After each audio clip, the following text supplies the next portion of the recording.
comes back. See, for how long have we been having last people in the country from?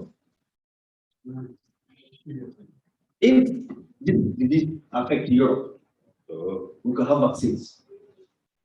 Nobody's going to do that. Even the malaria, simple clinical trial for malaria vaccine now we can do that. We know what corruption. Malaria vaccine trial clinical trial is zero in Nigeria. We don't want them to kill us. Vaccine, we don't want to take because they want to kill us. Why would we buy our salt and sugar from them? That is it. The common alum we include water we buy from them. Just one drop in our alum, what do we do? The coke we take. Why do we get it? If they want to kill us, would they wait for vaccine to kill us? This one was paid when polio vaccine was in the country. Who died for polio? So that's what we need, collaborations. We have to come as a nation. They don't need us here. So one, as a country, we need to collaborate among ourselves. As African, we need to collaborate. Then, if they want, we collaborate. We have the technical know-how. All we got the facilities. And sometimes I tell my disciples, when they come, they look, come and double distilled water. We have to watch. Come and double distilled water.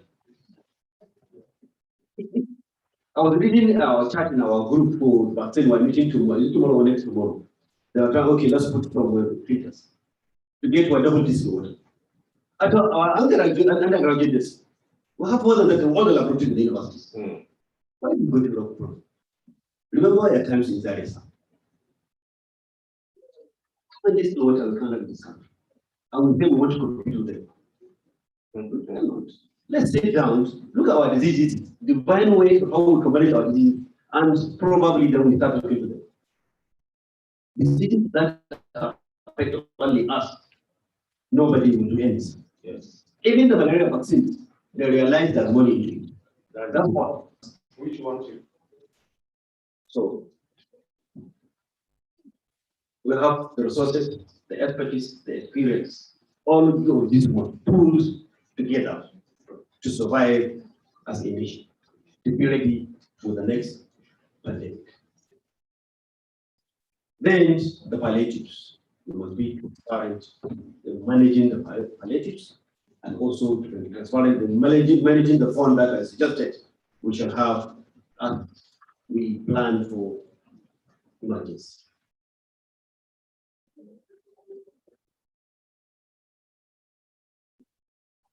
We also need to get our food security. We also must invest in agriculture. This pandemic shows us that just stopping importation of rice to Nigeria.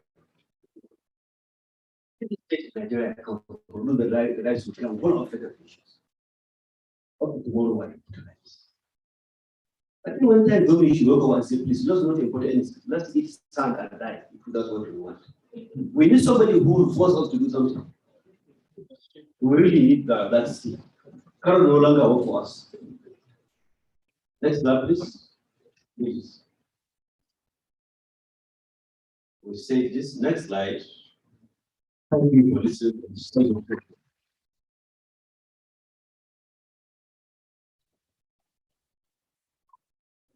Sorry, I only took 14. Thank you, sir.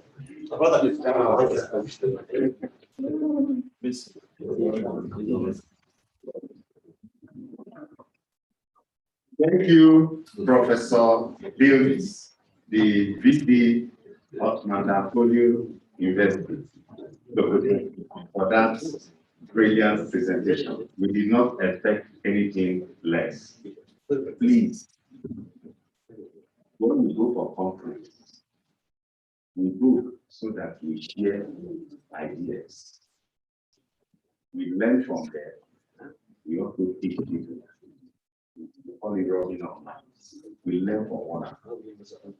Anytime you go for a meeting, it's scientific. If your phone rings, something's wrong with it. If your phone rings in a scientific meeting, I don't mean political meeting, because for political meeting, maybe that's the answer. I'm not a politician, I don't know what it is.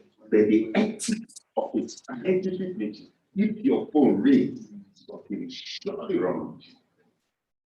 Let your phone not ring. Thank you very much.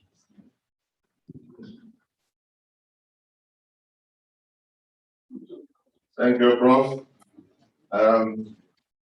Just call the telecom to disconnect all lines. Thank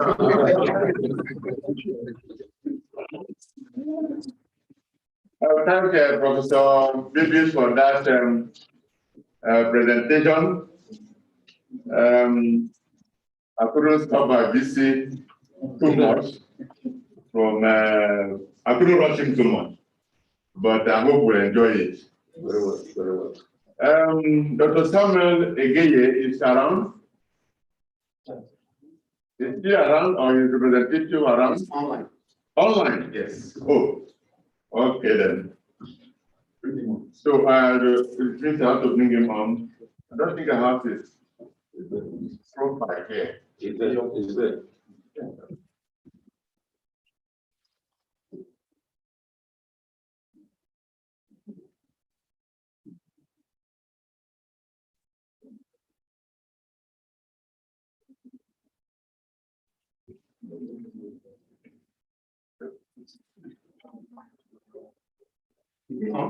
Is Dr. Samuel with us?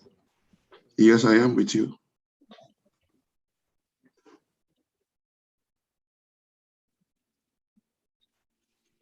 Can you hear me? Yes. Okay.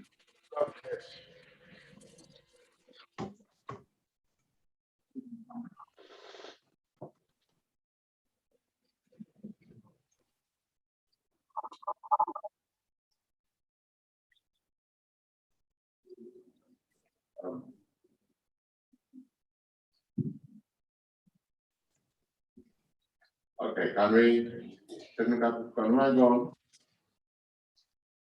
Okay. There's no echo now. I hope is he connected? He's connected. Okay. Dr. Samuel Ayodele Egeye is a computational pharmacologist. He is a seasoned and highly experienced pharmacist with bachelor's and master's degrees in pharmacy and PhD in bioinformatics. Okay.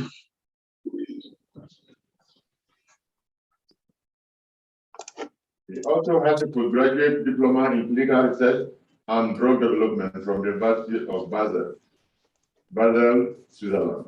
He's currently a senior lecturer at the discipline of pharmacology and clinical pharmacy, School of Pharmacy, University of Western Cape Town, South Africa. He leads the computational pharmacology and informatics research group. His research focuses on computational drug discovery and design, data science, including chemoinformatics, bioinformatics, and machine learning for predictive drug development for infectious diseases and precision medicine. Ladies and gentlemen, join me in welcoming Dr. Samuel Ayodele Egeye as he makes his presentation from far away South Africa. Thank you very much. Thank you very much. Thank you, sir. Appreciate your introduction. Thank you. I big you greetings from Cape. Over to you. Yeah, can you hear me? Okay. Let's confirm that you can hear me, please.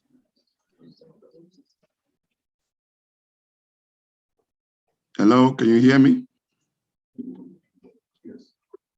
Yes, we can. Yes, we can. Oh, okay, beautiful. Thank you, sir.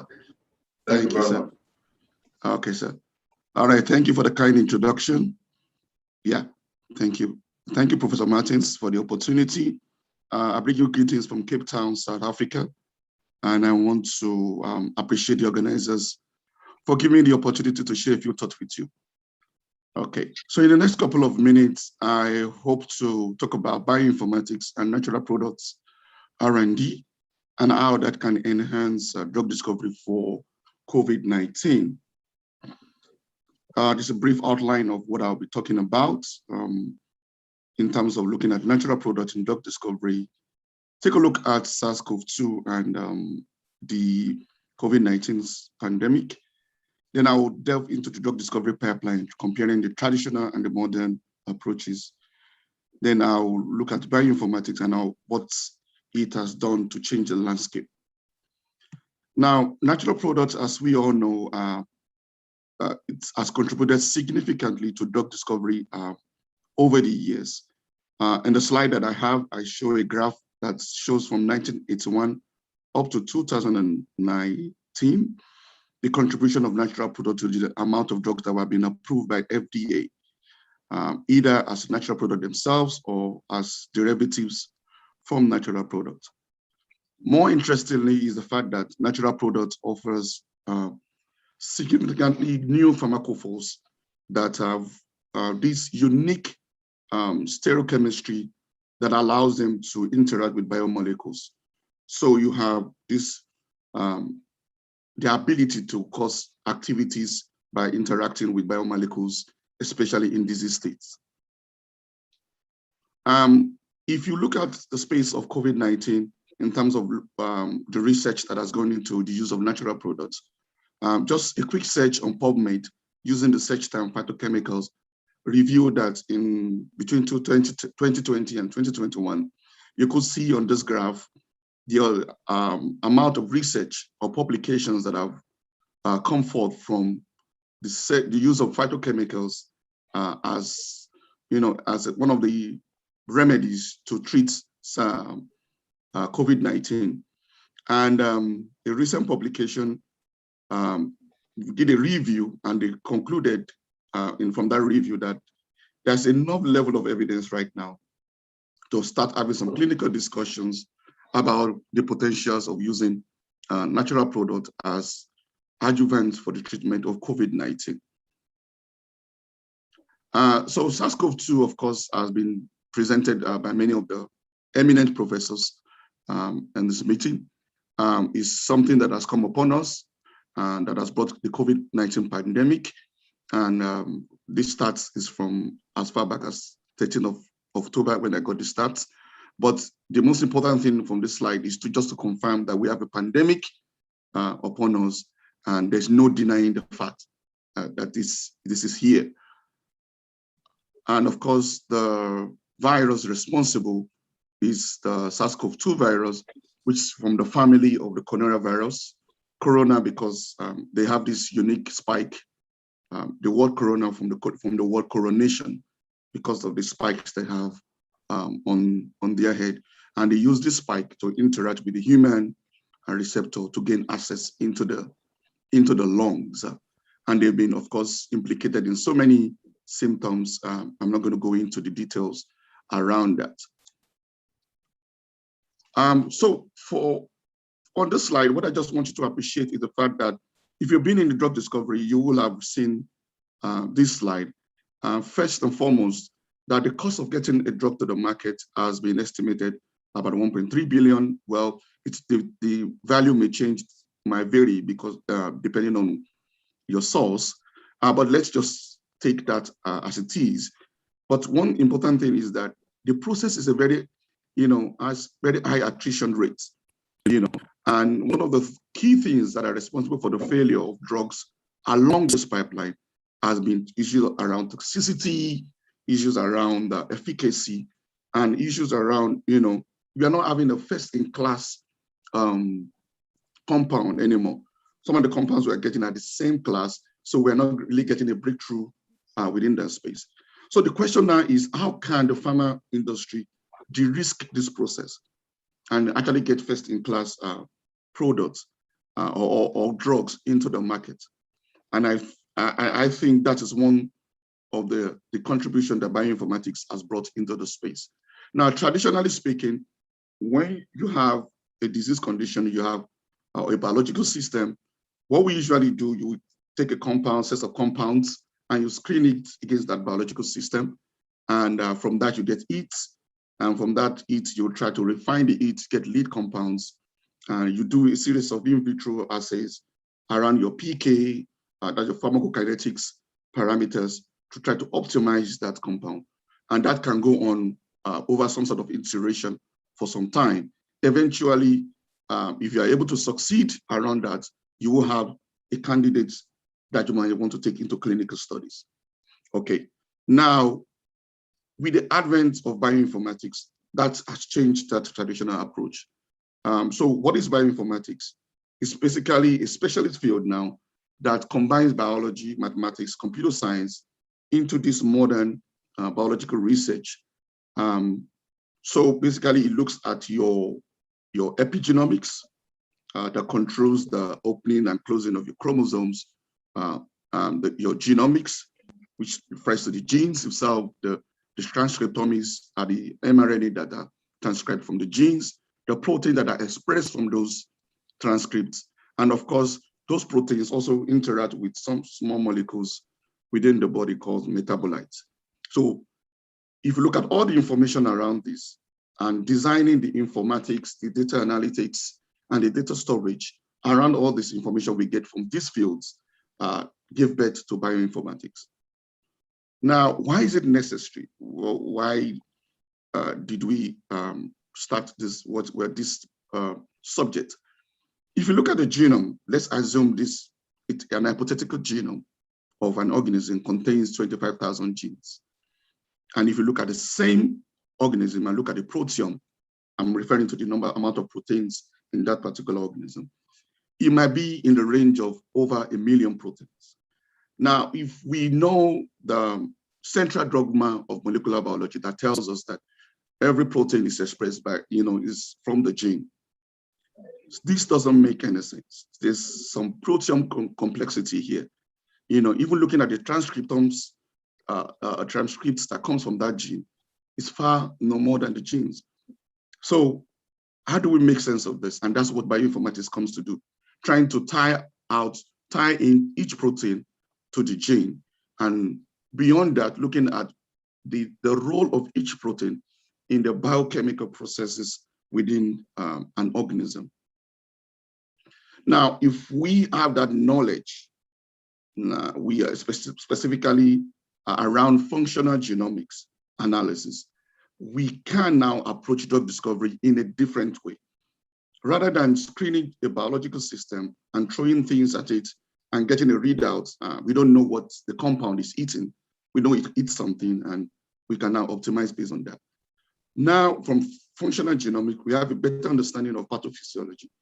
We can identify a target, and from that target, we can now screen compounds against that specific target, then do the process of lead optimization, in vitro testing and optimization, and the rest of them, as previously described. But what it has brought to fore here is that we are a bit more selective in what we are targeting, based on the knowledge that has come forth from bioinformatics. So in summary, combining the role of genomics, transcriptomics, proteomics, metabolomics, that we know is responsible for some sort of a phenotype that we see, whether it's a disease state or a particular normal state. We have a better understanding of pathogenesis, pathophysiology. We can identify drug targets, and we can also manipulate that gene in order to get specific phenotypes from a particular organism. Now, I just want to talk about a couple of approaches that can be used to gain an insight into the pathophysiology and the drug targets for a particular disease. Cystic fibrosis has been linked to a 3 base deletion in a particular gene called CFTR gene. And that has been possible by doing genetic mapping analysis. Another analysis that has been done is gene knockout, in which case you knock out a particular gene and you check the phenotype that is deleted in that particular organism. You can also do subtle changes like overexpression and underexpression of a particular gene. Genome-wide association studies and other bioinformatic analysis in which case you compare two populations and you want to now find out genes that are overly expressed or that were deleted or have different loci in a particular population. And you can use that to see the predisposition of a particular population to disease, in this example that I gave here. Or you can, I'm particularly interested in terms of precision medicine and pharmacogenomics to see how that particular population handles or metabolizes a particular drug. Okay, so these few examples are just how bioinformatic analysis can help to decipher the complexity of a disease state or the biology of a human body. Now, of particular relevance, I'm sure people in NEPRID will remember this, it's sickle cell from the famous that herbal extract that we had. Now, with bioinformatics and some other related field, you can actually begin to get insight into the biochemical processes responsible for the sickling of the particular cell. In this paper, they were able to identify adenosine interaction with a particular receptor that leads to a cascade of events that cause the sickling of the cell. So, I mean, that obviously opens up this particular interaction as a target for therapy. And you can begin to think about developing a molecule around inhibiting that particular process. Now, I just want to end by giving you a couple of examples of how we have used bioinformatics to advance natural product research and development. First, let me start by just mentioning that colleagues have made significant contribution by synthesis, and I'm very proud of this, by looking at the genome of the SARS-CoV-2 within the Nigerian population.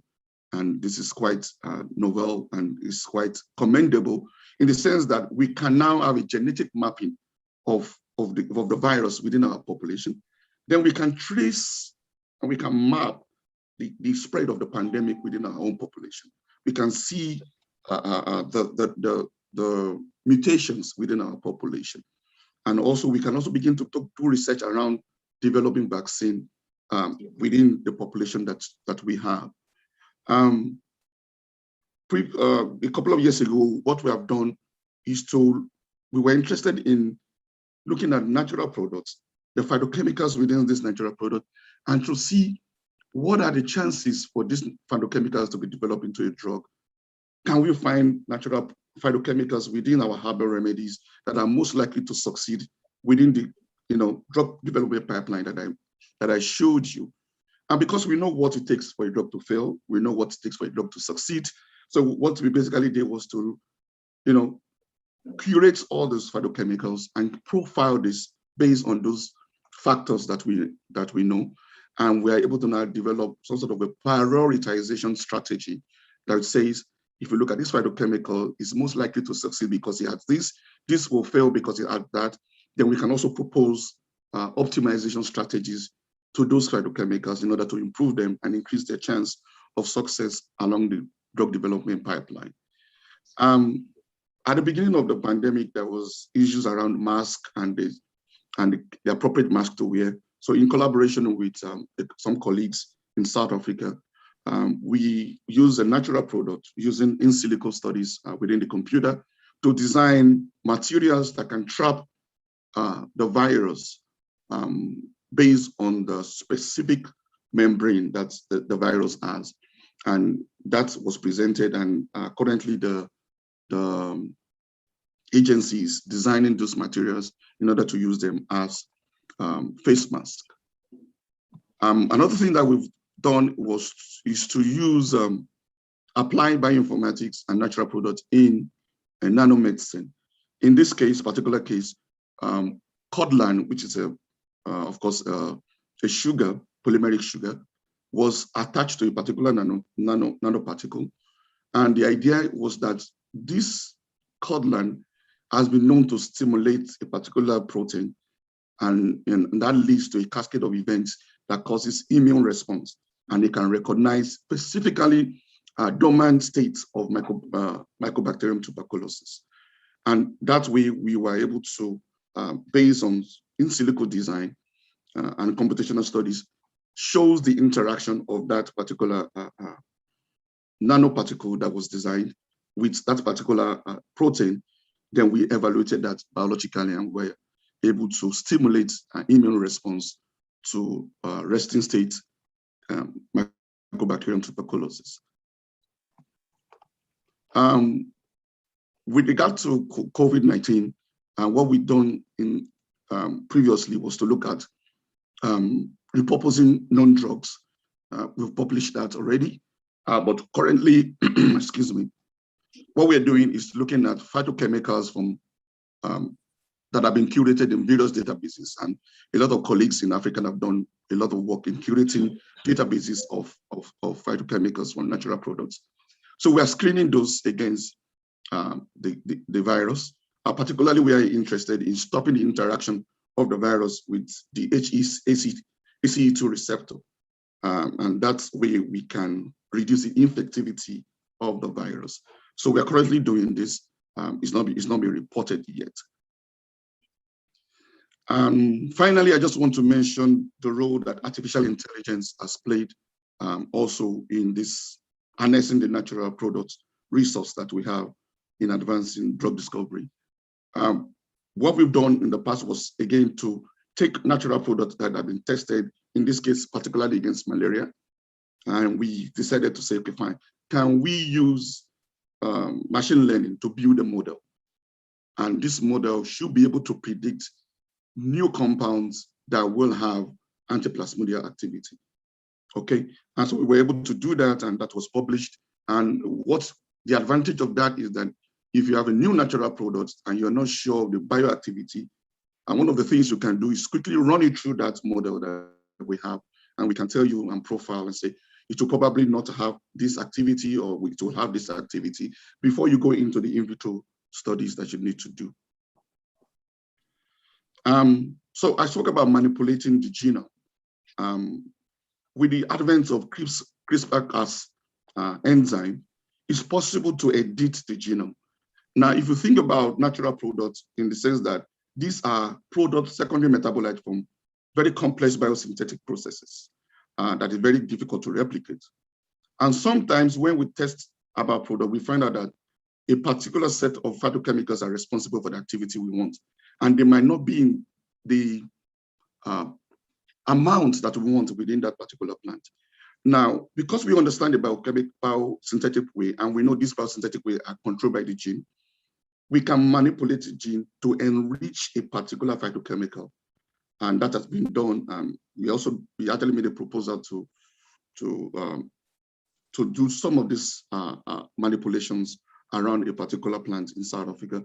And we can also, moving away from harvesting this plant every time we need this secondary metabolite, can we actually this genome and put it in, for example, yeast using recombinant DNA technology, or put it in E. coli and let those organisms actually synthesize this secondary metabolite for us without us going back to the plants every time. Okay, in conclusion, I just want to say that we need to continue to harness the ethnobotanical riches that we have in light of the emerging pandemic, and we need to develop capacity around omics that I've mentioned, or the transcriptomics, genomics, metabolomics, and proteomics. We need to also increase capacity, computational capacity around big data analytics. I know India has a center for high performance computing. South Africa has a center for high performance computing. We need to begin to think along that also to have something like that, and also get young people involved in investing in human capital and computational infrastructures to get young people involved in this field. I want to appreciate everyone that have listened, and the NIPRID that has been the foundation of my research, because I spent my early years there, and of course, Professor Martins, the DG, Dr. Obi Adigwe. I appreciate you. Thank you so much. God bless. Thank you very much. You notice that of all the people that will be making presentations yesterday, there are only two people. I call them at the first name, Iro and Joe. Joe, because he warned me from years I should stop calling him Professor Fortuna. His name is Joe. His parents didn't give him professor anything. So I called him Joe. I'm not afraid, but I can't call anybody here. I can't call them. Although I know if I call them, there won't be any issues because these are potent. But thank you very much, Ayo, for that presentation. Ayo belongs to my age group. Like you heard, he started from 9th, so you can see what we do at 9th. We actually create that hurricane that before it gets to 5, we encapsulate it in a way that it has a torpedic, endpoint. So when it leaks and it gets into your establishment, you say, wow. So you see where you see them at Natural University, at Chesco, at University of Ibadan, and most of our universities. Anywhere that you see anyone that has this young generation people are saying there's something that say Japa, that they say Japa means they are running out of Nigeria. Japa, is it Japa or Japa? Japa means let's go. Let's go. Okay, so they say they are Japan. You know, many people Japa from Nigeria to your places. But that's one of our own there. Thank you very much. Yes, thank you, sir. Is Japan. I want to recognize in this call the presence of the representative of the senior pastor of Family Worship Center, Barrister Ode Okwe, who is the director of operations in Ministries International. We told you that our conference brings together people of diverse backgrounds. We are not too. Anywhere you come from, you are here. When they close church, what happened to your tithe? We want to know. We also want to recognize here the presence of the representative of the Archbishop of Abuja Archdiocese, Catholic Archdiocese, Dr. Ignatius Tegama. His representative here is Reverend Father Joseph Obada, who is a bioethic and priest of the Catholic Church.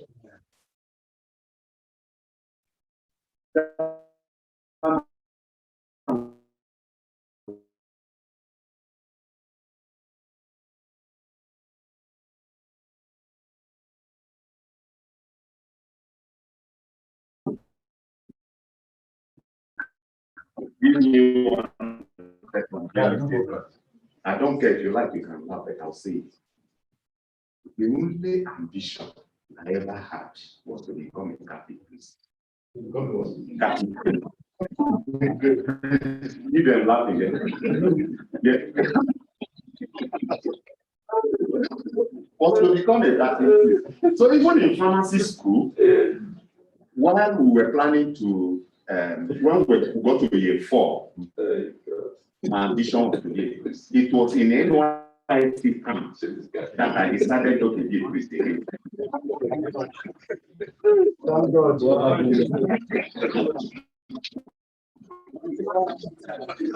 So,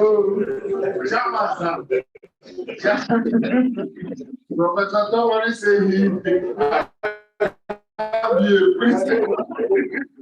I would have been a pharmacist, a priest. Okay, so thank you very much. The chairman will continue. Lunch is scheduled for 1 p.m.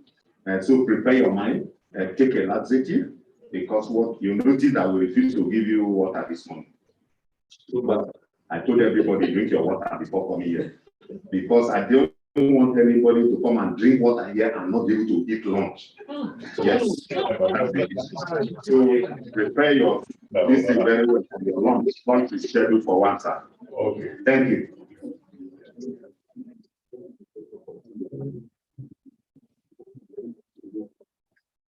Thank you, Rosemary, and thank you all the presenters. The presentations are up for discussion now. So, comments, questions on any of the presentation. This is the time. And then, okay, the chairman of the board wants to talk. Our microphone, who's helping us? The microphone, please. There's one there, there's one there. I think it's one there.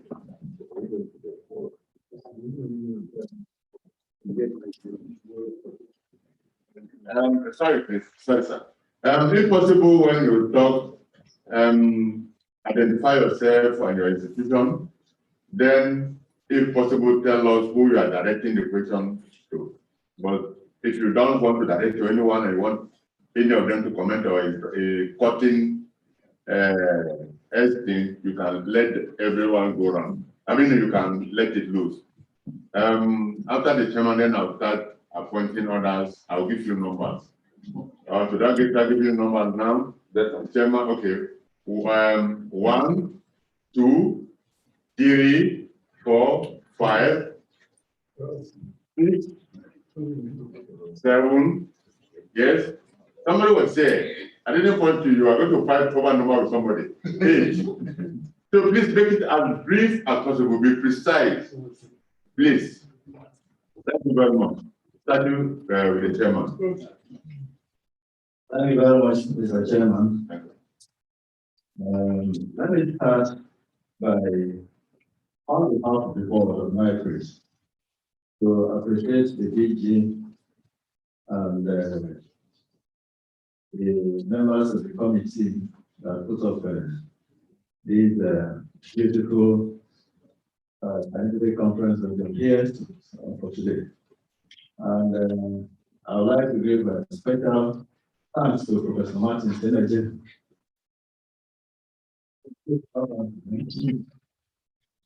for his brilliance. In recent times, I've not seen an array of high-level professors and scholars in one room discussing a topic like this. Take another hand of applause. I wish that such will continue to go on from time to time in our country for a change. The next thing I'd like to say is to appreciate all the speakers for excellent delivery. This is the first time in Netherlands I'm having a close range with Professor Tomori. And I'm so much overwhelmed by his level of expertise and experience. And even though he said initially there was that level of anxiety or whatever it costs. But of course, he also, as a professor, and a very experienced person, when you get about it, you are watching about it. And the delivery is so far. I've learned a lot from your presentation, and I wish that the works you have done over the years, if Nigerians have taken to heart and implemented a lot of your recommendations, we wouldn't be where we are today. I agree with you that there are occasions of lamentations which you must have gone through in the course of your services. I was discussing with a very highly placed person recently, a former chief of defense staff. I won't mention the name, but he said that if you are talking about the way things should be done to move this country forward, some people will be looking at you as if you are not normal. And we have a few of such in this country. And he lamented that there are 3 things that if you don't have money in this country, you ought to do. The third one is health. The second is education. And the third is judiciary. That even in judiciary, if you don't have money to buy your way, it's possible you don't get justice. In health, if you don't have money, you cannot go to good health facilities. You are likely not to have good intervention and get diagnosis. Education, if you don't have money, you may not be able to send your children to quality schools. And at the end of the day, they'll be happy. That is what it is. Now, you talked about so many things concerning your experiences and all that. The Vice President alluded to the fact that, yes, you have done so many things, even in your former university, and it's a center of excellence. I want to believe that you were able to do that because there are certain things you control. But there are also things you have put forward for this country that have not been able to materialize because you have limited control. I will say that you have done so much. Would you like to share some of your frustrations and what you want to put forward to the next generation, or how things can be done that this country can move forward? That is the proposal tomorrow. The next one is my elder scholar. This man was a young man when I knew him. Still a young man. But he was a strong person now. I followed your academic track records, and they're fantastic. Can you give me a hand of applause? You talked about, in your discourse, you talked about when the pandemic came, is it ventilator? Yes, ventilators. Ventilators. There were a few. We are talking about the next thing about pandemics. Being at the helm of the university and being a man that has gone that high in the area of pharmaceutical microbiology and biotechnology, what will you want to leave as legacy? What will you want that university to be known for as the center of excellence? Just the way we are talking about that they'll be able to say, while the money was here, this was instituted. The next one is you talked about Nigerians being not very much at home with products that are developed here. They will prefer the ones that are made from outside. And of course, Professor Tomori has alluded to the fact that we have what it takes to be able to do top range science and to be able to bring top range products in this country. But the climate is not there. But I want to say that there are some people who still believe in Nigerian products. There is somebody who is a friend to me, and he is also a member of the church where I worship. He keeps on asking me, Chairman, when will you develop versions of our own vaccine so that some of us will be able to think? We have more confidence in what is developed here than what is coming from outside. He said, how are we sure? That could be conspiratorial theory. But he said, how are we sure that what Biden took and what the Prime Minister of the UK took is what they are bringing to us in Nigeria? But if it is coming from my place, I'll be confident that yes, this is by our own people. And so I want to encourage you that yes, if we develop our products in this country, we'll be better for it. And apart from being able to solve our problem, we will be able to earn foreign exchange because we'll be able to earn the foreign outside this country. Next one is the professor of Usman Danfode. Is he still around? Okay, he's gone to his teacher back. He talked about the carrots and the stick. You are giving us 18 months, or you are giving 18 months to come out with a vaccine. What solution are they giving you? Is it chaos? And I hope that at the end of the day, you'll be able to come up with something. The last one is the last person who spoke about bioactivatives and natural products. I'd like to ask him, because from all that I've been saying, it didn't crystallize to tell us that out of this concept, any product is already in the market. I'd like to know if this beautiful concept that has been applied in science, if there is any product that has come out.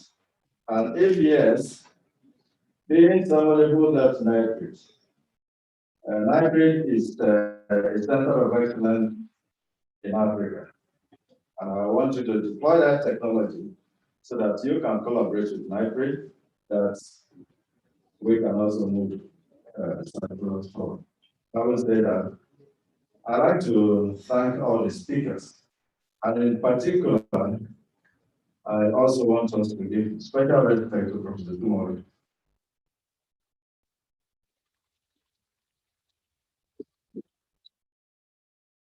I like this talk. Thank you very much. Okay, we will speak in the under, in that chronological order of the number. Please, the chairman cannot be stopped. Yes. That is why I allow him to talk. But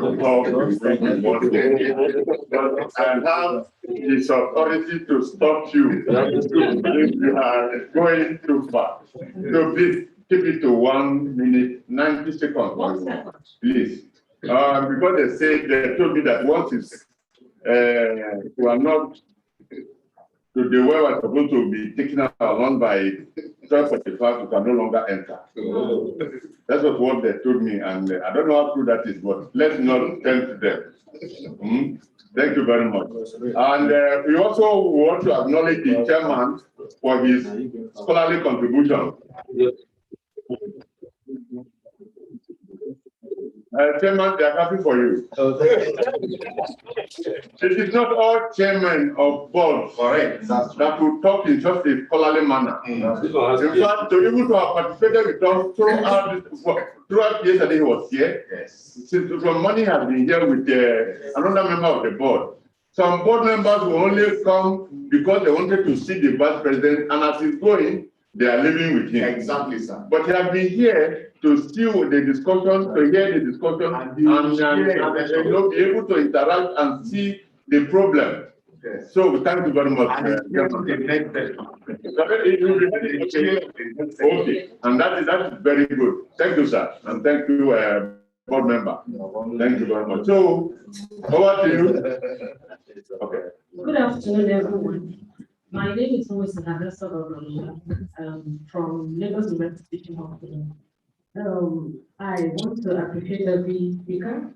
They've been so brilliant in their delivery.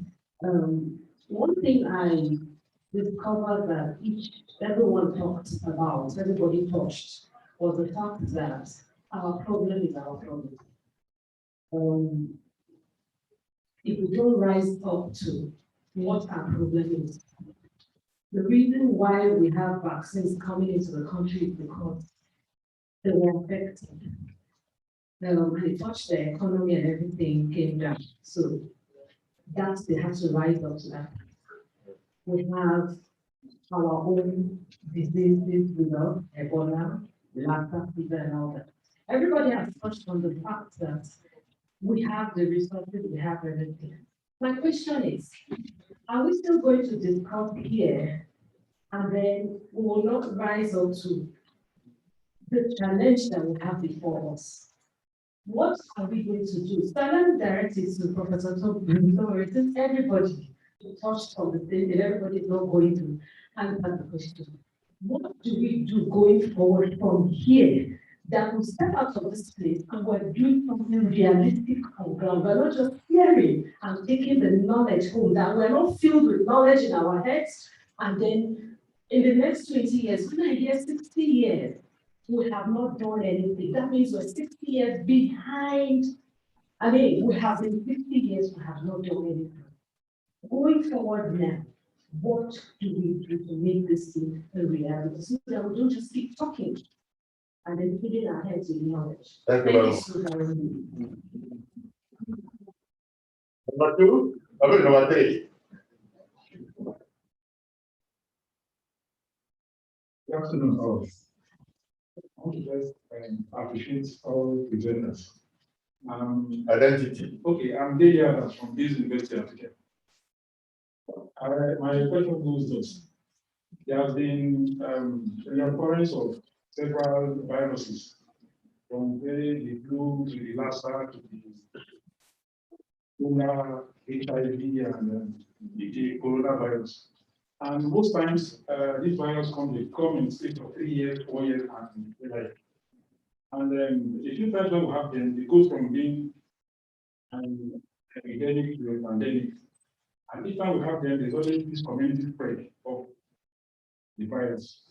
Now, my question is, what advice can we give to encourage, as in bring a job in the issue of the community spread of this virus? What information can we use to help reduce the community spread? What can be done To reduce community spread. Thank you. Okay, next question, please.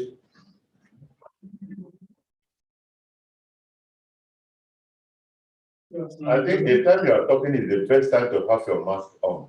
Exactly. Just that we still take so you. Okay. Good afternoon, everyone. My name is Stephen Duncan from Ahmadu University. This idea is to ask two questions, and this question comes to across the chart. At the time that you are presenting, you talked about you had initiated the program in your institution, that how you guys liaise with the community to see educate despite of COVID-19. Did you also put into consideration the effect of the lockdown that definitely will have this effect in the development of children in your community and in Nigeria at large, so that we will not have future Nigerians that are schizophrenic, depressed, that cannot kind of perform very well in terms of educationally, and whatever. And secondly, you also made mention of that we have the best brains that's outside the country. But it's not because we just at home cannot do anything here based on what we have just on ground. Okay, what plan that you have for those ones in abroad to come back home to kind of contribute to development in the research and development? Thank you very much.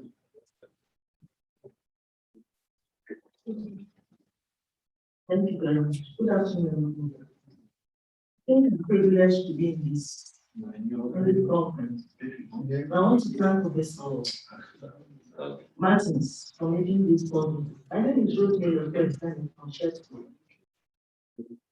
I don't know who I'm directing this to, but I feel very happy that many people are here. Because talk is cheap. We talk this, we talk, we hear people talk. Many people know what to do. The pandemic affected me. As a worker and somebody that wanted to break even, I had a poultry. I had layers.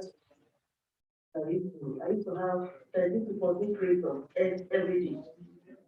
Then the lockdown, and the schools were closed. Those making meat pie, egg roll, they stopped. I used to supply to them and they stopped. I didn't have to eat. When they eat, delay eggs. At the time, I could no longer afford their feed. The feed is not even coming.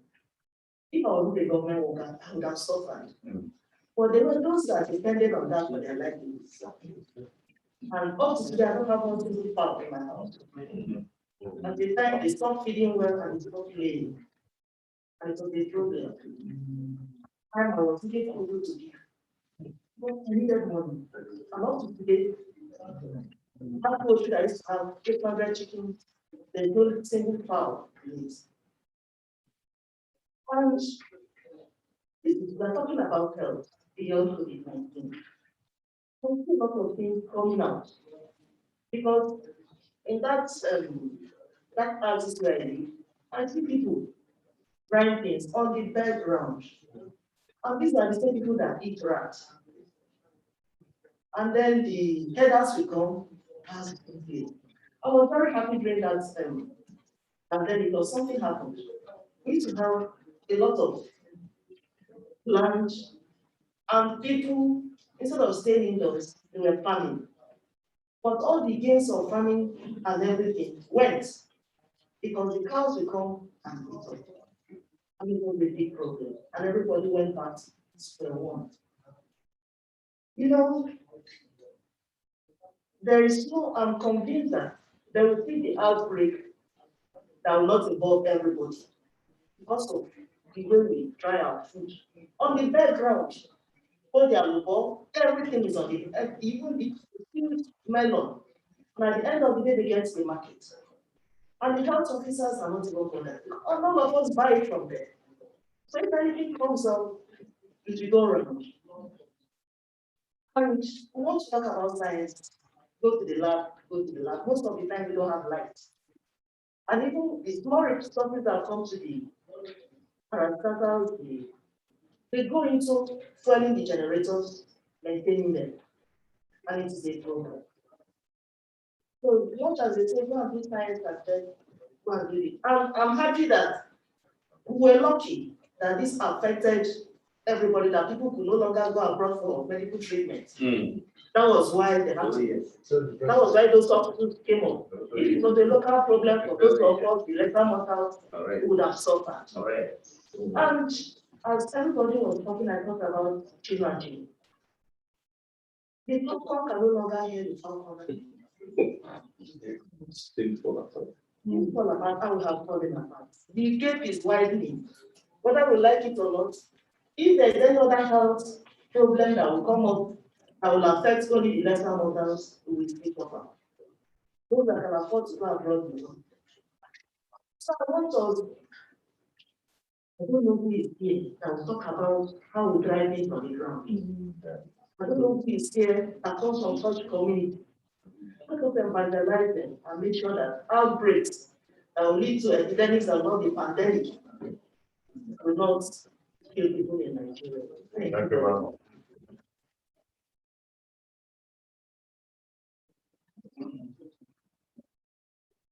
So, Chairman, with your permission, just a short and quick announcement. Please make sure your conference card is hanging on your neck. Thank you very much. Because you have to do something, and if your conference card is not hanging on your neck, you are not part of us. Thank you. Okay, but our dear prof was never given a. Even the chairman of the board of the. No, every part of the body is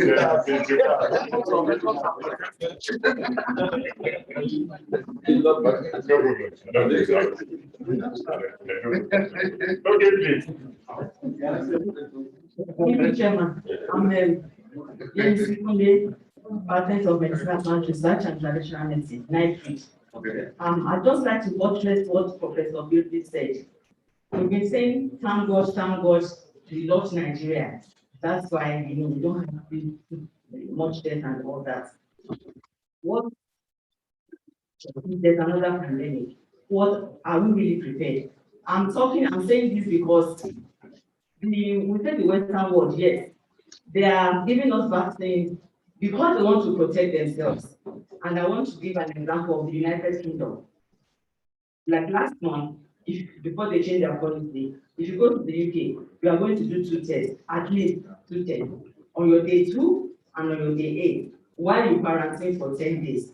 Not necessarily supervised. If you are not coming from a red zone, it's not supervised. If you are coming from a red zone country, it is compulsory supervision, £2,000 in a hotel and all that. And then on day 2, they will call you, at least they called me on day 2, just to intimate me of the laws of the country concerning their protocols on COVID-19, quarantine and all that. And it is recorded. Because if you break the rules, they will play this back to you when it becomes legal. You should not leave, you should not go anywhere until your quarantine is over. You will do tests and you get your results. If you need to leave before your day 10, you do a fit to leave home on day 5. And if it's negative, then you can move before day 10. And they called. For some people, they visited their homes. You know, these are things they are put in place so that you do not spread the disease. Apart from that, we had a gathering at a graduation. Some people came to us. Oh, how are you? What are you doing? And all that. You will think they really love us. Have you been vaccinated? Have you been vaccinated? We said no. Oh, we don't be vaccinated. We don't live in this country. No problem. We don't have a GP. No problem. You must be vaccinated. And of course, people have different reasons for vaccination. And that's something we should also look into. My young daughter was ready to be vaccinated. Why? Because she said that is a vaccination the British at that time will recognize vaccination in their country. But then they didn't recognize vaccination outside their country. She was ready to vaccinate. I'm like, vaccination. I don't want to come and fall in here. I'm on a holiday and refuse to be vaccinated. But she was vaccinated. Pampered, sat down, gave her a drink, they talked to her, gave her a card, whether she was living there or not, and she was vaccinated. So what we are saying, because we are visiting and they don't want you to bring your disease to them, we also have to look at what are we doing. Yes, as I was growing up, wanted to japa. I still have my children who want to japa. What is happening if there's another pandemic? Are we prepared? Okay, thank you.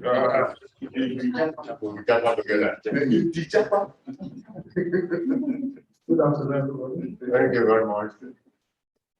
I thank everybody that has talked. Thank you for all that you have treated us with. I'm Pato Parade, the last minute from Shesco. A department in organic chemistry with natural product chemistry. But there are so many research institutes under the cover of Ministry of Health and this problem in this country. We have so many institutes. But we discovered that even basic equipment like DCMS, NMR are not available. I've interacted with so many people, even here in United States, it's still the same problem of where to carry out basic research. So many products, from nitrate to Chesco to NADA to raw materials, is the same thing. And with all the money, even from hedge fund, do spend so many people outside the country. And the question I've been asking is that why can't we just have those equipment with billions being spent on students to travel out? It's good to travel out, but why can't we just have the basic equipment that we have here? So I find that even some of our students who go to South Africa that started after us. And besides, sir, so our very revered Professor Tomori, please, sir, this issue of vaccine in Nigeria, I know that you have so many long years of experiences on the issue of the vaccine. So, like, what is the actual estimate to really set up this vaccine industry in Nigeria? I think we should be looking into that. Thank you, sir. Okay, is that the last question? Okay. Good afternoon, everybody. I'm Chekwa Hilary, a pharmacist from East Pharmacy. My question goes to our professors in university. The university environment is supposed to be an ideal world where people, whatever thing that is being taught in school, whatever thing that is to be done in life should be where it is coming from. So our professors, our vice chancellors, what actually is being done to ensure, just like they will say vaccines are being produced, it's supposed to be produced from the universities where other departments and faculties could get the marketing department, administration, and other things are supposed to the sales department and other things that is to be done. Our average faculties should also look for ways to cultivate and make these whole things come to limelight. Like if we say our laboratories, pharmaceutical faculty is supposed to produce these vaccines and be marketed. Ideally, what are our vice chancellors doing to ensure this whole lectures and conference being held here today is being come to reality? Thank you.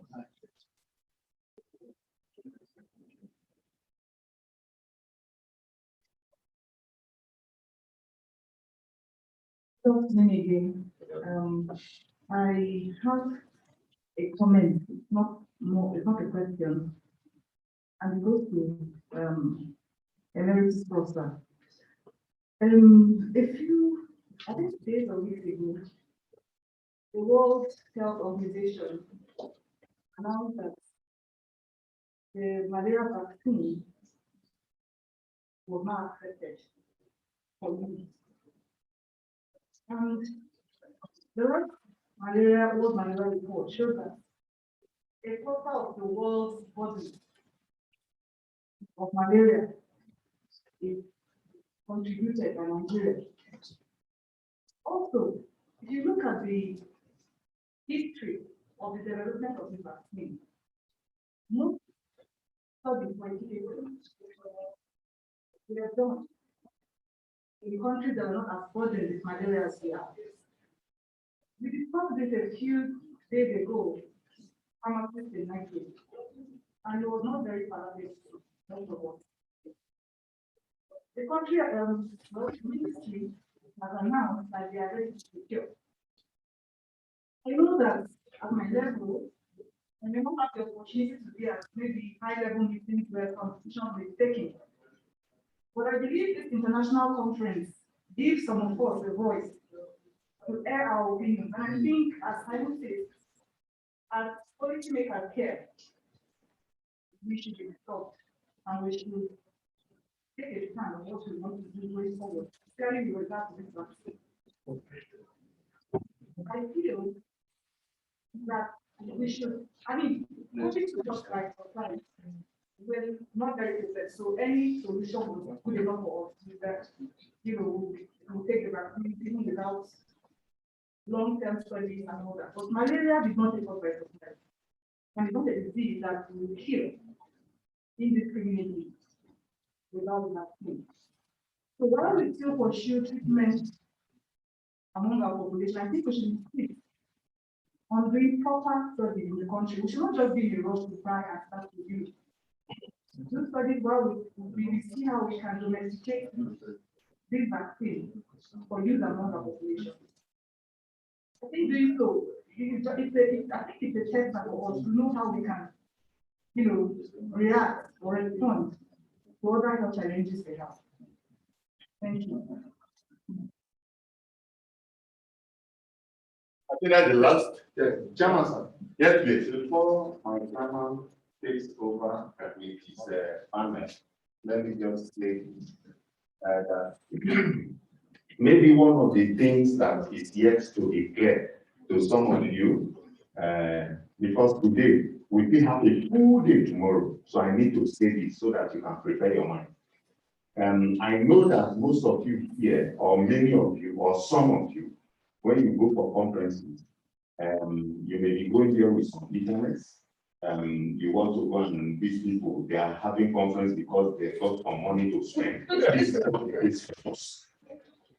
Professor Timoni, did we give you money to come here? No, not at all. Did we give you Professor Tomori? Did we give you Professor? All these professors, they all came here on their own. They are resources. BC, Udus, even when I asked his PA for his itinerary, he said, don't worry, I'm coming. Two of us are. So I'm saying this so that you know that this exercise is not a talk show. We didn't call you here to come and ask us questions. Yes. We call you for solution finding. Please check our project very well. So don't come and ask us as if we have the solution and we have come to play here. Yes, I need to say this before the presenter starts answering the question, because I don't expect Professor Simone to have the solution, but I expect him to have some solution. And that's part of what my rapporteurs are the back there, none of them is less than a PhD holder. And the instruction to them is document only solutions. Don't write it solely for us. Because the DD wants us to come back with solutions. That's what he told us. He said, come back with solutions and we'll give ourselves time on how to implement. So whether it has not been happening before, me, I was not in the one that has not been happening before. Let this one not happen, then I'll put it in my own CV. That also, when Dr. Tomoni was growing up, his own did not happen. When it's my time too, my own did not happen. This one, we believe it will happen. Amen. I needed to say that. Number two, please don't belittle yourself and don't always think that it's other people that have are the cause of the problem. Dr. Ezeni, who just spoke now, is an associate professor and head of department of a government institution. So you can't tell us that you don't go to where they take decision. You have been taking decision for your department. So you are part of the problem. So don't stay and think that the problem is in Villa. You are part of our problem in Nightweek because you are a head of department of pharmacology. Anytime Bulus is going out, it's just you to act as the head of department. What are the things you have insisted at the management of Nightweek during TMT meetings that this has to be done? You run back to your animal lab and say, look at them, look at them. Then my friend from Chester, see, if you send an email to a white man today, now, from this room, that you saw your name on internet, you work in the social area and want to work together, is most likely going to reply in the next 24 hours. Let that same email to somebody in Chester, and in the next 3 months, they might not reply you. You can check that our problem. We also think that we don't have a particular equipment. One is the equipment you are looking for in Brazil is in one state university in Nigeria. We prefer also, as we are complaining about politicians, many of us scientists also prefer to collaborate with a yellow forward person than a black person with mark like me. So we have a big problem and we should not solving it from our own needs. Thank you, Chairman. I'm sorry, sir. Not be angry with me. Thank you very much. Mr.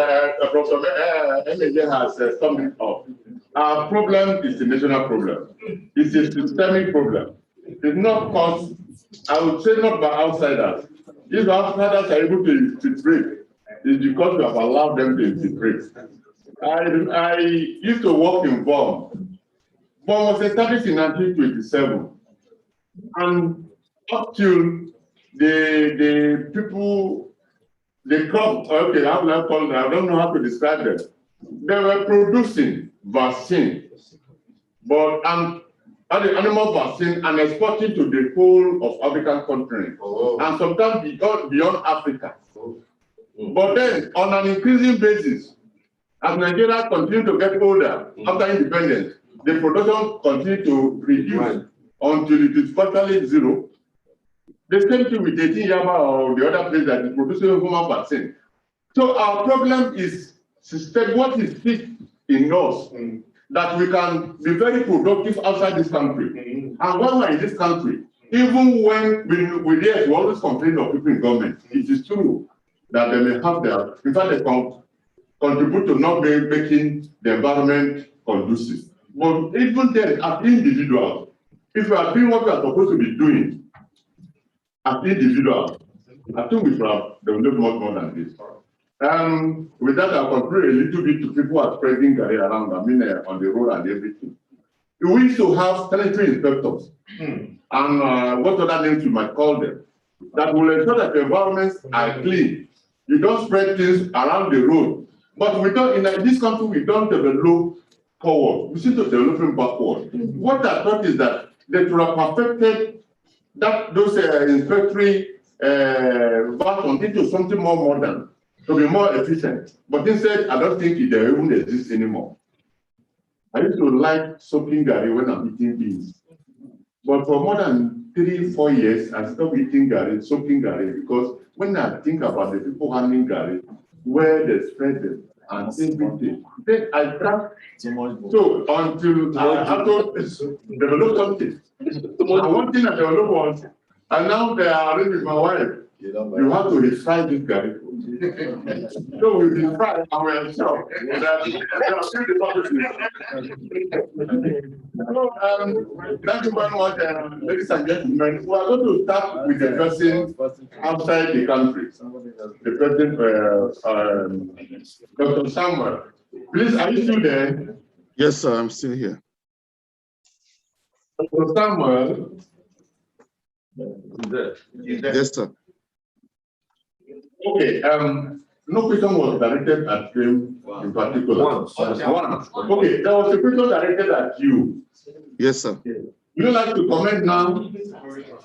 Okay, quickly, I just want to say that I even tried to type something on the chat for clarity. Technical people, you see unable to talk? Hello? Can you hear me? Yes. Oh, okay, cool. Yes, we can hear you. All right, so thank you, everyone for the question. Directly responding to Dr. Halfor. Now, ASICC-19 is a drug that is used for specific breast cancer, and it is discovered through bioinformatic analysis and computational drug design. And so basically, using bioinformatic analysis, we are able to see the particular genes that is overexpressed in that particular breast cancer, and it is expressed, leads to a particular protein, and that protein is specific for that particular cancer. So that way we could now develop, in this case, a monoclonal antibody to target that particular cancer. And the other thing about it is that it's not everyone that has breast cancer that is as positive. So you can't technically screen the breast cancer prior to prescribing the drug. So the process of what we call a therodiagnostic comes into play. So that's one major contribution. So in terms of collaboration, we are currently collaborating with particularly NIPRID, a couple of people in NIPRID, and of course in OCA. I was there with Professor Esimoni about 2-3 years ago to run a workshop training for the student. And that's one thing that personally I have made it my personal goal, to train as many people as possible in the field that I have been exposed to. I did that, flew in myself. I've done that twice now, and run workshops without collecting any fee for that. Because I think that's what we need to do. We need to cast the vision for the next generation. And just to mention something that Professor Martin said, one of the things we need to do is to decolonize our ideology. We need to promote South-South collaboration, and he's very right. We tend to feel that the solution is outside when we can see it within. And I'm telling you that I've elucidated structures for not less than 3 or 4 people from Nigeria. They just send samples to me and I run it for them, and we collaborate. A couple of people wanted to formulate the tablet. I mean, I've referred so many people to NIPRID, that have come to me. So I think that's one thing we need to quickly do. We need to decolonize our system. And finally, a seed is by itself inherently will grow, but the quality of the soil determines the yield of the seed. So I think that's one thing the government needs to do in terms of providing the basic amenity to make sure that the seed grows. It's interesting to know that the quality of the soil determines if an onion will sting your eye or not, depending on what is in that soil. So we need to know what is in the soil in Nigeria that is producing the fruits that we are having. So that's my contribution. Thank you so much. Thank you.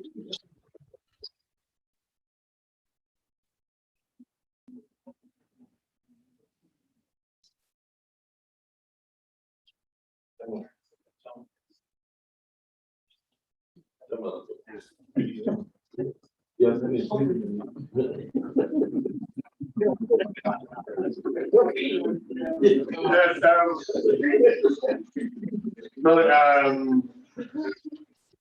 now talking the other the presentation was made. better, yeah. Okay, thank you. Professor Simone will make his comment or respond to the comment.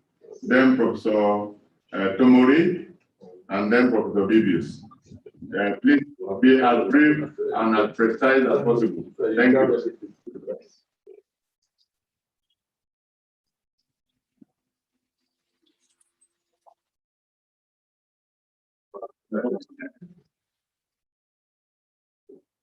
Okay, thank you very much. The question was very instructive.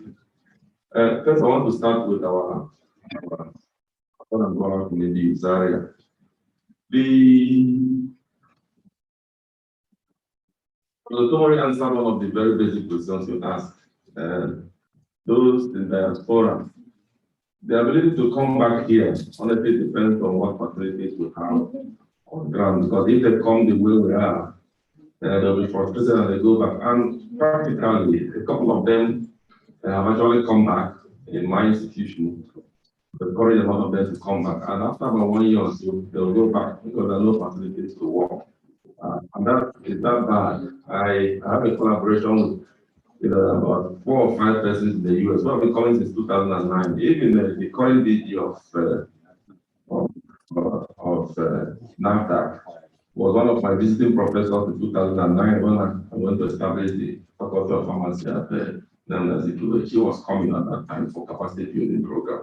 But then, when you do all these things and facilities are not there to really translate what you are teaching, it's something to just talking. So these people will not come down if facilities are not there. So we are back to square one. But we must keep on pushing, and we must keep on pushing. What we do now, which is more practical, is that we don't wait like Ayo just said. We recognize that capacity building is important because now there is a large gap in terms of knowledge to even do these things, like one of the persons asked questions about vaccine development. If you want to produce vaccine, the capacity to even do the research of vaccine is not there. So we need people to come and assist us. And that's why we do collaboration with people from our program or the other. And one other important something you mentioned is that children, when COVID-19, we're doing research, we're involving community, involving children. What we didn't involve children, but we recognize the role that mental health is going to play. So immediately I established a center, and that's one of the legacies for living at university, Center for Career Development and Counseling. I tell you that center has done more than we can think. That's currently very seriously. Many of them, you see a lot of psychotic tendencies, depression, suicide tendencies. If you know the number of people who have saved, we just said of just one person, the number of people who have saved for committing suicide, because the center is active, we have moved it in all. Initially, we're doing it centrally, but we learned from experience that we have to take it down to the hostels, take it down to the department and faculty, and it's working marvelously because of the psychological well-being. I had a radio program before we commenced, and they asked me, what do you think you will recommend? I said, I recommend that people that this effect of this pandemic, we should have center for career, for counseling, career development. Let our youth be counseled, and then we can prop them up one way or the other. And now it's playing out very positively in my institution, which is helping us a lot. So that we are doing. Maybe the other one you mentioned about the long-term effect in terms of the cognitive and those ones will be funding of research, which will be willing to partner with those who are experts in that particular area. For my big brother, Jonathan, I'm still a young man who is still. I pride myself in that. It's one thing that's going for me, one way or the other. But the good thing is that we have put a lot of things on ground in terms of trying to develop legacy. One important legacy I'm leaving behind, which I encourage everyone that's to do, is human capacity building. Yes. And I'm doing that very actively in every area that we have. So that when the time comes for us to ask you to perform, you will not begin to want to go and learn the tools again. Right. We'll talk about unemployable graduates because we don't develop human capacity. So we're developing that in every level, every area. And in doing that, we also integrate a lot of things. I now have a special program. You can't hide as a professor in my university. You can't say maybe you are in this area. We bring you out. We also call you ASICC innovation. When you come and tell us what distinguishes you from any other profession, what makes you profess in that area, what makes you, why are you a faculty, why are you a department in my university, what should the community know about the services you offer? And when the community people will ask them. So people are now forced to look at practical ways, how your program will affect me in the community. And that's why we're able to do the community outreach we are doing in other areas. So because people come, you think of what you're going to offer, what service are you going to offer, not just coming to read notes and handouts. So it's very, they now know the VC, they know the VC will ask you, what is your contribution to society? Or attend meetings and begin to sign attendance. No, don't do that again. You must bring out something practical. And it's now making people, now innovation is among the students, among the staff, people are now patenting. As I speak now, a lot of people are struggling to produce patents one way or the other. Because they now know that that's what counts. Even those in religion, I told them you should have patents, you should have things you be able to show. Things that can change human behavior based on the things you have done, that can change the way we think. The vaccine perception thing we're talking about, that people in the religion that are trying to promote that and developing that. People are developing software, collaborating together between different institutions. And above all, we're also putting infrastructure. Before I came as Vice Chancellor, we didn't even have a single lab for molecular research. But right now, we have 3 that we can COVID research, bio research, 3. The university has 3 major campuses. One is in Oka, one in Vice Chancellor, Nero campus is there, and then we of course I come from the Faculty of Pharmacy. So we have one there, and that is actually driven by public-private partnership because we really have fun for that. But it's state of the art. If you come there, when the SCDC group came, when they entered there, they would put it, and our news public council, when they came there, I took them to that place, the marvel. So that infrastructure, because we can't be telling people now, don't go abroad and do research. Now, we create a level environment, and then they can do the research there, and then we can develop human capacity. We're using the opportunity to also bring people, because I noticed that part of the experiences I had that made me, because of my postdoctoral research experience. But now I've created a system whereby we must not go out of postdoc. We're bringing the postdoc into the institution. So they are already coming. You know what I'm doing? I'm bringing people from African countries, like our friend now in South Africa. We're planning to reach him. We're planning that we're going to invite him to come and send 1 or 2 of his students who he has trained, he can invite for. Let them come and do postdoc in my institution and then develop others in that kind of collaboration. That way, we think that slowly we'll be integrating and moving forward. I want to thank you for the opportunity to share my thoughts, and I believe that the little I've thought should be able to provide some of the solution, or a bit of it, not the solution, but some solution. Thank you, and God bless you.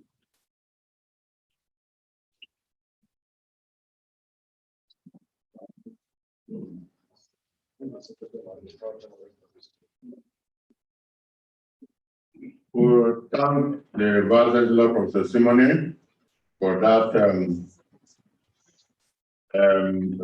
brief response. I can allow the other Vice Chancellor, Professor Bibis from Udus Sokoto, to respond since Professor Simone is. Sorry? He stepped out. He stepped out, so I think you can take the position for now.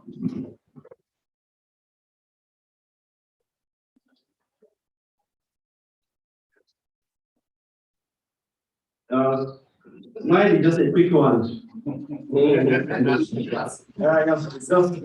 This time, 1 second. On the issue of vaccines, I think that's on the front burner now in the country. As I said, everybody is serious. And within 12 months, I assured the nation that we are going to come out with candidate of coronavirus vaccines and Lassa fever. It's a collaboration between Apollo University. We are working on the DNA vaccines. NAMA Lagos is working on protein vaccines. GOM is to produce. GOM have a facilities that they are producing animal vaccine now. Yes. That's a facility that they started working on larger production of vaccines. We have a grant from TED Fund, 450 million for the consortium. And we are taking about 200 million of that to upgrade the facilities of GOM for the actual production. They have all the facilities. All they require is finish the building and install the machines. Usman Fodo is to work on DNA vaccines. We have all the facilities and all the technical know-how to do it. And this was started. NAMA, that's supposed to be producing the human vaccine, also have how the technicalities and everything to do. They are producing protein vaccines. We're having a meeting with the TED Fund on Thursday to discuss the modality of the real response. As I told the ES TED Fund, and also when we had a meeting in Jos, whether nobody give us anything, I assure the group that there's a count. My BBC is there. Professor Yusuf Said is BBC Research Innovation and Development. It was the director we have in the university. When I became the vice chancellor, I upgraded that director to BBC Research Innovation and Development. And I told him, and the group from GOM and NAMA and Sokoto, no vaccine 12 months from now, they start looking for a job elsewhere. And I'm serious about this. So that's the issue of vaccine. I assure you. All what we will buy in this country is little push. We have all what it takes, just little push. The issue of availability of equipment. We are working in silos. All you mentioned are available in the country. We are just working in silos. We thought, what I'm doing, I don't want my next neighbor to do what I'm doing. We are very secretive. And we think, let's talk to ourselves, we think research grants are extra pocket money. That's the problem of we in Nigeria. Not knowing that that's money given to you for you to work and get honor. Somebody is giving you money to publish, and you want to use the money in your pocket and change your car. So we need to be talking to ourselves. Sometimes they go, I think 2017, I approached nothing.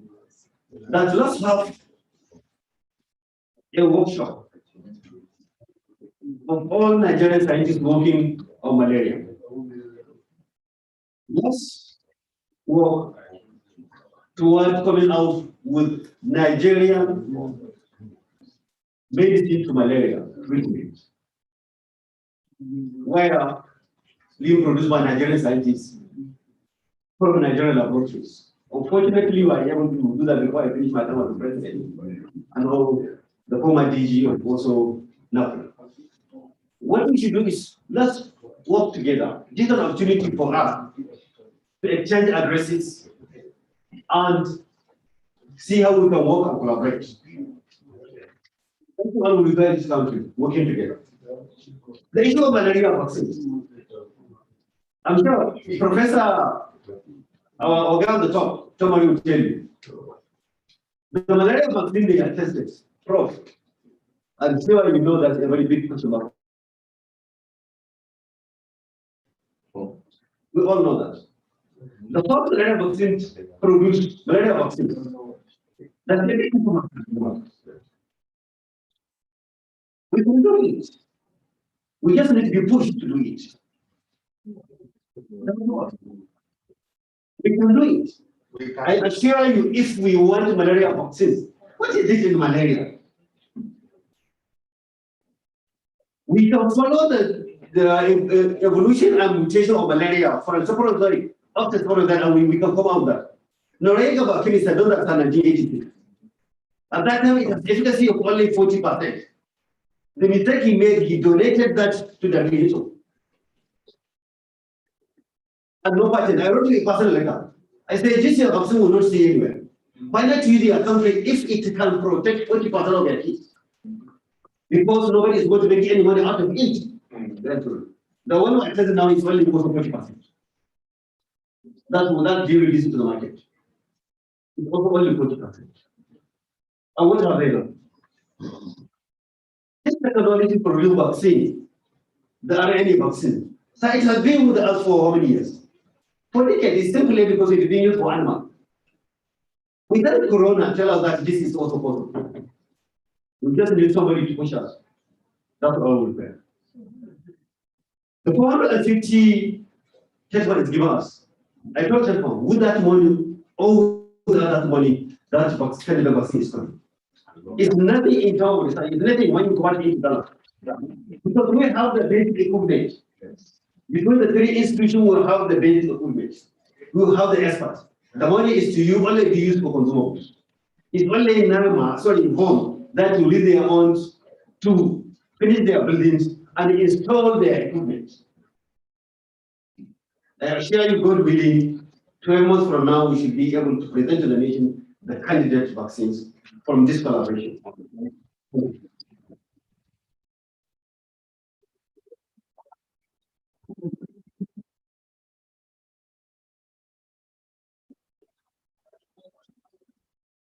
Man. And the reason I'm saying that, all of you have been saying, oh, Germany is looking active. But there was a time when I used to go to the toilet once a day. Now I go every hour. Because the steam jet we used to have in those days, is now dripping like no matter in the town. So I'm not saying more like that. I hope you understand what I'm saying. So I have to get the call of it. But that's why I came to speak for me. But sir, thank you very much for talking about frustration. I love frustration. Because they are stepping stones to greater things. I've always been frustrated from the day I was born. When you're born in a family where your father has, I think I discovered my father yesterday. My father is not polygamous, he was multigamous. The number of wives and children within a family, the central people would take 2 days to count. That's how many we were. So you like self-frustration in such a family. Simple work. I spent the first, maybe at the age of 4 or 5, I was taking to my grandmother's place in another village. My father had to go and bring me because it was an instruct to take his son to go to another place. The school I get there, I stopped going to school. Then for another few months, I couldn't go to school because the whole thing was difficult. Then I was transferred to my uncle, on my state. And I said, no, you're too, well, I mean, you can see that in terms of habits, I'm not that tall. So you could imagine what I was when I was small. So they look at my size and say, this one can't go to school. So I was going to school with my uncle. I mean, to his shop. One day, I think I was causing a lot of trouble. They said, no, stay at home. And one day, I walked from the home to his shop. There were not many traffic in my town, maybe a few bicycles, one other scooter or something. But the fear that I could walk from that house to the shop, send me back to school. But that was the safest place I could be. And I got in the middle of the year. Of course, I couldn't pass that exam last year. I remained in that place to repeat the same class. One thing happened. By the end of the year, I actually was smart enough. And I got double promotion. Double promotion into trouble. Because when I was promoted into that best class, because I lost the gap in between, I couldn't catch it. They were about to send me back to whatever it is. But somehow, we managed to get through all that. And one of the things they used to do in those days, which I didn't call it what regard, those who are in behavioral science will say is wrong.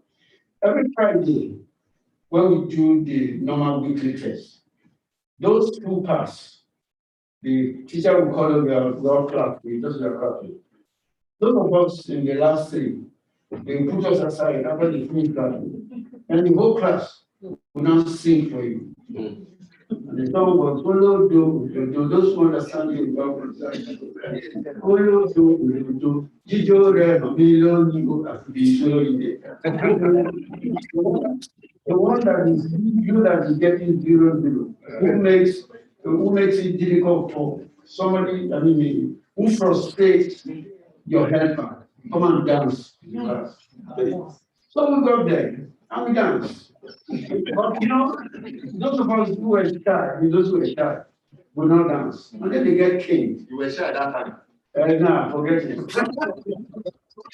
But then those of us who didn't want to get king, would dance. And once you finish dancing, go quickly so you can see if I know how to dance.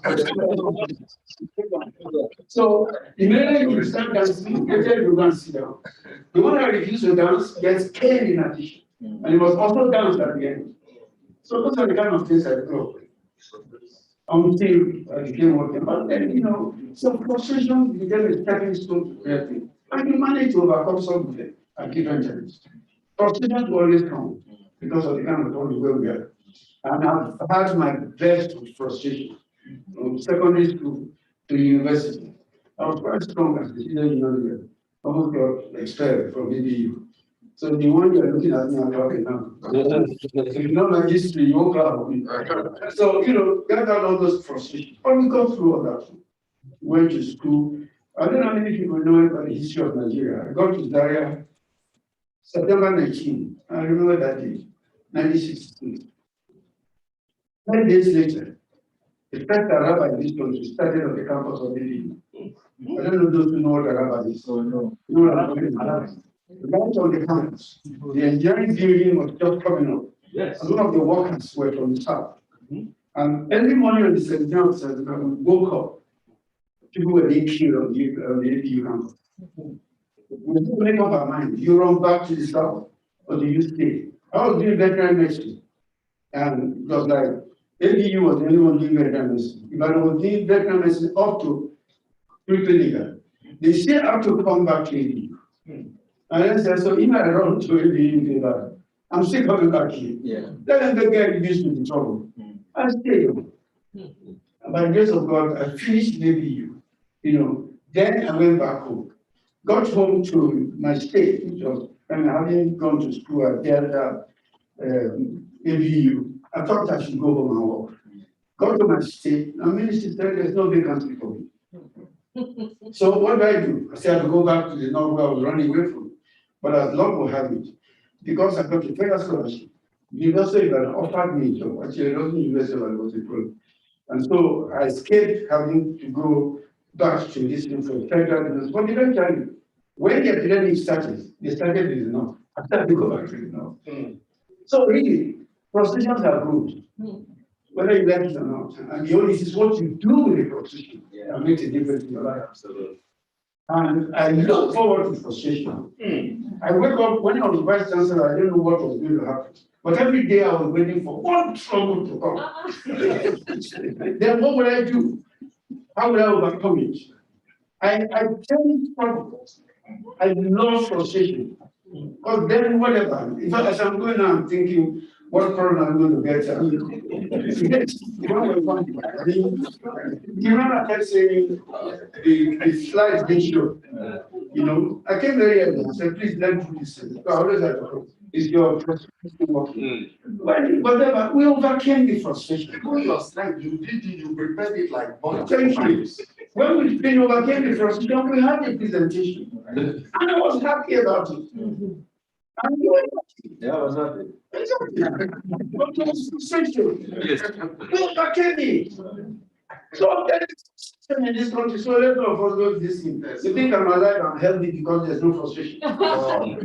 It's because all the frustration we came, we fought about it. And that's the message for each other. So let me have the president.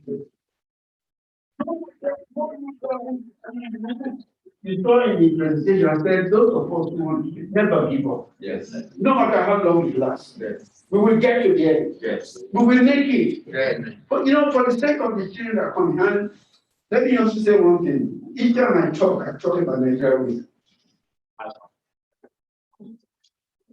Oh, sorry, sir. Sorry, sir. Sorry, sir. Sorry, sir. I talk about Nigeria with passion. And then the young people ask me, it's utopia. When you were talking with Nigeria, can't be like that. And I said, Nigeria was utopia in my time. When I keep narrating to you that I'm the 39th child of my father, he was breeding us for his farm. The first 3 children of my father were older than my mother. Okay. And the day I made a mistake and called one of them brother, he slapped me. He said, I'm older than your mother. You are calling me brother. And then my so your brother is your father. Because he's older than your mother. And so you learn all those things when you're young. And you begin to see like how do you escape? With all the surrounding people having to fight among 50 children, how do you survive? And you go over that one, you become what you are today. Yeah. So my friends, whatever frustration is coming, never give up. Whatever frustration is coming in this country, greater days are coming ahead. And don't forget me, I'm believing that Nigeria will get to that utopia that I got to, that I could live in Asia, my town. Go to Wales without anybody following me at the age of 12. Nobody accompanied me. If I want to go to the toilet now, I will just security guard, even with this place. But 2 days of journey by road, nobody followed me. That was in Nigeria, I mean. To get to it, in fact, there was one story I will never forget. We got to Warri that day because it's about 3 days journey. You stop at Warri and they take another vehicle to government college immediately. We got at the garage at Warri. I was looking at the driver, after traveling for those days. A woman who never met saw me and said, talking to my uncle, that time I went out. And he looked and said, where are you going? He said, we're going to school. He looked at me and said, no, you're too dirty to go to your school. She took me out behind the place, gave me soap, gave me water. I've never met her. Washed myself, gave me food before we went to Billy. That was Nigeria I knew. We can get it back. It's individual, it's person. I never knew that woman. I think even in those days, maybe I would have taken a selfie with her. But those days, nothing. I still remember her. I'm sure she must be dead by now. But whatever it is, that was the Nigeria I knew. Not away from there. Ended up in Zaria. Working virtually every place. Last time mentioning with the local government, some of those Shendam, Locam, all those places, those places I've been. They took me like their family. That's the utopia we're talking about. But it depends on the individual. What made it bad? A lot of our leaders are responsible for what we are. Yeah. And some of us go after them because of what we're looking for. Exactly. A professor who knows he's not competent to do the work and lobbies for vice chancellor is as bad as the constitution. Yes. We have to be prepared to ourselves. It boils down to you as an individual. What you want for yourself, what you want for your country, what you want for others. Each time I go out of the country and I go out and I see the that those people have done for us, make me want to come back and say, we must not continue that. And many people who do that example, and it's time for lunch. I got to the Galley board. So I can't remember. The first day, everybody introduced himself. Me, typical Nigerian, dressed like this thing. I'm from Senator with such a loud voice. Everybody clapped. The first presentation was by the CEO of Gavi, and he said that the members of this, I'm very glad today that finally we got Nigeria to pay the money she needs due. Yes, you get it? Yes. That I'm so glad today that finally we got Nigeria to pay the first tranche of the money she needs due. And here am I sitting down, having to introduce myself as because Nigerian around. I said that I'm going on the ground. It was shame. But he said it was even worse than that. He said somebody from Nigeria also took 10%, they got bank charges from our money. But we are pursuing them to make sure we get that 10% back. And just sitting down there, having introduced yourself, incidentally, where I was chairman of that, or chairperson of that, two of us look at each other, and we knew the kind of shame that these are coming to do. But instead, for all that fun, I want to come back and make sure that any of these people, no matter their position, president, whatever, who messed up the name of Nigeria, we should be able to talk to him. Say it in their presence. And one good thing that you did today, Reverend Father, one of the things you did today in your program, the keynote speaker came up for the president. We made that for us. You know what do? We allow these people to come. We give them all the listening. After the result, we go. Yes. Then the keynote will come and wait for me and you. Yes. Let's get the keynote where they're sitting down there. Imagine if this speech was keynote. Yes. And I told the vice president. Yes. And he was nice yesterday. We did this, we're doing that, we're doing that. And remember what I said about if you do it, what somebody did 20 years ago. We will be able to tell, so they will know. Not what their surroundings are telling them. What you and I, who are the ones who have seen this system in this country, are telling them. So please tell all the other people who are organizing conferences. Find a good keynote speaker, not the usual tell the people who speak the truth and put it there before the president speaks. Then they will know. Because some of them don't know what is going on. Because of the people who surround them. And these people will never tell the truth because it means that they are not working. So they want to cover up and say they're doing well. And that's the problem. So a few of us who have no business with government, but who have more, I love this country, I tell you. I love this country more than everybody. And I always say one thing, I owe this country more than I can ever pay back. More. Thank you, sir.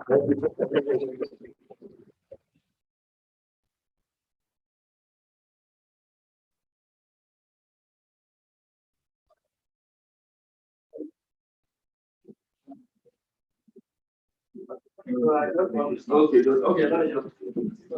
The motion that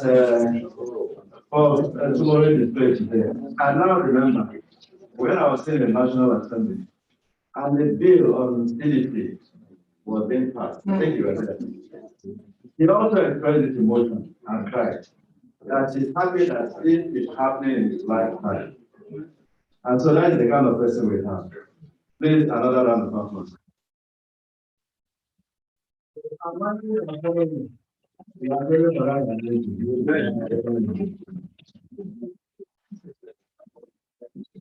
Thank you, sir.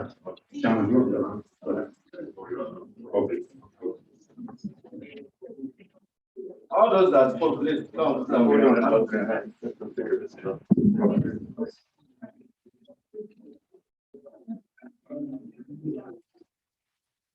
Mr. Davis. Another meeting.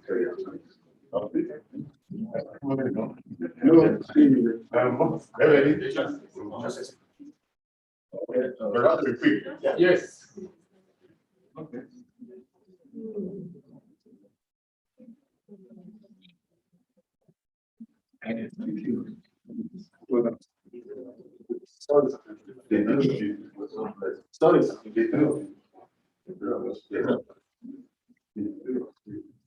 I'm going to go. The wife will be there, otherwise, the one who got to be there. No, I thought it's not going to be okay. The wife should be there.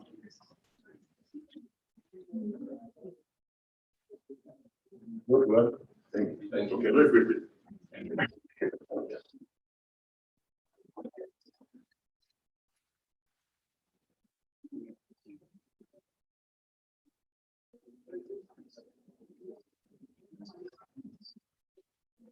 Thank you very much, Professor Media, and thank you, the audience, for making this one of the most vibrant sessions.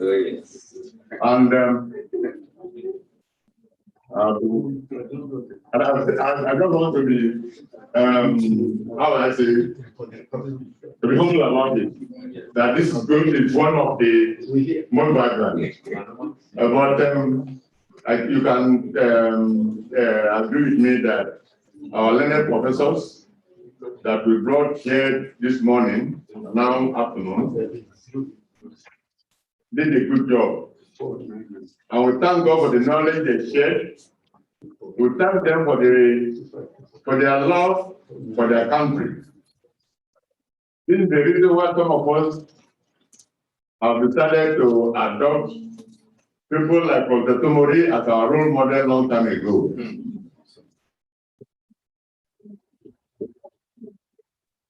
You talk, you may not get the political reward you need on time.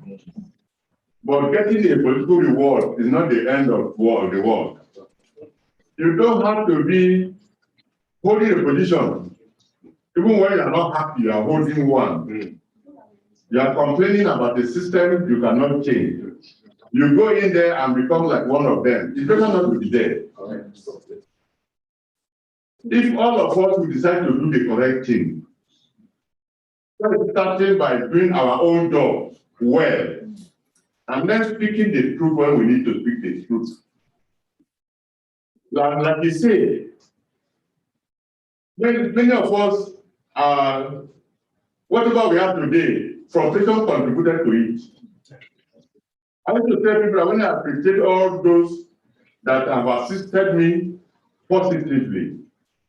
I always leave a word, a line for those who attempted to be stumbling blocks. Because they make me weather resistance. And call it in administration, although I'm not a politician, but I'm able to withstand political intrigues because of some things that I've suffered earlier in my life. So please, let's take challenges as opportunities to make progress, and our country will develop.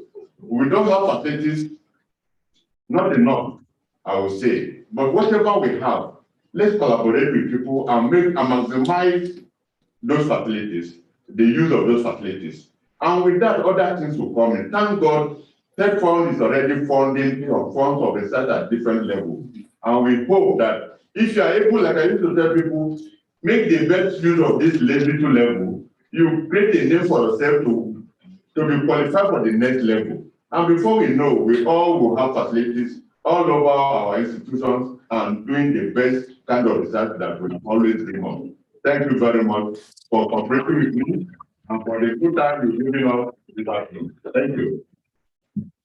Thank you, thank you, thank you, thank you. Please, can we put our hands together for the chairman of the now you will agree with me that we did not make any mistake asking how we to chair this session. You can see this is in its own session that temperatures just started going to the negative side. You know, this place, the temperature is ambinormal. Have you heard ambinormal before? The one that we go call. They don't call ambinormal now. You take my own this afternoon. Ambinormal. And so, I'd like to thank everyone from the chairman. Thank you very much for the wonderful display of charisma and competence. Thank you, our presenters. Thank you. Our academic father and juggernauts. I'm very, very happy that what happened this afternoon happened. The reason is that I have 2 young mentees in this hall. And one of the things I have been doing in the last 3 months is to tell them that within this short period, I've been privileged with our government support to work in advanced laboratory, semi-advanced laboratory, lectured laboratory, and work where there is no lab. I have been privileged to walk through all of this in different parts of the globe, in at least different parts of the globe, at least 100. And I said that until you go there, you will not understand. You will think that by just going there, you are made. The truth is that there are many of our own people too who are there who want to come back. But they are now at the level, many of them are at the level that they don't want to come back again because their first degree postgraduate, first degree undergraduate student, just testimony is now a bad exam. So it doesn't make sense that they have to take Charles. And you get me a position of the lecturer in your university. And then Charles cannot do it alone. Charles have to present it to Senate. And then the professors in Senate will look at the TV because the kind of freedom we have to work in the research here in developing countries generally. You don't have it in advanced countries. Let me tell you because I know it. I've worked in Dr. Fortunate Lab. If a professor has because they usually work on grant, if a professor has a grant to work on vaccine on malaria, no matter how intelligent you are, you cannot start doing another study. It is that one you face. But here, if Professor Hamilton is working in malaria, you can wake up, you are coming to work in the morning, you decide that I'm going to, I saw pop-up that somebody is saying, I want to know the starch inside. And you say, go ahead. You will see how they and the student publishing attack. Meanwhile, he's a malaria person for there. You understand? You can't do that in a course. Now, these things that we do give us wide experience in this place that you don't get it. So you will see someone who is doing a postgraduate study in abroad, from his first degree to PhD, he cannot publish a paper. It is the technique that he will publish. You cannot publish the way we do accessory publications. No, it's your technique you will publish, right? So you know only that and you work exactly what you have been told to work on. It's a big disadvantage. Secondly, if I am in charge of a unit, the equipment in that unit is the only equipment that the student can learn. I repeat, if Professor Esimole is the head of vaccinology in a university in an advanced country, and there is a PCR machine there, his students can only learn the use of PCR. He cannot go to Professor Kawoji's unit and learn HPLC. No, you can't. But here, once you are a student of university, without the VC alone, all the equipment in that university, if you are smart, you can learn all of them. You can learn all of them. You don't know this until you go there.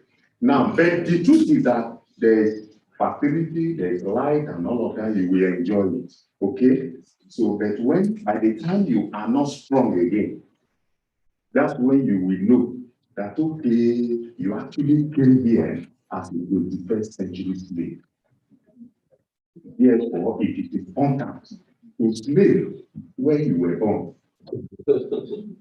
Go out, go and acquire all the skills, the way all these people have done. And come back to this place. Let us do it together.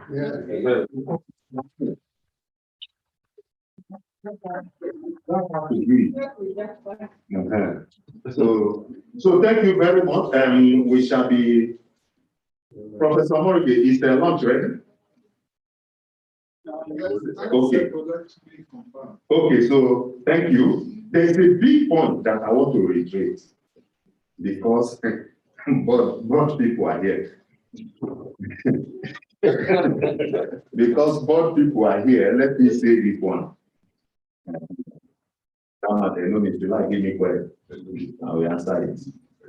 See, if you like, buy the most sophisticated, state-of-the-art equipment in this world, it is useless unless you have human beings that know how to use it.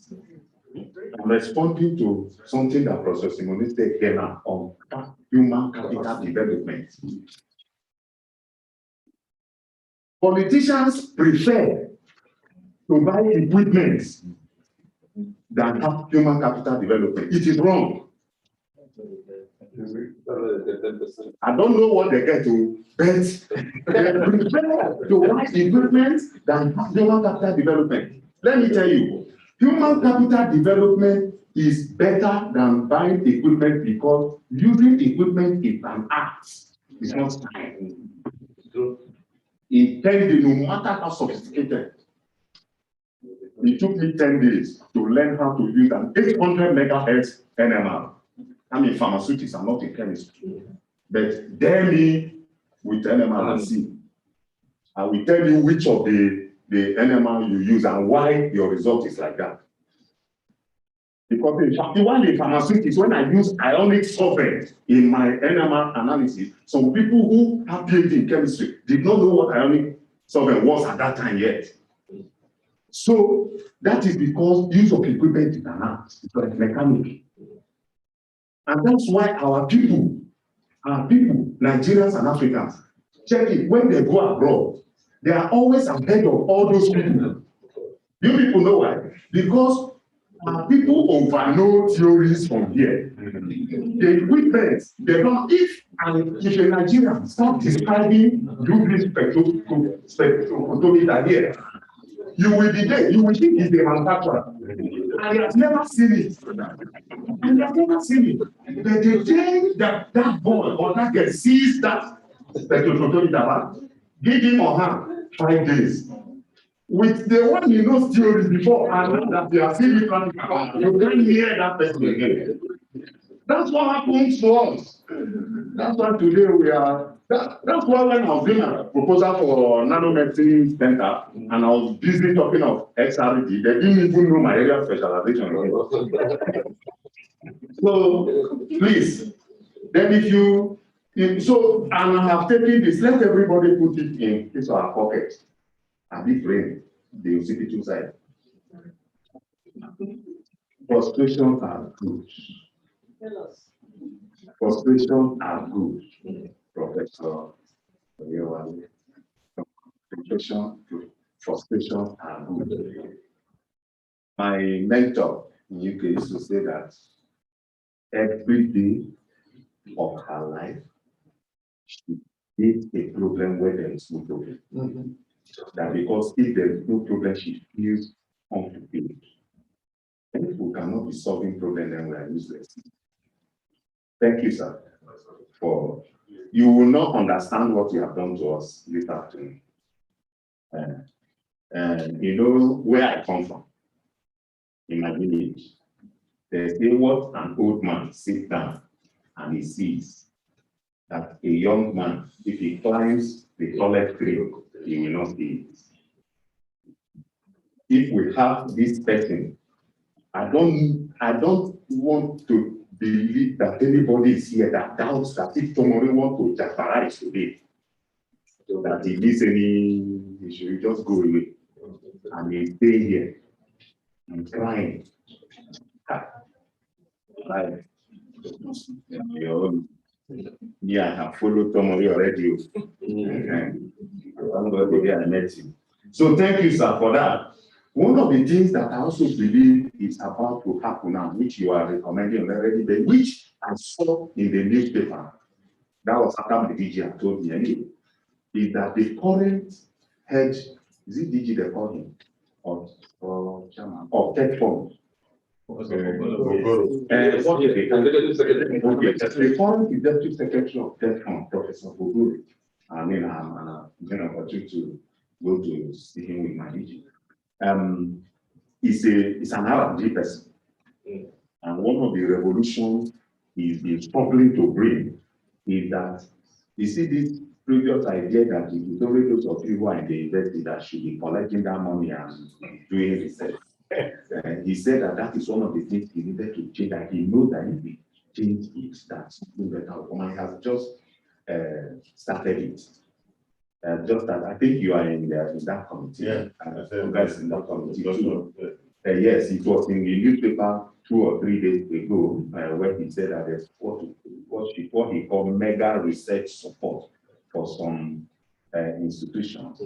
And if you are a nice academic here, if you don't know there's something you don't know, better go and start knowing now.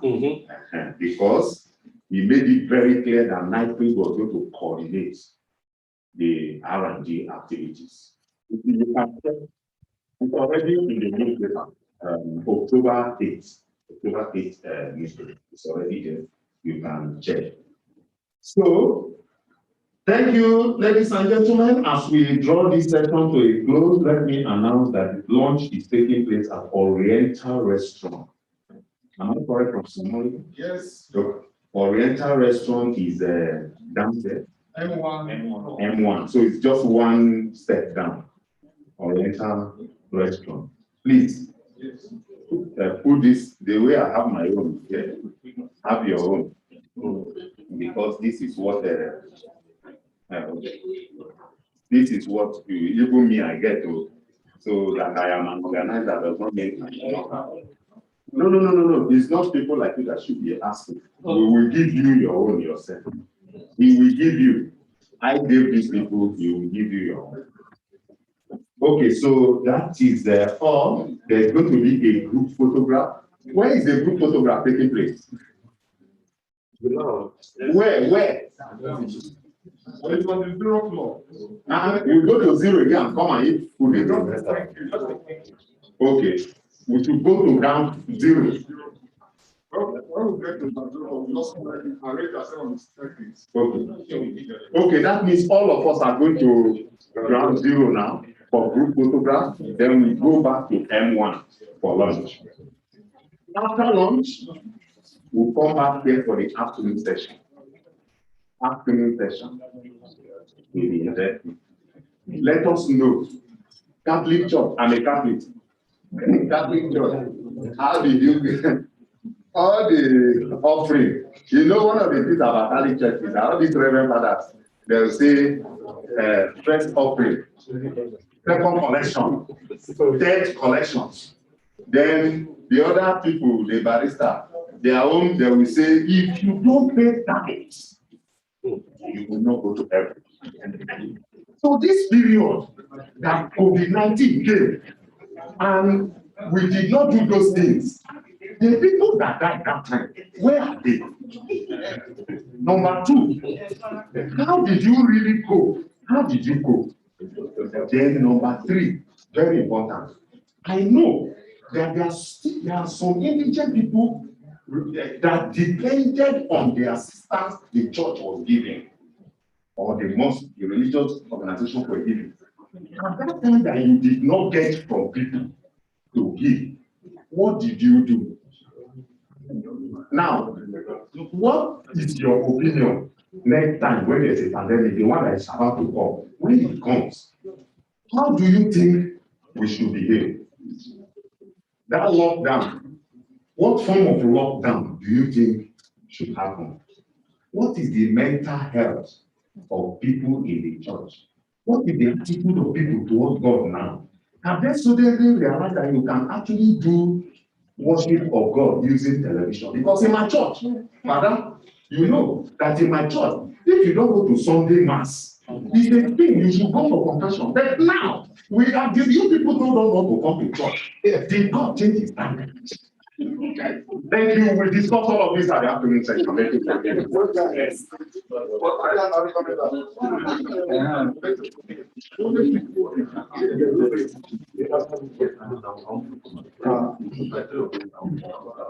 Remain seated until you collect some more tickets. So we will all be back here exactly 15 minutes to 3. We will all be back here exactly 15 minutes to 3. Thank you.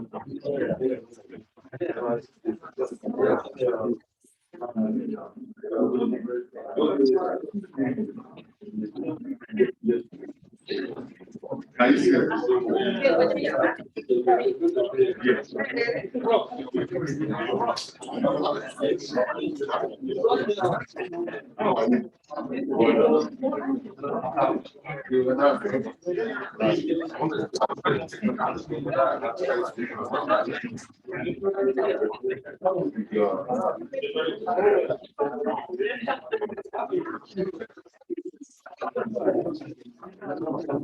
Okay, class.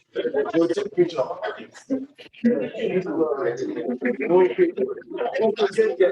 you don't reach, I say, we see the thing, now we pray for our friends. We're not going to say that celebration with the creator.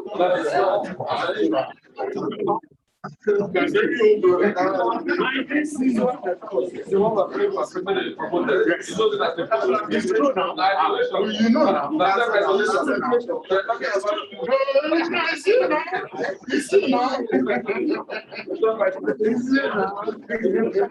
So when I went for simulation inauguration, that was when I did because the people that came.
No, I didn't know that. Yes, now you have been used. You just got the munitions. Come on,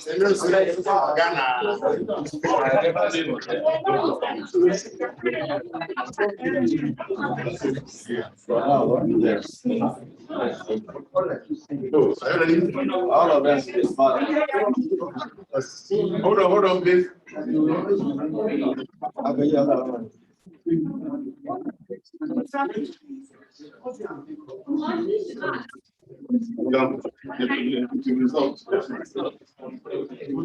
Please use this one.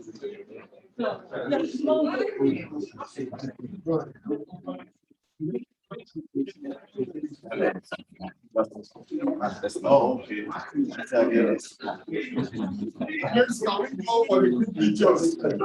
Yes, that is one. Somebody is one hour. One hour. The people down. We will not come and meet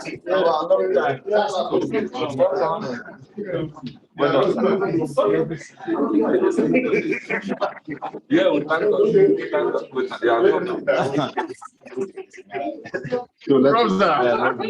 It's my bank. I was wondering if you didn't want to come to the program. Just name and if you are not available, you are in trouble. We know that. You or me? You or me? You are the one that doesn't have.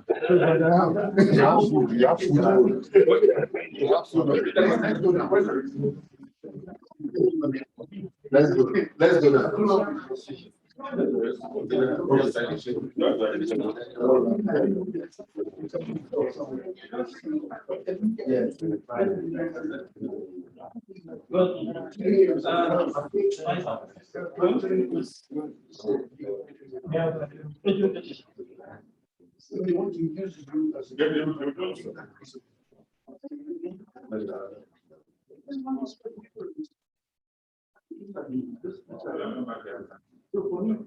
You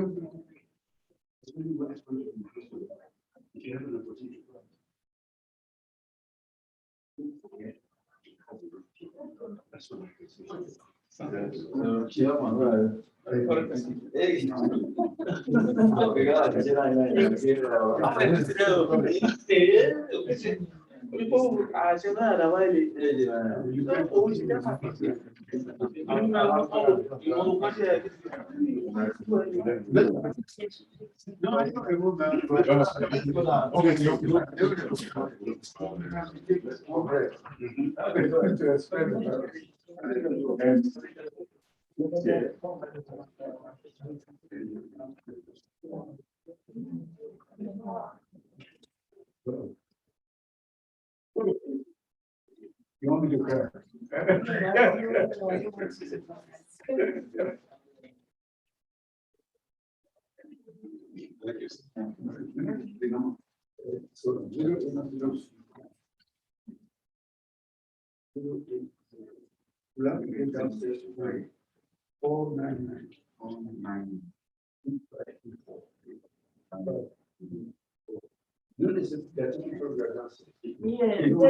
can you have me, how do you have nothing on properly? This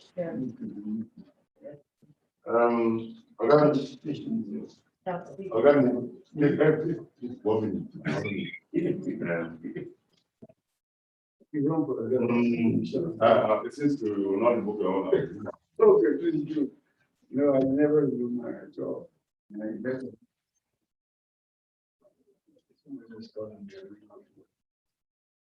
Thank you. Okay. Okay, let me and then tell you. How?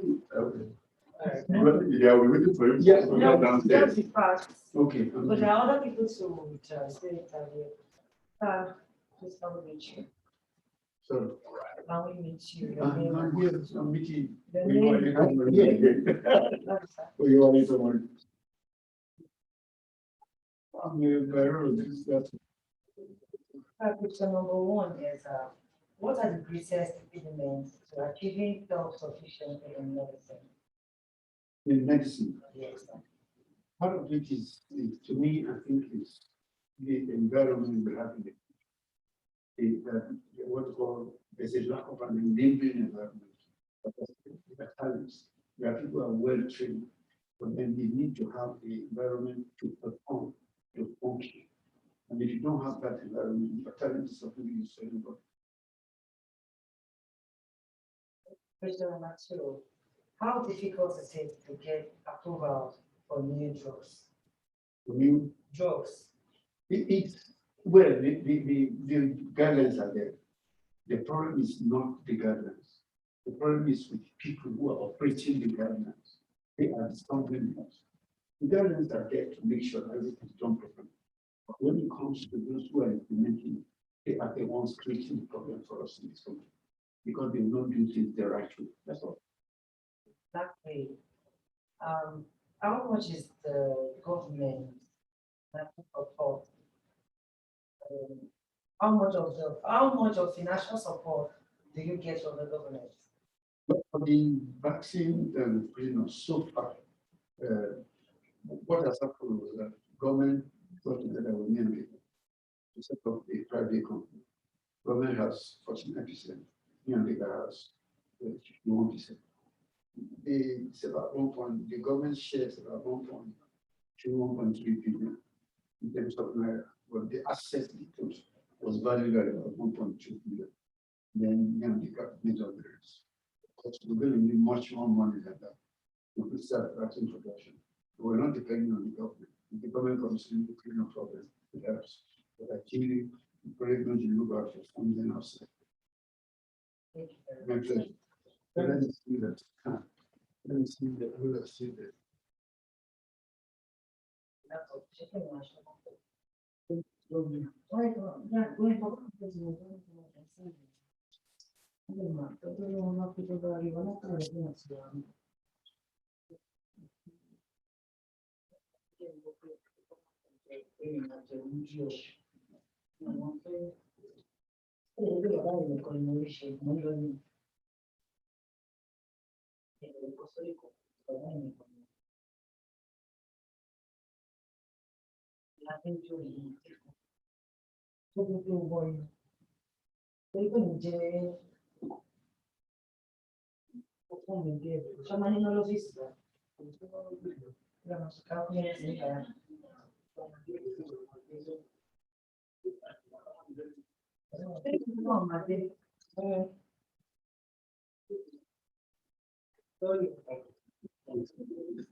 Somebody will be around.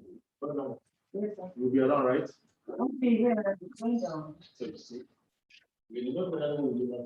Yeah, that's how. Come now, this thing is going around the house. I told them, I was telling you now that they left their properties. They can't stay here.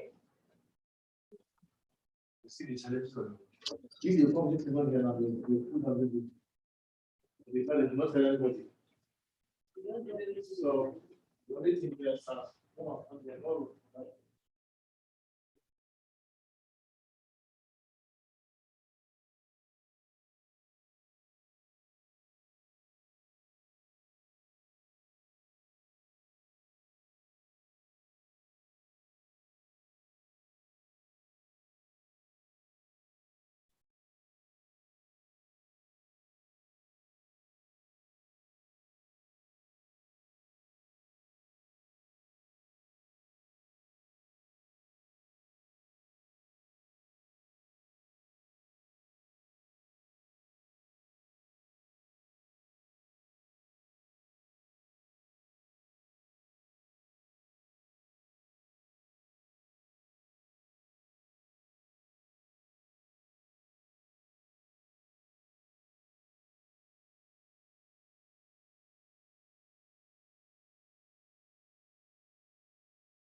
speaking like this, you don't know who is who.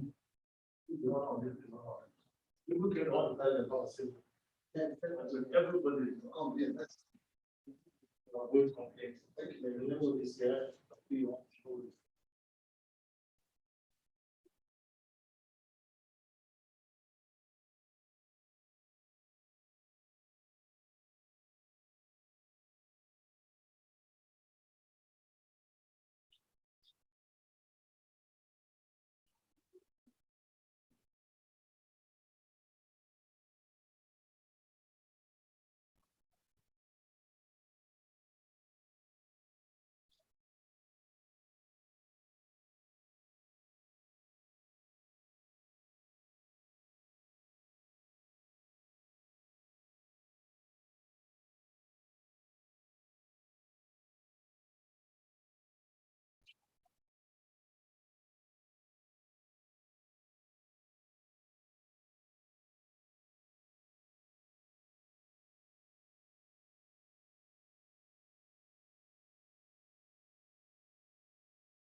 Biology.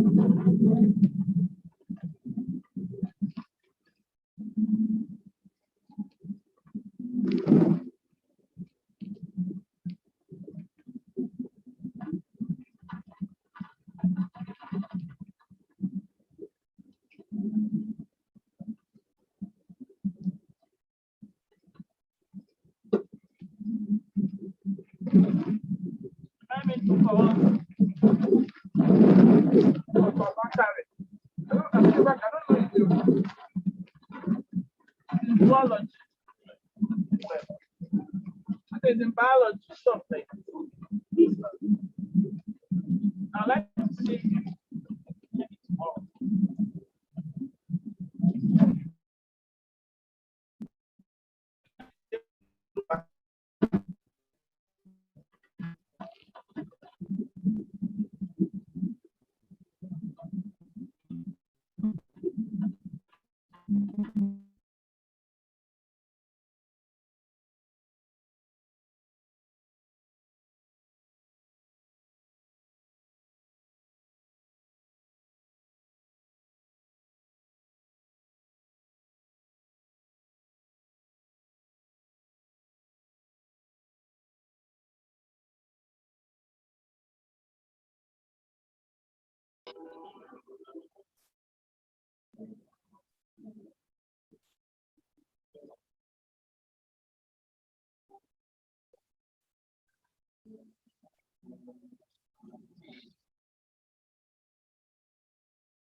Mic check, mic check.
I'm so sorry for this.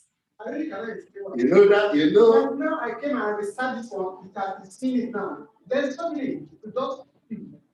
If you don't know, you get the two and there was no challenge. I came back, you see how to restart it. I just need to present this person. So now that you know that it is a possibility, the other one that you resorted to Yes. should stand there and waiting. What will happen? My one has gone because it was not prepared. But people can do the same thing. It's not that if you do it like that, the people online will not be able to see, except I have to manipulate to show. So when you did that one, they were not seeing. They were not they were seeing the presenter, but they were not seeing the slide. But along the line, I was able to manipulate it. I put the presenter side around the slide. That was what they were not seeing. If you have to get now, if this one is connect it directly, I will split it.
So put up the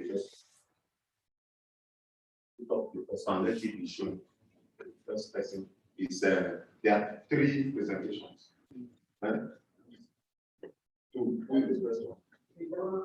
First one is the second one. What do you mean? On day 5. In day 5.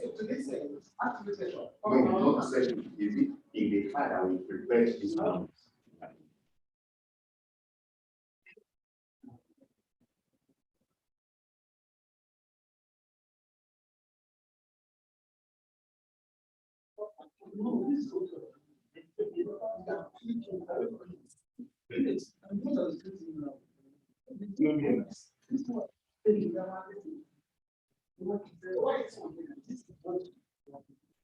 No, why is this one here? I told you what.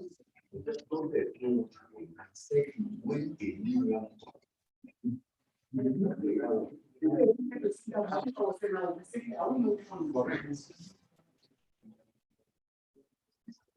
Delete the one that will not be used.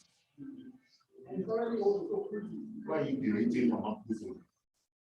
I'm just reading from Amazon. The first one is not an updated one. No, the updated one. Open.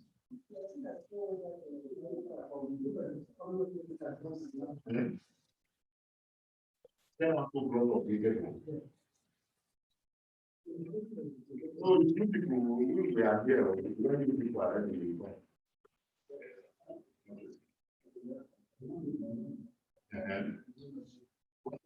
Why do you collect the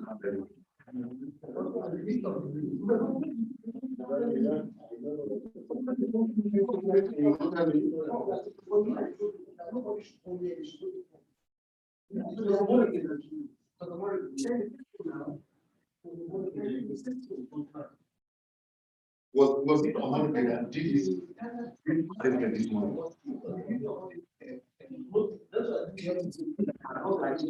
me tell you, yeah, we don't work together, so you do not know my plan. I don't like soil. Yes, I don't like soil. That's why I prepare a day so that when there is a problem, you don't need to tell me. I will know that this is because I want money. When you came to my pocket, to my room, I want you. If you don't have it,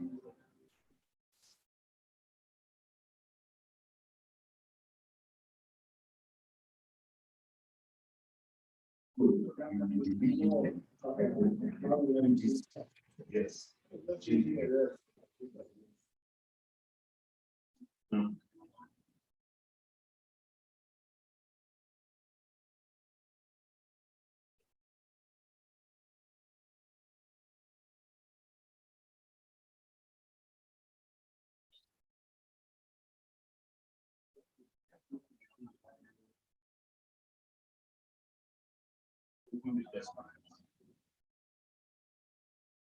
It is the correct one.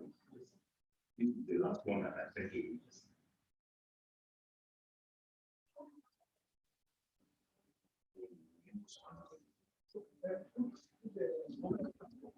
Yes, yes.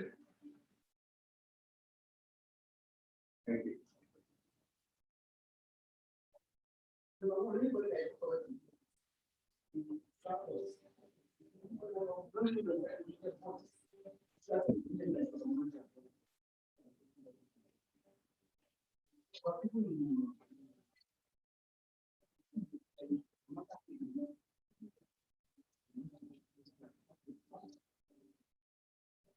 Good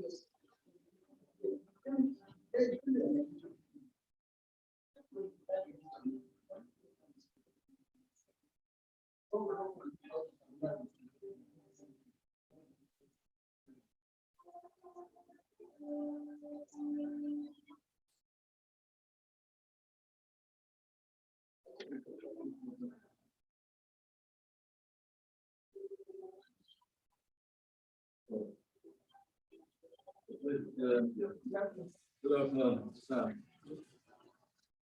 Good afternoon. I don't think we're not there on that.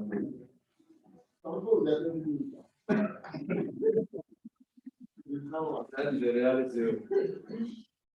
That is the reality.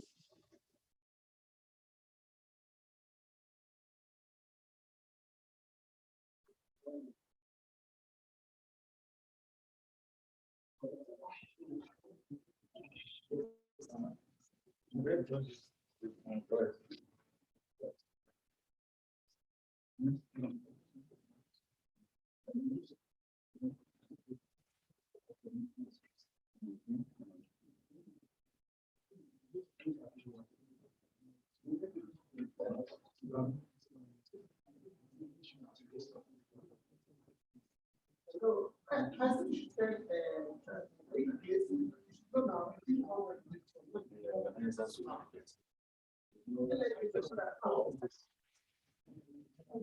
you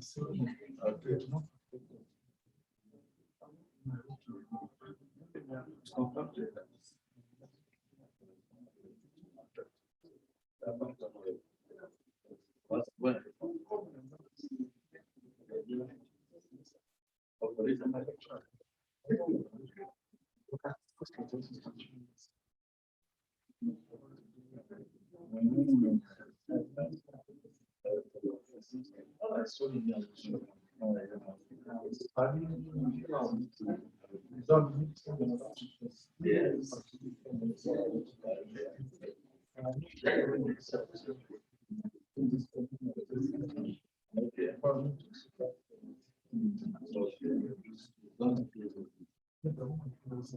Project it. Okay.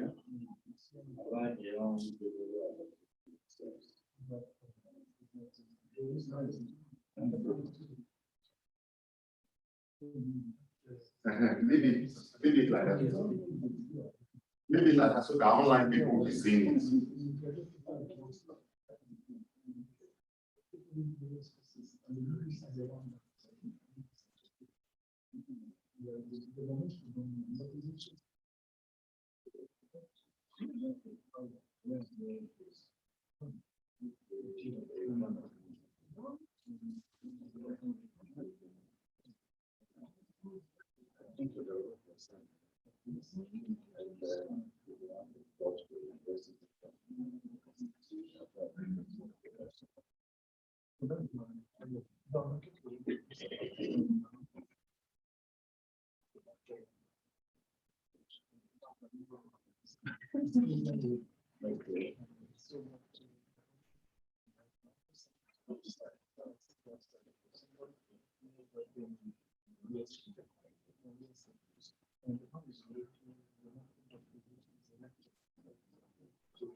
Thank you. That's our last business.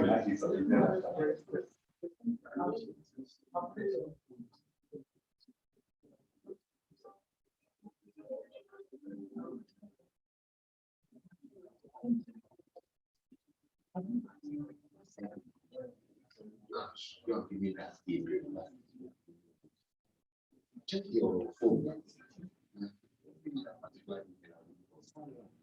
The president she approved it up for you. It was not. Yes, now.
But I'm happy the way they are in social. I'm very happy. I'm very, very happy. Because I was angry yesterday when they said, you know, this is transport. I said, nobody will 2003 years. That's how I was going and this must go and eat. And I've funny not seen enough- anywhere anybody with 12,000. and funny enough, we have one stomach and we don't chew the cord. No, we do it's by cooperation now. You eat small, another person eat big. We just it's like cooperative society.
So, ladies and gentlemen, it's good to be back.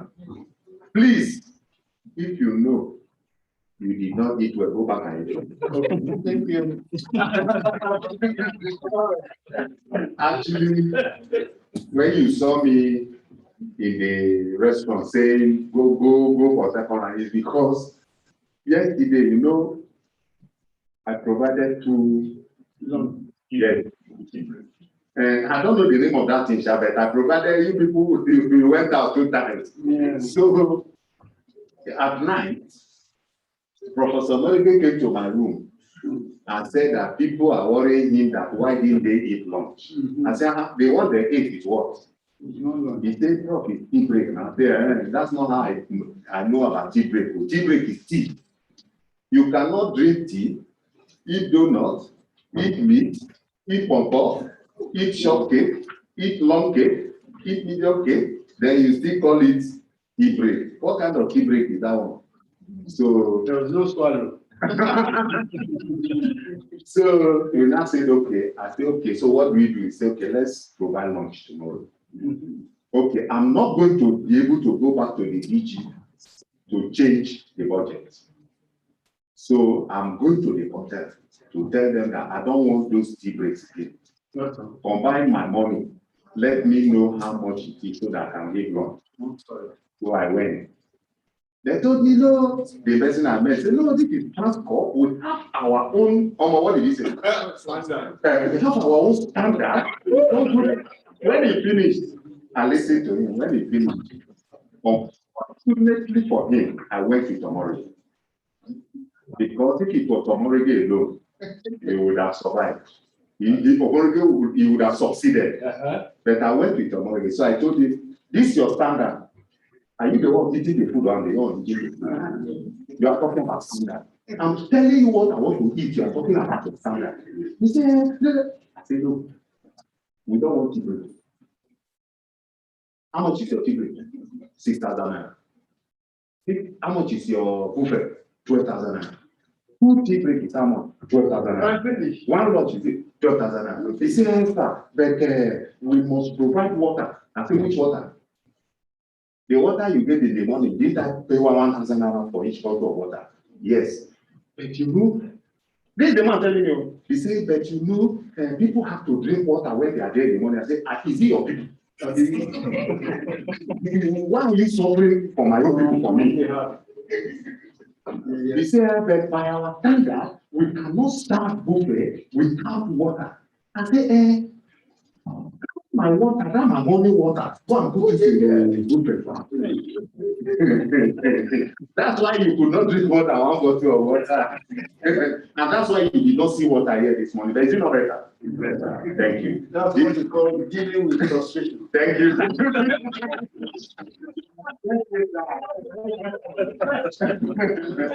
So that's how we left here.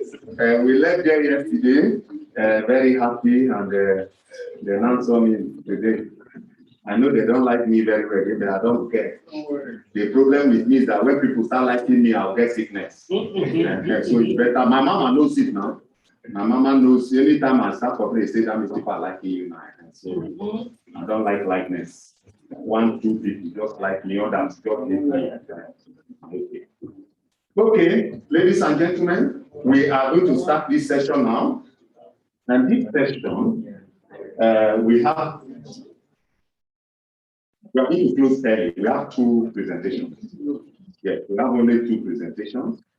And the chairman just stepped out to leave us.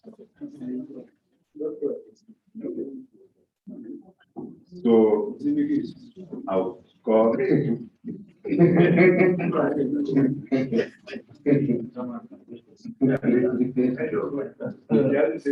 chairman likes to make speeches. Anyway, for protocol's sake, maybe you're going to. That's how I'm doing like this. Some of them coming back. Oh, yes. We know those things.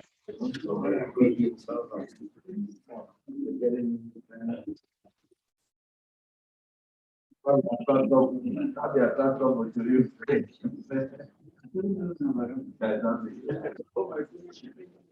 but let me begin to come to this side of the table. First, I'd like to call the presenters. The slot with the Catholic Archbishop of Abuja, Dr. Ignatius Kegama, is represented here by my friend, Reverend Father. Please, can you please first? Please, let's put our hands together. You need to plan for him very well before you do it.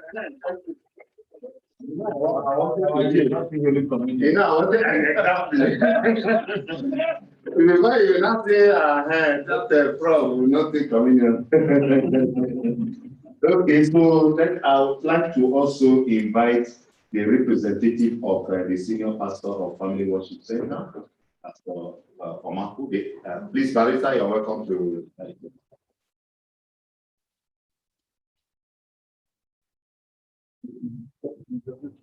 Okay. So you keep on this slide while the middle one will be for the chairman. Thank you. Okay, so the chairman will join us shortly. Any questions or any comments? Any comments? Any questions? Any comments? Somebody wants to make any comments before the presentation?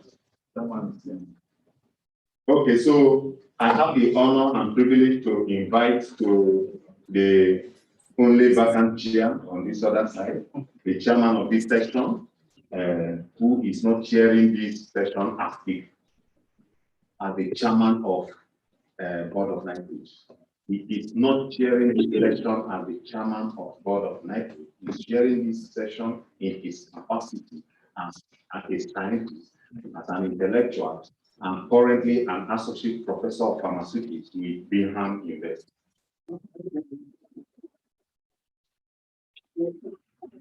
Welcome, Mr. Chairman, and I will hand over the mic to you to take the proceedings forward.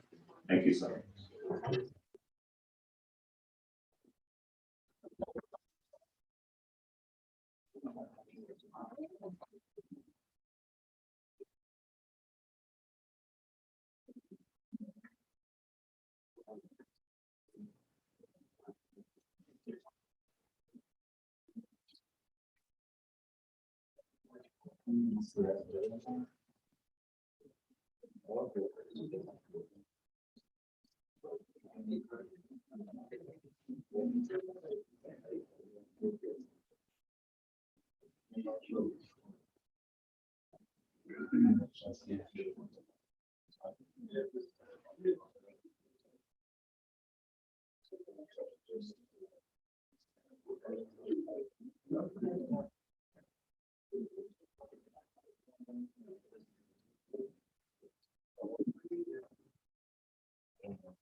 There are so many microphones. Which one do I use? Anyone? Okay.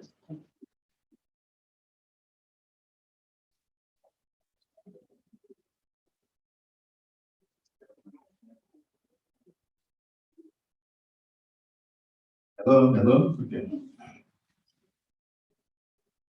After the lunch, and I came back to sit over there.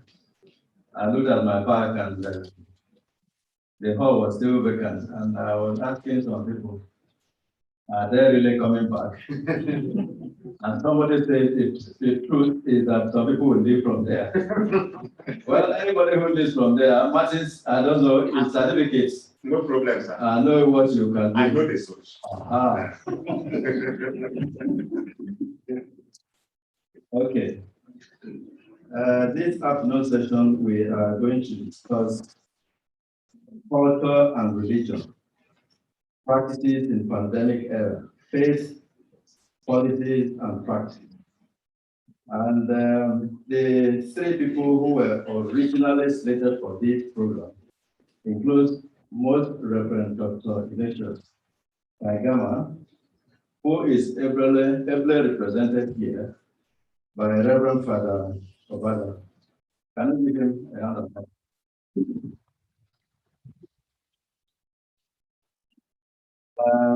The second person is Professor Shehu Garandachi. Is there anybody representing him here? No. Okay.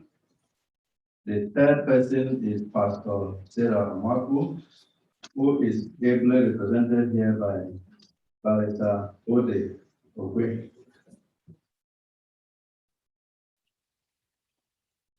The protocol that I met is their resume were being read out, but incidentally, I don't have theirs. And so permit me to ask them to speak briefly about themselves before they continue. So when you come to the podium, the first thing will be to give us a brief about who you are, and that will help us, the listeners, when we listen to you. The topic here is quite straightforward. We all know all kinds of conspiracy theories that have created COVID-19, and some will say it's an evil cloud that is passing all over the place. Some will say it's evil spirit, and then some will say that it's Weibo concoction. They concocted it from the lab. Some will say it's from China. And then from the religious cycle, some believe that as a child of God, your body is a holy temple and cannot be infected. And so this COVID that they don't know anything about, they are not going to take it. Up to tomorrow, some people in the religious circle, both Christians and Muslims, have made up their mind that they are not going to take. But we have here our religious leaders.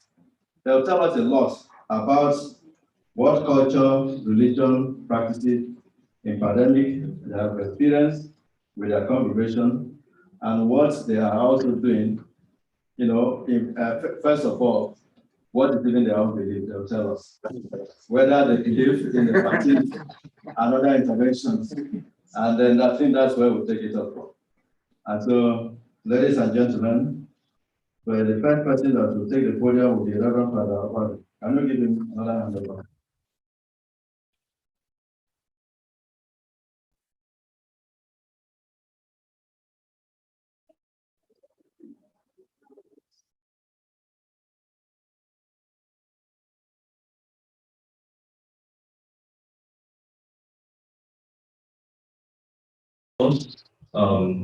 I will please beg to stand on the existing protocol. And welcome back from the very sumptuous lunch, especially for those who went for 3 rounds. It's good to know that the 12,000 was well spent. And it's good to be here. It's a privilege, I must say. I am Reverend Father Joseph Tolulope Obada. I'm a bioethicist. I was privileged to have been sent to train as a bioethicist by the Archdiocese of Abuja. I'm a priest of this Catholic Diocese, and I'm also the chaplain to the Catholic Association of Catholic Medical Practitioners. It is good to be in our midst, and the Archbishop whom I represent, his name is Grace, Archbishop Ignatius Ayo Kaigama, has started me with this responsibility, and I hope I will not disappoint at the end of the day. Earlier, Professor Martins was saying the only vocation he aspired to be was to be a Reverend Father. Well, would you want to explain to us who or what changed your mind? Because you got to the 4th year of the School of Pharmacy, and you went to for the NYSC, and somehow something changed. By your oath. My confession is supposed to remain with you. That is very correct, except that you make that confession with a microphone. So you are not speaking with yourself. Providentially, I remember myself that many years ago, I had gone to Obafemi Awolowo University to study pharmacy. I was supposed to do that until I came back and I saw God's missed call. So I decided to represent. So the way we say it in our circle, whether you be father or father, the vocations are still the same. No one is less important. What I have before me is the topic culture and religious practices in pandemic era, faith, policies, and practice. If I understand my job well, we're supposed to talk about like the Bible to believe and the things we've been doing and what we would propose as a solution. I'm going to try and keep it brief. I understand from the project, I think it's supposed to have 20 minutes. I hope I don't go beyond that. So let's talk about the very fact of what the pandemic was. In my opinion, I decided to term it this. The pandemic was a gadfly. The gadfly is that particular intellectual is known for stinging someone to consciousness. As a matter of fact, in the philosophical world, those who study philosophy, Socrates was actually known as a gadfly. And that's because he had this didactic method of using questions to bring out the truth from someone else. I have decided to I see it rather as a gadfly because it has stung us to consciousness in many ways, especially as it concerns my view and the religious circle. There are some fundamental questions I've decided to pull from the general topic or the general subtopic, which are these. What are the public health implications of various religious practices and rituals? These are the things I hope to talk about. How can they be adapted to minimize the spread of airborne infection, but still not compromise their intrinsic spiritual value and beauty? Which adaptations were introduced during the COVID-19 crisis could be recommended long term? Professor Martins added a few more questions about what we do with our tithes and do with our offerings. I hope not to answer that. And a few other questions which we will definitely talk about. Just to contextualize what we're doing here, I must say another kudos to my group for making this very, very holistic in the sense of all stakeholders. And that has just made the job easy because everybody just day your day and mind your business. Let every other person day their own day.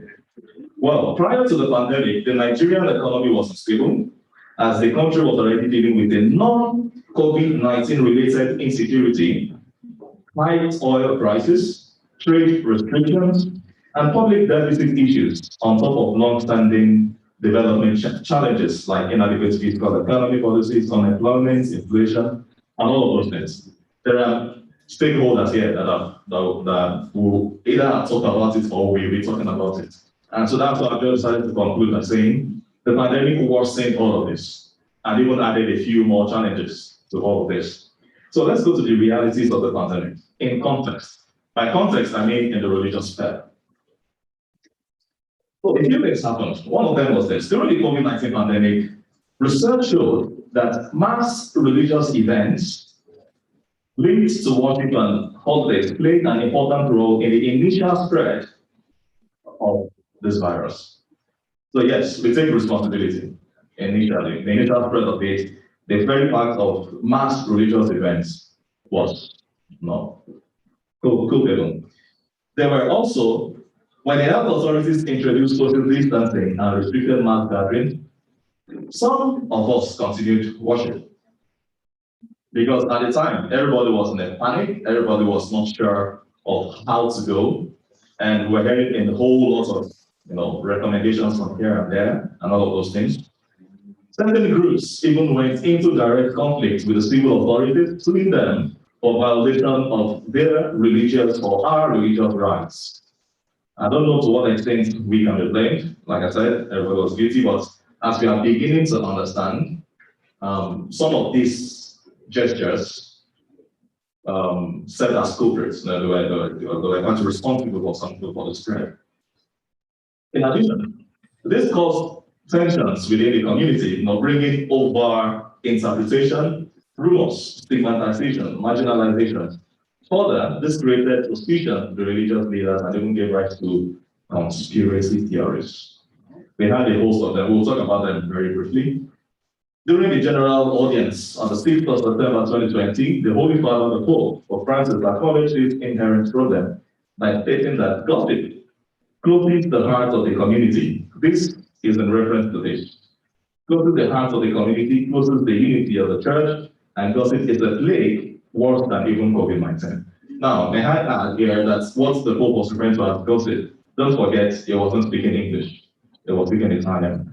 So, gossip, as it is used in the Italian language, refers to a whole lot more things than you and I understand as gossip. It was referring to, in quotes, infodemics, the very many problems that have to do with the spread of information. Let's talk about the infodemics. Now, conspiracy theories that were born out of uninformed beliefs. One of them was that this is the revelation of what they call the mark of the beast, 666. By the way, this is not going to be the first time you're going to hear that. I remember, I'm not too young to remember that in the year 2000, the millennium, they said the world was going to end. Well, this is 21 years after we are still here. The end of the world was what some other person said, that COVID, and all of this, by the way, a number of us as religious leaders had biblical quotes to portray some of these theories, especially from the book of Revelation. The devilish microchips, that was another thing that was being spread. The extermination of the African race, that was born out of a whole lot of suspicion also, and it's not a very new thing. A mode of population control. Well, like I said, most of these things, as it was being tried, where I would own up, also being done by some religious leaders. And if you are thinking, if you're asking, I think that was wrong. But we can't change the fact that a few religious leaders were, proponents of it. So part of the topic says something about culture, but I want to see culture in the light of this definition. And by that I mean the ideas, the customs, and the social behavior of a particular people in context of Nigerians. So this is the context we are talking about culture. So the next slide, please. The culture of poor leadership. Because if you are referring to culture based on the definition I gave, I think the kind of culture that's contributed to the problem, one of them is this culture of poor leadership, because it's almost becoming a norm in our clients, and I think that's a huge problem. So the need for adequate funding and increased partnership between the federal government and faith-based organizations in order to ensure increased access to healthcare delivery by all Nigerians. I will speak for myself. The Catholic Church, the conference, the Episcopal Conference of the Catholic Church, offered 425 healthcare facilities. It was actually the Archbishop of Abuja, Kaigama, who went to the SGF, and it was filled that all 425 healthcare facilities owned by the Catholic Church could be used. The Catholic Secretariat now, on the 14th of February this year, lamented the failure of the federal government to utilize all of these hospitals and clinics offered by the Church's Conference of Bishops for use as isolation centers in the wake of the COVID-19 pandemic. Now, I know that if you get more concrete, maybe not all of them could have been used, but at least they could have been used somehow, even if it were not going to be for isolation. But the point is, not even one of the 425 was used. Reasons? Honestly, I don't know. But if we are going to be looking for a solution, I think we should be talking about also partnership, and we lent a hand, and it wasn't taken. So like I said, I'm not sure why. Another culture that I think needs to be addressed is this: the indifference to public worship as a growing culture. Now, I know this is supposed to be with particular reference. This will have hit differently were these to be more of a strictly speaking religious audience. But I think all of us here, I want to believe, worship God somehow. Whatever name you call God, but at least we are. I want to believe, one of the things they say about us Africans and Nigerians is that we are notoriously religious. Whether that is a good thing or a bad thing is a topic for another debate. But the novelty, there's something beginning to come up, and it's becoming the culture, which is the novelty of the digitalization of the gospel. And temples, by temples, I'm referring to houses of worship, vis-a-vis the danger in the culture of indifference. Now, again, I will speak for myself. As Catholics, and Catholics here will understand this, there is something about us that we call sacraments. Now, sacraments are outward signs of inward grace, which means the way the blessings, the favors, the spiritual goodies we get is intrinsically linked to its expression. There is something external, there is something practical that has to be there. A typical example is the one we refer to as the Holy Mass. You cannot attend Mass online. It is actually not possible. You can follow the Mass online, but you cannot attend Mass online. And may I add here, and I know only maybe Catholics will understand it better, but every sacrament has to be personal. To make this more concrete, another type of a sacrament is like holy matrimony. If you are saying that Mass gatherings that include the Holy Eucharist, which is the Mass, as we call it, should be done on a digital sphere, okay. We need to use that same argument and make it cut across board. So we also need to talk about making confessions online. We also need to talk about marrying people doing marriage online.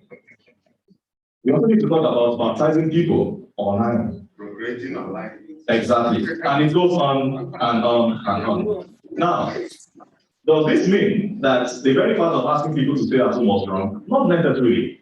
But what I'm saying is, what we are here to discuss are some of the realities. I'm not trying to send this part of the realities around. It has led to a growing culture where some people are now confusing, or rather wanting to digitalize the gospel. It's a different thing that you decide to preach the gospel using the means of technology. That's one. But almost replacing it, there's a problem with that. So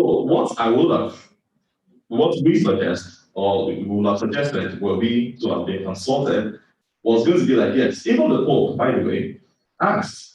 By the way, there was a general rule in all Catholic churches that there was not going to be any public gathering. And I can say for a fact, in Abuja Archdiocese, it was hugely obeyed. And everybody was at home. We, the priests, tried to go digital. And then we had a live stream of masses and benedictions and all of those things. Now, the problem with that is when this thing was, the lockdown was lifted to an extent, people remained at home. People remained at home and they were like, God is everywhere. It's like the Bible says, we are to already and God is here. So God has remained, and some of them were like, did I say that this online mass show also? They just remain the house on a Sunday, tune to the IT or whatever, and then you see your bishop celebrating the mass, and then you think you're fine. No. So that's a problem for us, especially as pastors of souls. It is wrong, in case you are wondering what I'm saying. It is wrong. You cannot, the worship is necessarily sacramental. There is something about the external practice of it. And if you think that is a lie, look at the life of Jesus. He was God himself. Brother, he was not for human language. He is God. And then he would go to the temple. He didn't need to. He would be baptized by John. He didn't need to. He would tell, when he healed the lepers or any other infirmity, he would tell, go and show yourself to the priest. You see, there were always external practices linked to pious activities. So we staying in one place and thinking that you can just digitalize the spiritual benefits. If you're a Christian here or a Catholic, may I register this that it is wrong. There was a so what I'm saying is there is a need for a better ecumenical effort and interreligious dialogue. I'm saying this because I think the CAN, the Christian Association of Nigeria, were all grouped under the same umbrella. And yes, we are all Christians, but I don't know to what extent non-Catholics have a sacramental way of life. And what that means is, each of these denominations, all religions, should have been called to speak at the same level, digitally, to enact the precise way this affects and what the religious leaders will have done. But of course, I think we can understand that everybody was panicking and nobody was too sure of what to do. But that was the reality. I'm talking about realities here. There's also the culture of poverty, and I'm adding, and the poverty in our culture, there are two different things. There is the culture of poverty and then the poverty in our culture. And let me explain that. Colliding with the coronavirus is the crisis of hunger, ongoing conflicts and displacement, climate change, economies on the verge of collapse, threatening years of development gain for communities who have worked to transform their lives and find themselves extremely vulnerable and fearful. All this plenty English. What does it really say? That there is a certain culture of poverty heightened by coronavirus, and which you find expression in all of this. But there is something that I want to talk about, which has already been alluded to, before we went on for lunch, which is the poverty in our culture. And I'm talking about here the mental one. I'm a huge fan of reggae, and one of those I like to listen, one of the songs I like the most is Redemption Song by Bob Marley. There's a part of that song that says, "Emancipate yourselves from mental slavery, none but ourselves can free our minds." The mental slavery is actually the main thing I think we need to worry about. Oh, yes. Oh, yes.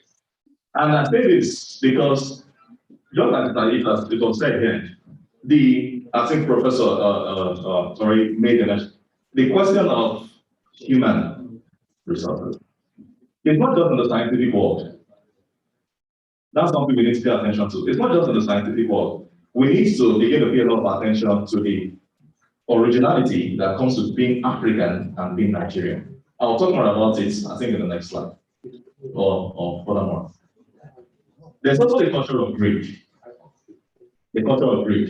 And the greed and insensitivities around hoarding palliatives and vaccines.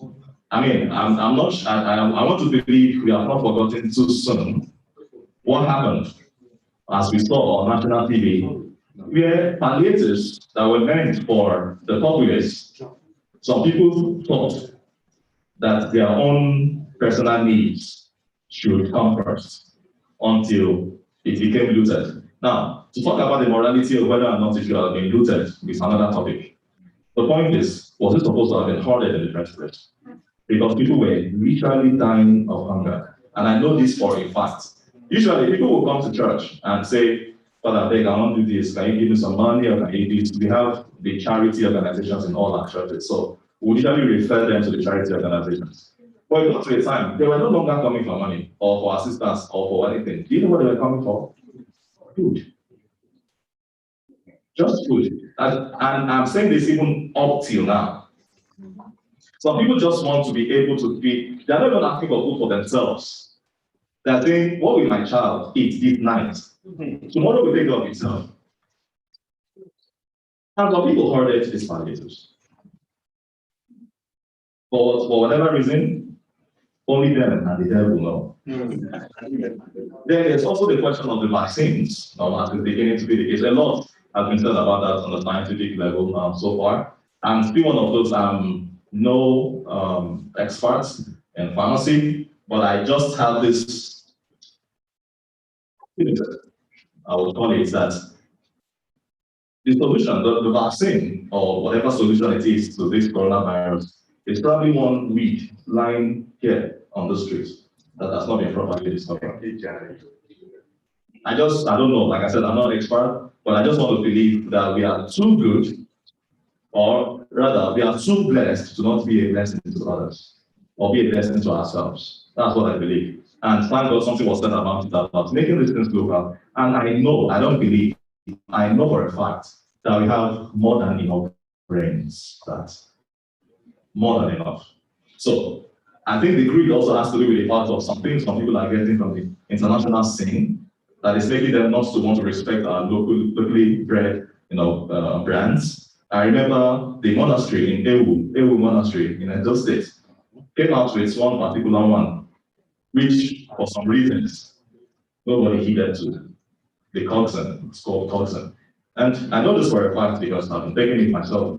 It was not supposed to be a treatment. It was supposed to heighten, the good immunity.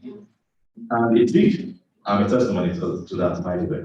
So we need to emphasize the common humanity we all share always, and especially in the strenuous times like this pandemic. So the problem, the solution. So what can be done in more concrete terms?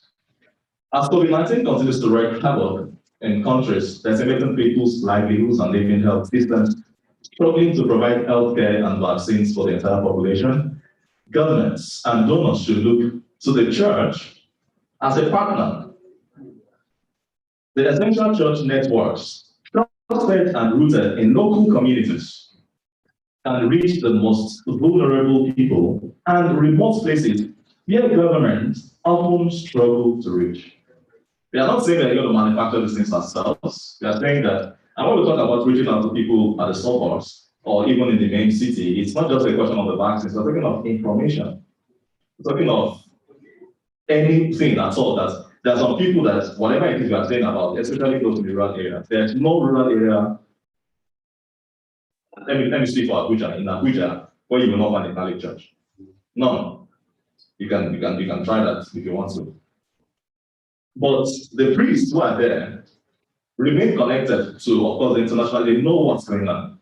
They will, of course, be able to either preach the right thing, reach out to them one way or the other, if the right partnership was there or is there. Solutions should be based on the best available scientific evidence, religious prudence, and allow for a degree of tolerance, inclusiveness, and pluralism, given the diversity. Let me explain this further. So for us, again, as Christians and as Catholics, we have the practice of receiving Holy Communion. Now, Holy Communion, ideally, the respectful way of receiving, because we believe with facts and proof that the Holy Communion is the true body and blood of Jesus Christ. That is our creed. Now, if the right way to receive this is on the tongue, that's the right way. But already you can see the problem with the pandemic. Now, should we continue giving people communion on the tongue? Don't forget, I said the true body and blood of Jesus Christ. True body and blood of Jesus Christ cannot get coronavirus. Just follow the gist. Just follow the gist. True body, the blood of Jesus Christ cannot get coronavirus. Okay. And the ideal way to give communion is on the tongue. But then we have a pandemic. What should we do? I will tell you what we did. Now, there is something in the Catholic Church called an indult. Now, the indult is a document that approves for, in extraordinary cases, how you go about, administering and giving Holy Communion. It was permitted to Episcopal conferences, including Nigeria's Conference of Bishops, that we could give on the hand, only in extreme cases. Okay, we started doing that only when, of course, the lockdown was lifted. What that led to was that in parishes where you would usually have maybe like 3 masses, now you have to have 9 masses, because now we needed to split every member of the congregation into like 3 different places to allow for social distancing, which meant that we needed to have more masses. And I mean, that had its toll on some priests, but the point is the sacrifice is always, a very good thing. Just to fulfill this, it was also made compulsory. You cannot even enter the church without your face mask. The use of sanitizers and all of those things. And then, of course, for churches who are a little bit work to do, like they can actually handle it, they had, a medical team on ground should anything happen. These are some of the ways we at least have, addressed some of these things, while at the same time not negating the real theology of, for instance, the Eucharist, which, like I said, was supposed to be administered on the tongue. And I say this because the Archbishop particularly ordered it, and he got that order particularly from the Pope himself. So it's something that we have also done. Imagine, for instance, that you, the priest, eventually contract the virus. It's possible nobody in the congregation has the virus, but you have to give the Holy Communion, and you have to give to everyone. So the argument was simple. You could not, in charity, give communion on the tongue, because what if you give and a part of the tip of your finger touches the tongue? You might clean it. There's something called a purificator. You might clean the quickly before going to the next person. But we all know what the COVID virus is. It's that you need a certain, like the sanitizer and or washing of hands and all of those things. So just to let us know some of the things we've been doing. The decision making should also place much effort on communicating accurate, evidence-based scientific information for risk assessment and management, accounting also for the uncertainty and multiple side effects. I remember we would have series of meetings as priests of the Archdiocese, and this was always the front burner topic in the sense of how exactly should we do this. And I remember His Eminence John Cardinal Monaiko at the time would always say this particular thing, that yes, there is a theology, but we also need to pay attention to the science. And let me chip in here, just generally, as Catholics, there is a mathematical formula for arriving at truth. There is a way we arrive at truth, just generally, the truth of anything, and it is this: faith plus reason equals truth. There is none of our doctrines that does not obey that formula. Faith plus reason equals truth. Because if you refer only to faith, it becomes fideism, and there's a problem with that. If you resort only to reason, it becomes rationalism, and there's a problem with that. So, virtue, they say, lies in the middle. Faith plus reason. I'm saying that because we, of course, even priests like myself, I've been sent to train in this area. I was sent to read bioethics. There are pharmacists, there are doctors, there are priests. So it's not like we just sit down on our couches and then open up the Bible and just make a pronouncement. No, we have experts, and even if we don't, we have colleagues like Professor Martin, who wanted to be a priest. For instance, or someone business. Next slide. Relatively small challenges in the rural and religious practice explained by the need to mitigate further spread of the infection was spread by some faithful and unacceptable degradation. I think I've talked about this in the sense of how some people perceive it and what we did about it. So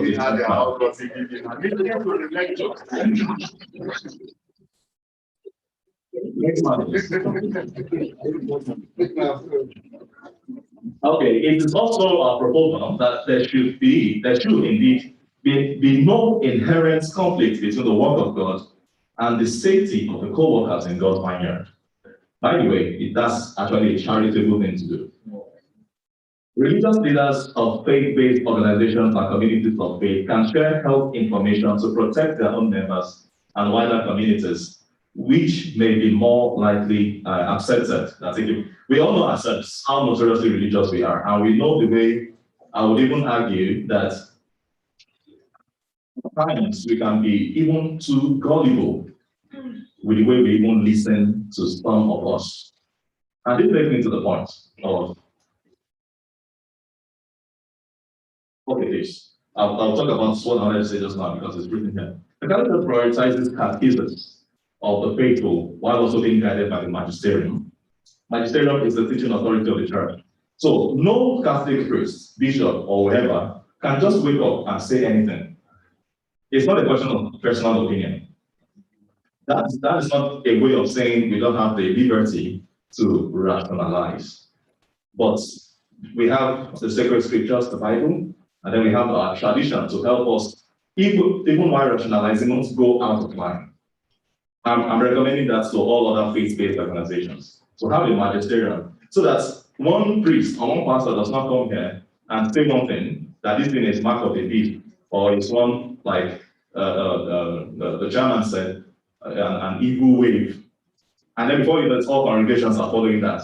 And then you tune to the next station on your TV and you see another pastor or another priest saying, no, it is not, it is this. You see, there are conflicts in that regard. And what do I recommend? it is recommended that the mother bodies of religious groups in Nigeria enforce a policy on compulsory philosophical and theological training for anyone who will become a pastor of souls. I don't think we have this in the country, and I think that's a huge problem. I won't be boasting to tell you that I spent 13 to 14 years before becoming a priest in formation. Mine was more because I had to do more studies, like I said, my ethics and a whole lot of other things. But I can ask any priest, any Catholic priest you know, there is no Catholic priest in this country that spent less than 9 to 10 years of formation. None. Okay, does that mean we don't have bad priests or priests who are struggling to do the right thing? We do. But the point is, there is an extent to which the formation will help, such that even when you are coming out to say anything, even if you don't believe, at least reason will help.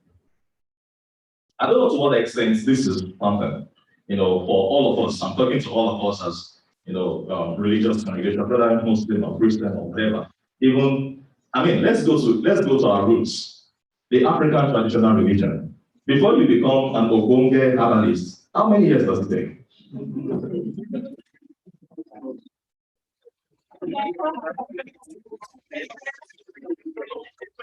No, I'm not saying that you people visit the herbalist. I'm just saying that is the issue in Hollywood, for instance. So you get my point. I think it's a problem because by the way, we the Catholic Church, we have this from the Council of Trent in 1545. That was when the concept of a seminary started. And it was made compulsory. Every priest has to study philosophy because you need to be taught how to reason. And then you move to theology because you are now taught what God has revealed. And that was why I said the formula for arriving at truth for us is what? Faith plus reason. You need it both. The problem sometimes is when some people who the ability to quote Bible does not make you a pastor. Yes. The ability to be a motivational speaker does not make you a pastor. You need training. And I don't know to what extent a number of pastors and priests, well, maybe not Catholic priests, because Catholic priests you have to, in this country, I don't know if you have noticed the gullibility. There's one side of the training of those of us, religious leaders, but there's also the gullibility of the Nigerians, who would believe any and everything. I was telling my friend as we're having lunch, if I want to use a jet by this time next year, that's more challenge. That's more challenge. I know what to tell as we are gathered here. I know what to tell any and everyone. No be here. No, not here. Not here. No, not this audience. Not this audience. But it's interesting to know that I've had conversations with even some professors, not in Nigeria, who will tell me things like their pastor cannot commit sin. As it is so immortal. I'm talking about learned people. It's infallible. And I'm like, excuse me, did you say you're a professor? Because we need to question that. You see what I mean? But there's that side, but there's also the side of we, the religious leaders. I think adequate preparation is necessary. You can't just do 2, 3. You can't even do 1 year of formation and automatically become a pastor. Why? Because just like medical doctors, and by the way, that's another thing I think we need to address. I did my thesis on that. I don't know, correct me if I'm wrong, but in medical school, how many years does it take to be a doctor in this country? I'm guessing 5, 6. Okay. Throughout these 6, 7 years, how many times was a course on ethics done in formation? I'm guessing maybe only year 1. No. Year 4. Okay, maybe year 4. But these are people that are going to be in charge of human beings, and they have no ethical training. You see where I'm going? Now, you get to the theater or whatever it is you work, and then whatever happens there is at the liberty of what you think. That's wrong. Just the same way it is wrong for us to be pastors of souls and not be adequately formed. So I think, thank God this is for all stakeholders. I'm using a model of that the Catholics are always invited of having a proper And let me tell you the four things we do all through this 9-10 years in the seminary. This is what we do: spiritual, human, intellectual, and pastoral formation. All four. SHIP, that's an acronym. The spiritual, the human, the intellectual, and the pastoral formation. As the basic thing we need this. Otherwise, we are going to lead people astray. I mean, there's a punishment for that from God. And I'm sure Christians will know that it is better that a millstone be tied around your neck and thrown into the river than for you to lead any of those little ones astray. Little ones are not a reference to age, not a reference to age, a reference to exposure to knowledge. So the religious institutions must ensure, this is the wrong slide, sorry for that cycle, that any decision to convene group gatherings for worship, education, or social meetings is based on sound risk assessment, while in dialogue and guidance from national and local authorities. We are ready to partner, but as we are ready to listen, I think we should also be listening to. The religious institutions must ensure that a human rights-based approach to advocacy, messaging, and service delivery is systematically upheld. I'm sure we all know the very famous name for the Mbaka in this country. I'm my friend. Oh, were you trying to go to the seminary together?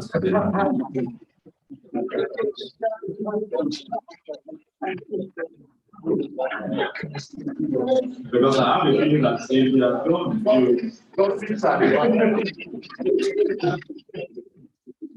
now, you must have noticed that, I mean, it's very out there. Yes. It's very out there. Yes. But even with all he's doing, the real solution to whatever extremes he has is just his bishop's word. His bishop just has to say the word, he will come down. We all need that. That's just my opinion. We all need that. That's what he come down. The bishop said. The bishop said something. That's what I'm saying. That's what I'm saying. And I have a video. I don't know if the IT have the video at this point.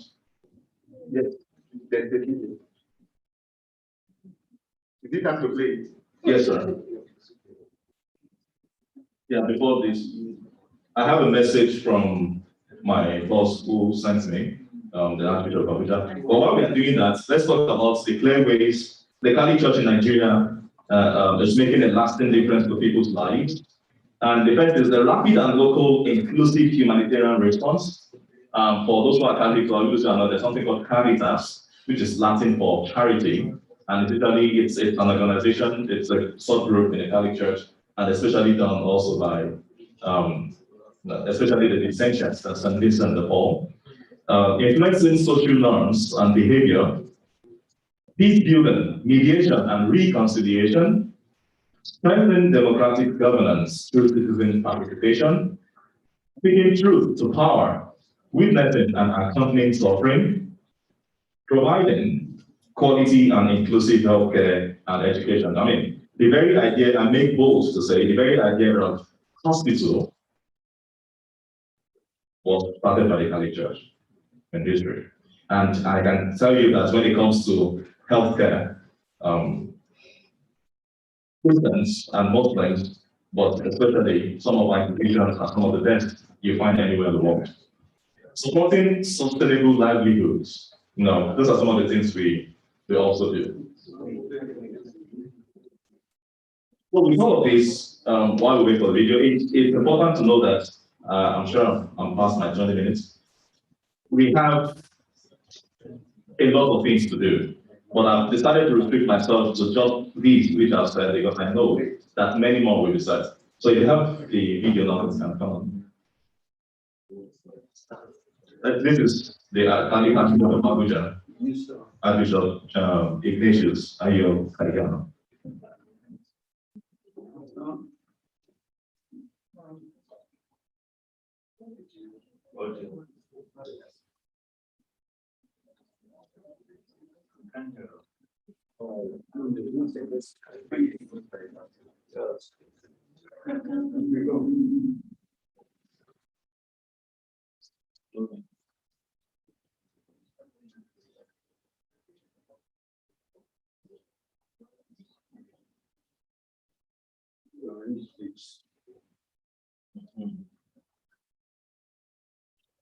For this part.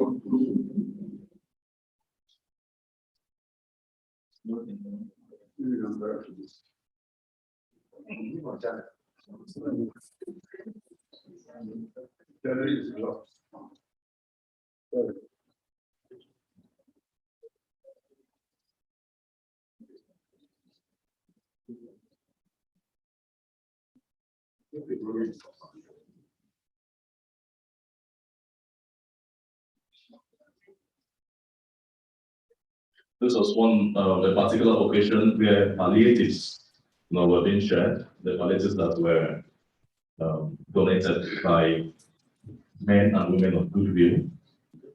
It's been a difficulty. Can we just go to the next slide? But just let's keep it in mind that the Archbishop did send a message to us. Next slide for me. Go back to the slides. Slides, just the last two.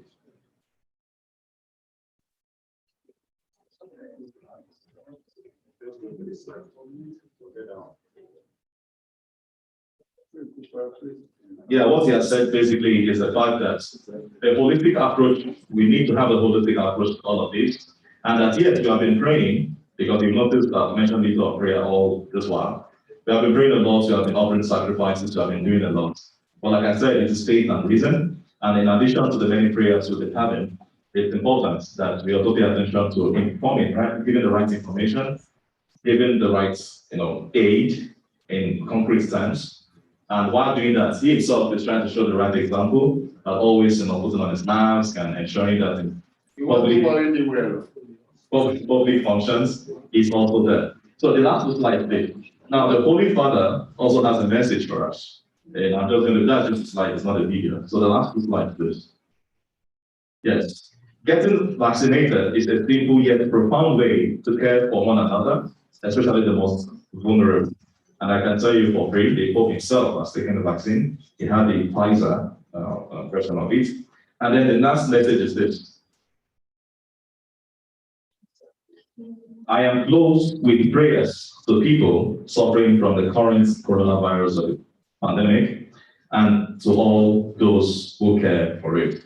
May I add that the Pope himself has a PhD in chemistry. So he knows what is happening. Thank you for listening.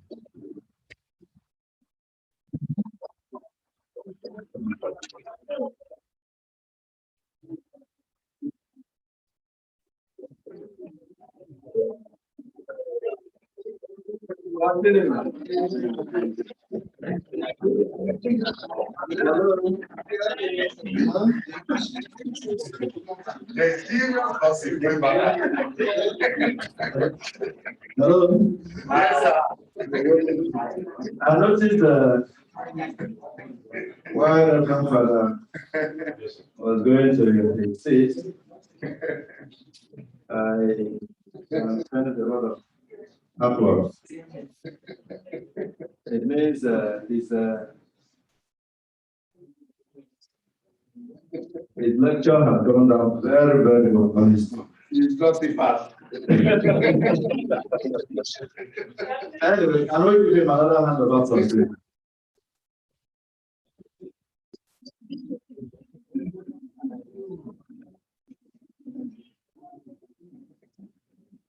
The young Reverend Father spoke very, very eloquently and very well. And, he was very straightforward to the points.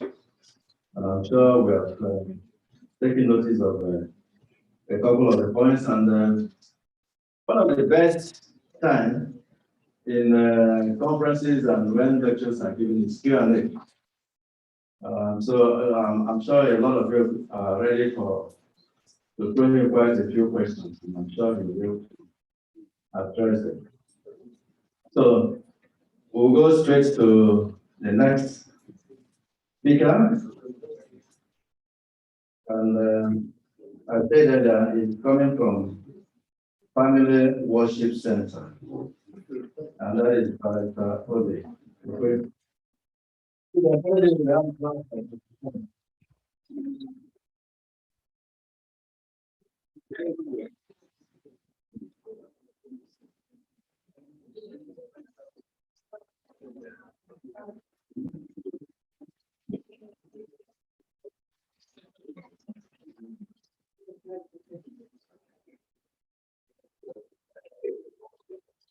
Afternoon, everyone. Thank you for waiting till this hour. You have done well. And may your waiting not be in vain in Jesus' name. I'm a lawyer by training, and right now I am the Director of Operations, Family Ministries International, the mother body of Family Worship Center.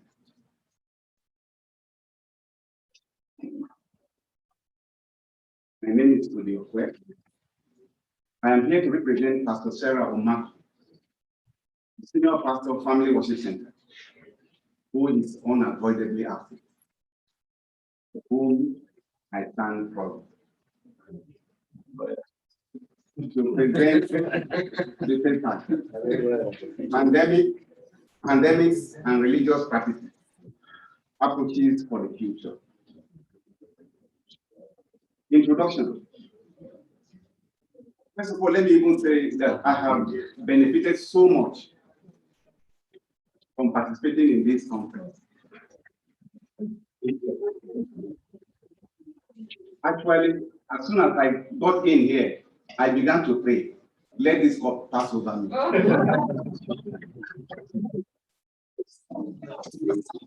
by the time I checked, the cup didn't pass over Jesus. And here I am standing. I actually truly wish that my senior pastor is the one standing here, because he would have done justice to this very Yeah, we played our season here. I don't know about that. I think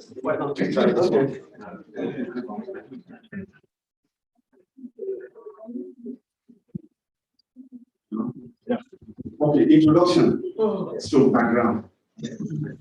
COVID-19 and the global pandemic have been a part of our daily lives for about 2 years now. How we work, go to religious places of worship, how our children go to schools, and how we go about simple chores like shopping, eating out, have all changed tremendously. Many religious communities have been learning how to adapt by building new forms of meeting and outreaches over the past 1 year, often with major resistance and growing pain. On a worldwide basis, the coronavirus pandemic is spreading quickly. It is understandable that it has a huge impact on all aspects of our social life, including religion. However, in Africa, deficient surveillance systems, as well as public health infrastructure and healthcare system, have contributed to the region's lengthy history of infectious diseases. This is especially true in Nigeria. The healthcare system in the country remains one of the worst in the world, ranking 142 out of 195 countries, according to WHO 2020. And I want to believe that this may have accounted for the exodus of medical tourism from Nigeria. Problem identification. Religious leaders in Nigeria wield enormous power and influence over their communities, influencing attitude, opinion, and conduct. Religious leaders and their faith-based organizations are able to influence health behaviors and reach the poorest and the most vulnerable people through religious networks that often exist even in the absence of government assistance. You will agree with me that the words of our religious leaders are law. Why? Because we believe that they are the mouthpiece of God. Objectives.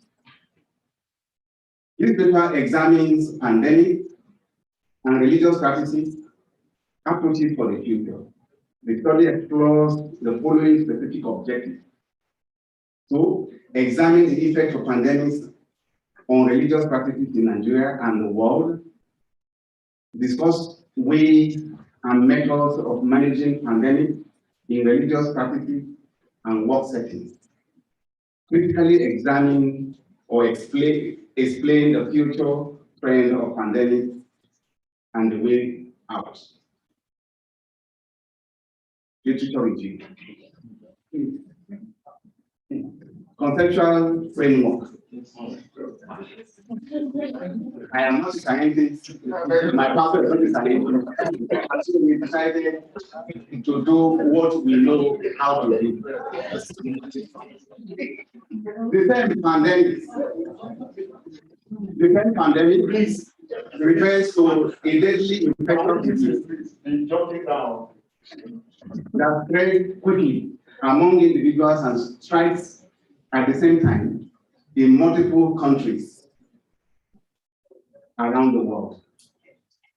Coronavirus COVID-19 or corona disease COVID-19 is an acute respiratory disease caused by the coronavirus associated with severe acute respiratory syndrome. There was one flu pandemic in the first decade of the 21st century. That means that coronavirus that we have experienced right now has not been the first pandemic. There have always been pandemics. But how come we are never prepared? I don't believe that this is the first time, and you all know because it's actually your area. Like COVID-19, HIV had infected over 36 million individuals worldwide, resulting in 22 million fatalities. The sub-Saharan Africa was the hardest hit. After that, a number of Christian churches banded themselves together to combat the virus spread. Glory be to God. This time around, with COVID-19, the sub-Saharan Africa and even Africa at large is not the hardest hit. This is not because we were prepared.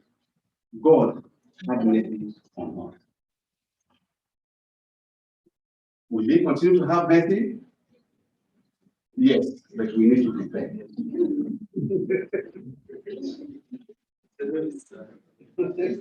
During the COVID-19 pandemic, most religious leaders and communities of faith canceled services and other gatherings for a period of time. This was majorly enforced by most of the country's government, with Nigeria inclusive. Faith leaders, followers, and communities are more likely to believe and obey COVID-19 instructions from their religious leaders than from government and health agencies. Because our politicians, many a times, have lied to us. And so we no longer believe whatever government says. So if you even come with all your good intentions and you say, this is the way, people will still be skeptical. We need really to collaborate with the faith-based organizations because they are the only ones that the people believe wholeheartedly. Religious inspired organizations can convey beneficial information, prevent and minimize fear and stigma, provide reassurance to people in their communities, and promote health-saving activities by giving clear, evidence-based steps to avoid COVID-19.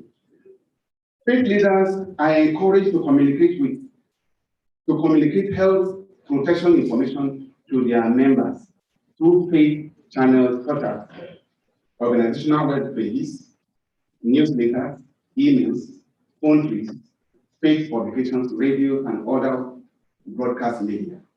Methodology. The study is based on a conceptual paper using analytical writing approach. An explanatory research design was used for this study. Discussion of the findings. The effect of pandemics on religious practices in Nigeria. The study found that the religious organizations analyzed are able to curtail or suspend religious services while encouraging their members to stay at home. The stances expressed by the religious organizations in this regard are similar to those made by many other countries in the world. They stopped the gathering of people in worship centers, limiting physical interactions among members of faith-based organizations. The suspension of the religious practices and the subsequent lockdown did not only hamper religious activities, but also came with its own attendant problems like hunger, boredom, depression, etc. This increases the burden of the faith-based organizations in terms of providing for the needs of the members. And government could not provide for everyone. For example, the family worship center, we went ahead to buy food items ranging from rice, beans, up to salt to distribute to people during the lockdown. During the lockdown, they don't have money, but you will not find what to buy.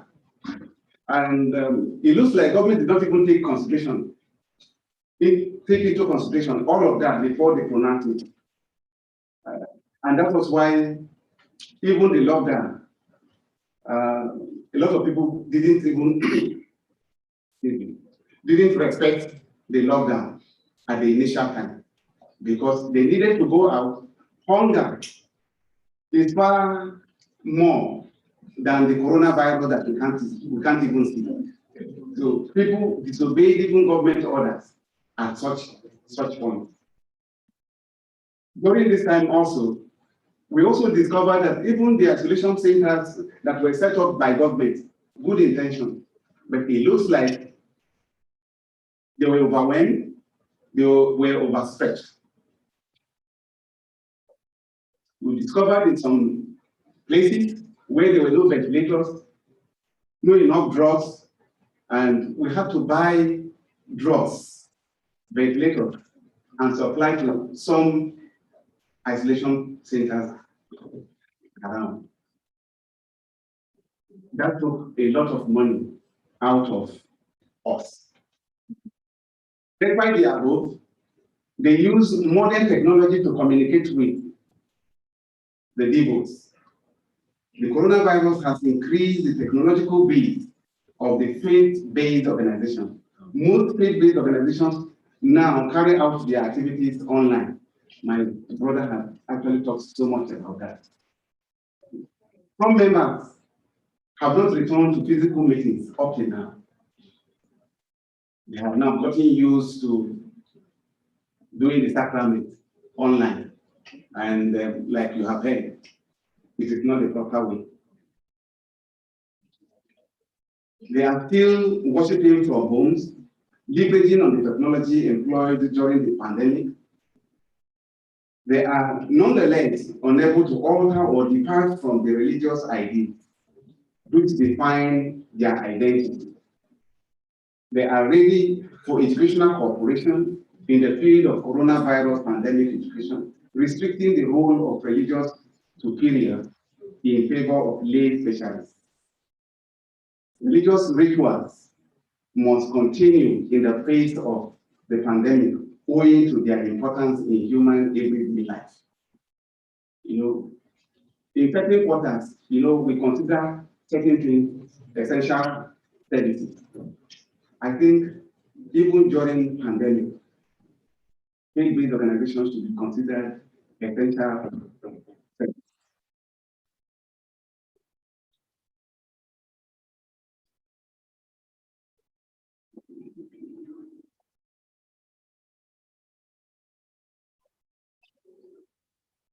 Okay, human beings have little choice but to embrace and absorb the new paradigm in cultural modifications and adjustment, as the internet has become a valuable resource to be used. The future outlook for living a new normal in the midst of a pandemic is brighter, as the lessons and the shortcomings of the previous period will serve as a foundation for a better approach. Another effect is the improvement of the health services. The coronavirus has actually helped our healthcare system, because prior to now, some of them were not renovated, but as soon as coronavirus came, renovation, monies were voted, they were renovated, certain equipments were also supplied. So it looks like it was actually a blessing also in disguise for us here in Nigeria. But we don't have to wait for GB before we can help ourselves. And that is why I'm actually very happy that this conference is organized ahead of time, because this will not be the last pandemic. And I also had great hopes when I heard the Vice President speak yesterday, and a host of other people who spoke. I know that there is hope for Nigeria. Ways and methods of managing pandemics in religious practices and work settings. Team engagement, remote working essentials for religious practices, training and development of members in line with future pandemic, the booster of technology enablement of skilling for the digital world, among others. The coronavirus has actually helped the faith-based organizations to widen their scope. Things hitherto that were not being used are now used, particularly the internet. The future trend of pandemic and the way out. The future trend of pandemic is that the population of the world will face different forms of infectious disease in the future that will consume people even more than the COVID-19 witnessed in the world.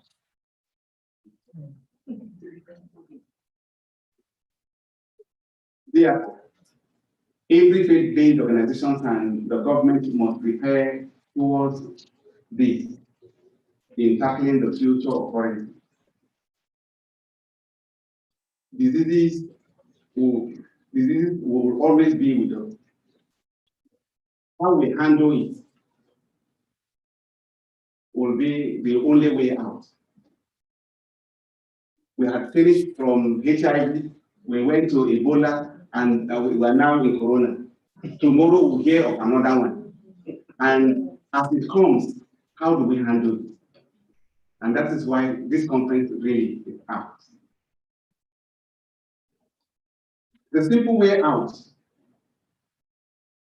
is that the government and the faith-based organizations must increase the access of their populace to healthcare system by building more healthcare infrastructures, and also increase the training of the health professionals on infectious disease.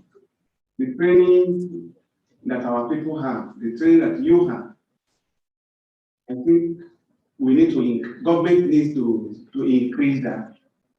set up more infrastructures to help you do the good work that you have always been doing. If the infrastructures are not there and the training is not done, when it comes, it will still take us on our ways. In other words, government must think strategically in improving investment in the health sector. The remunerations of health practitioners should improve compared to their counterparts in the developed world. This is really, really necessary. The brain drain, if it is not checked, no matter how we prepare, if all of you who are really good in this sector decided now to all go out like a lot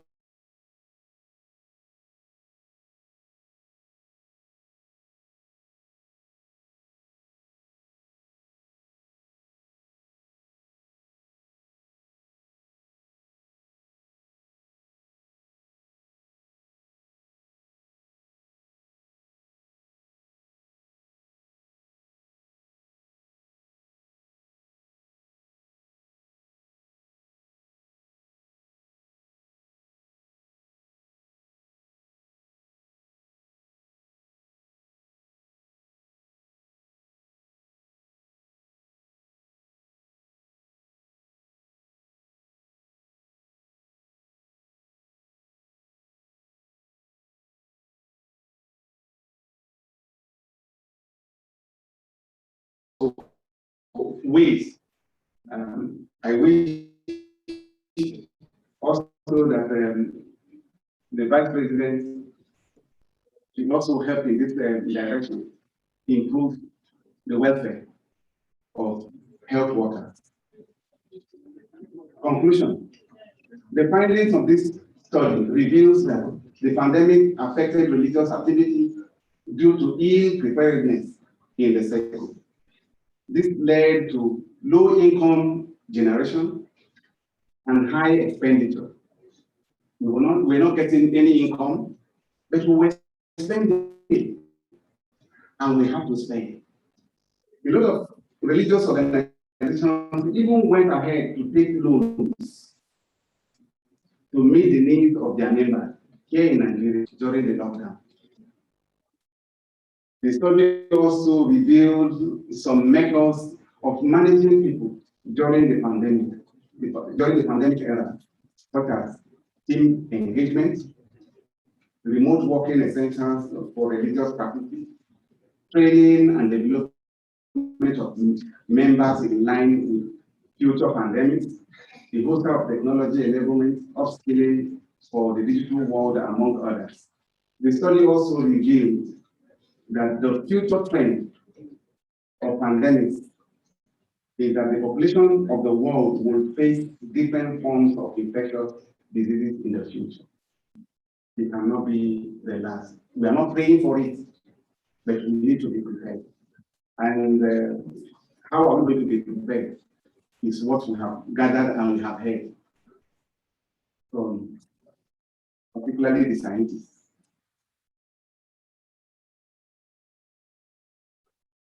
Recommendations. The study recommends that appropriate measures should be put in place by the government and the stakeholders that will help everyone to be able to cope with future pandemics of the world. In ensuring a successful approach to future pandemics, the religious leader must be seen as a critical stakeholder that can help prepare the populace for the challenge. Whatever you do, it will be nice if you partner with the religious organizations. The religious organizations, like my brother actually said just now, have several hospitals in rural areas where government hospitals are non-existent. Nigeria is not only in the cities, Nigeria is also in the rural communities. Thank you so much for listening. Thank you very much. Please, can we put our hands together for Phil again? Yes. When I told you to be jotting things down, you thought I was joking. There's a course we teach at the postgraduate level for research methodology. And for those who don't know why these people, these priests, why they don't talk no matter what happens to them, except some few. One of the priests, one priest told me that the best thing that ever happened to Catholic Church. I'm repeating it today because somebody told me that also this afternoon. I was surprised. Am I really surprised? I think I'm surprised. He said that one of the best things that ever happened to the church was that I was not. I don't know what was somebody meant. I will not ask him to explain. I don't ask everybody to explain. Then my parish priest, my parish priest is Reverend Father Peter Selly. And he said, bro, everybody is saying Baka should come down, you are saying Baka should fire on. Then he now did like this. Thank you very much. You know, my younger brother is a priest. And, no, younger brother. So I would have been now. So if I was, maybe they wouldn't be. Maybe the missed call is saw. It was not my own missed call. It was not my missed call. The person that owns the missed call. Wonderful presentations. Let me recognize the presence of Professor Shaku Bello online. Thank you very much. And all our colleagues who are online, thank you for keeping with us. There will be more explosions tomorrow, academic and scientific explosions. I will yield the microphone back to the chairman to conclude the session. But I would like to quickly thank in all sense of pride, fulfillment, joy, and love to you, the two of you who came to make this presentation on behalf of my institution. I know we have been communicating, but you didn't know me. And now see, it's me. So actually, the secretary, the Archbishop secretary, I first told him that if the Archbishop is not coming, he should rest. I don't want any presentation.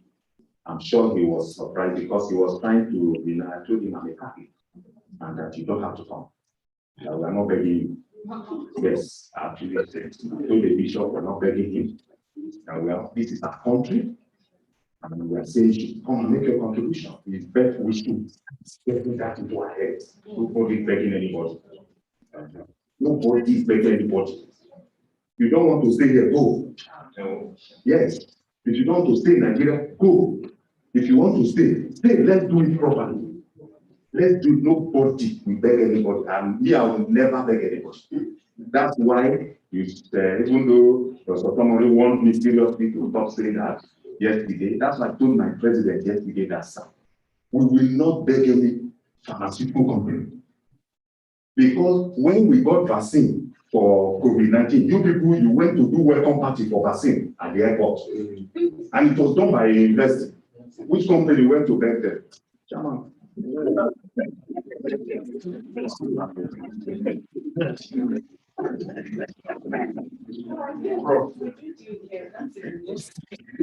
Hello. Give a round of applause to who have been free.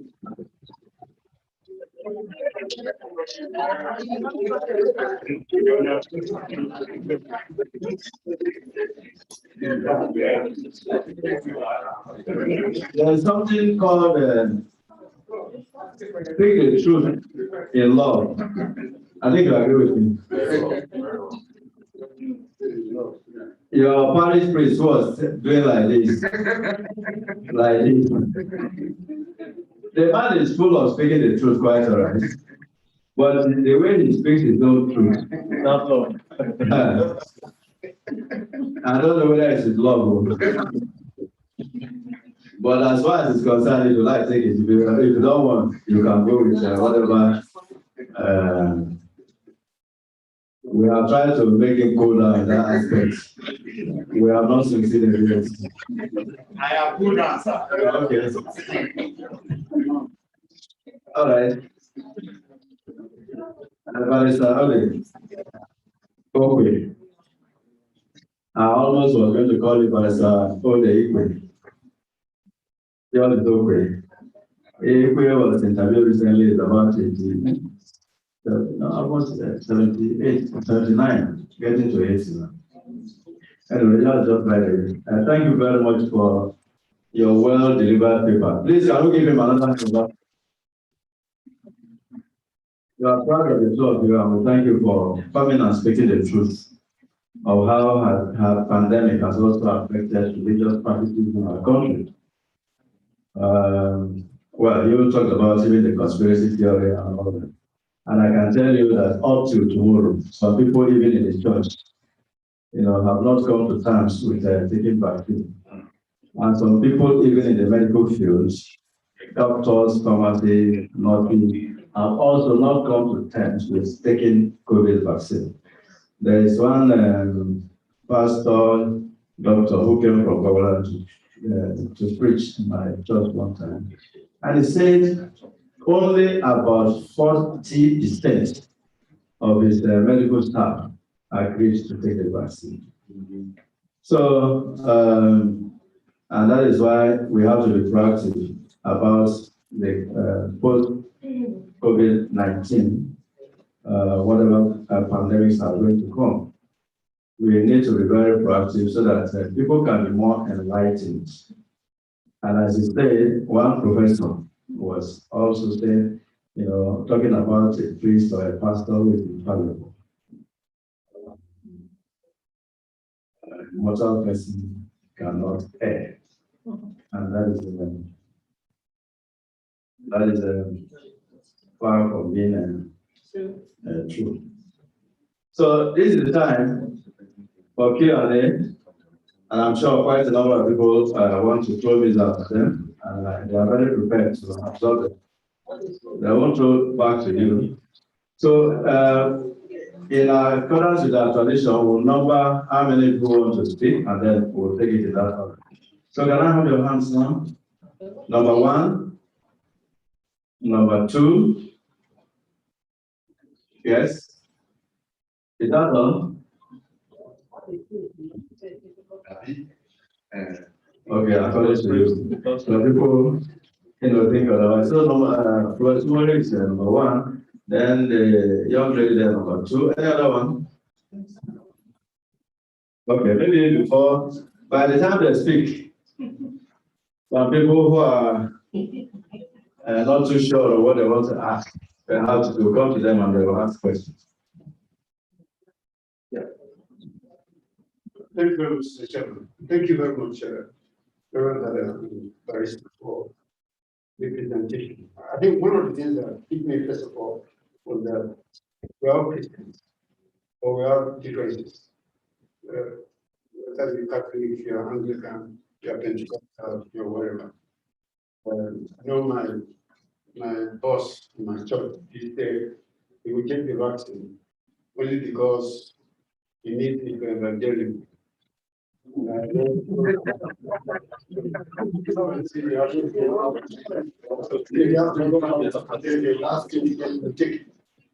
I thought that was wrong.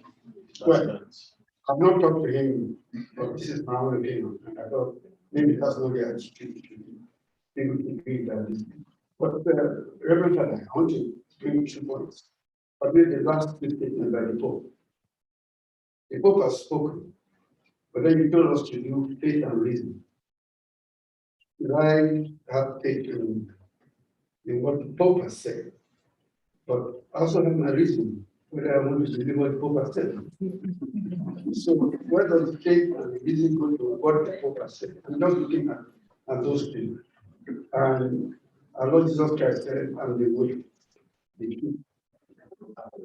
You have any reason about that? You have to reason, believe what you have said. Or because I'm educated, how can it be the way? You know, these are some of the points that come in here. But let me tell you from my background, I thank the Lord that I knew about church and Bible before I became a scientist. And every year I begin to see how stupid we are with scientists.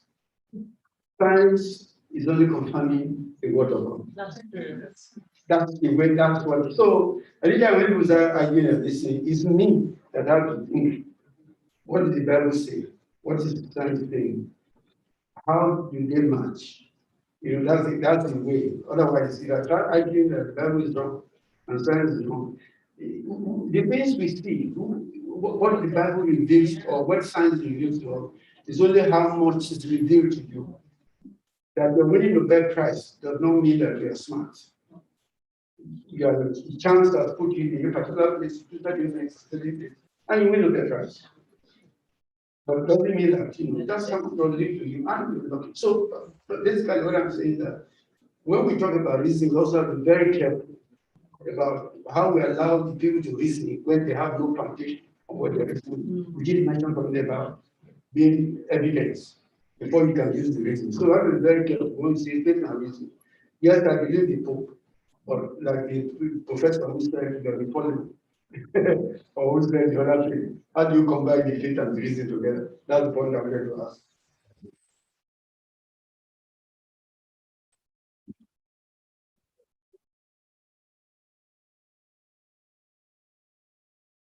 Let me just make this intervention that we expect questions and comments.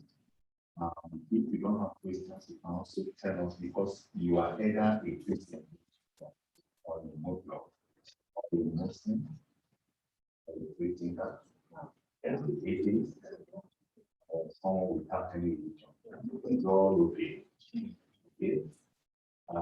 Tell us what you think we should have done.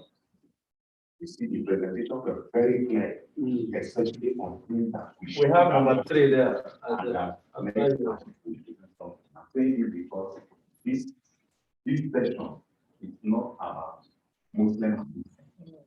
It's not. This is a scientific meeting that we want to hear from everyone who was affected or rejected in any way by COVID-19 or the next pandemic. So feel free to say anything. No, God will not send you to hell because you get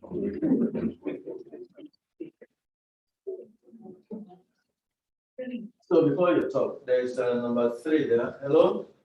Somebody raise his hand there. Number 3, and then who is number 4? Number 4, and then who is number 5? Okay, after the yes, yeah, okay, somebody will like to get up. Good evening, everyone. Thank you so much to us for the wonderful presentation.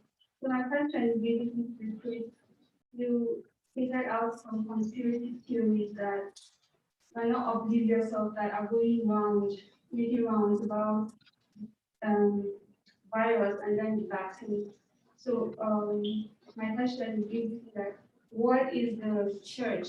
Because when I went to take my job, one woman was there and she was passing by and she said, her pastor said that this is the whole 5G, the whole 666 thing, and then in their church they decided not to take it. So what are the pastors doing? What is PFN, what is CAN, what are priests and bishops doing to ensure that people know that this thing is not meant to kill them?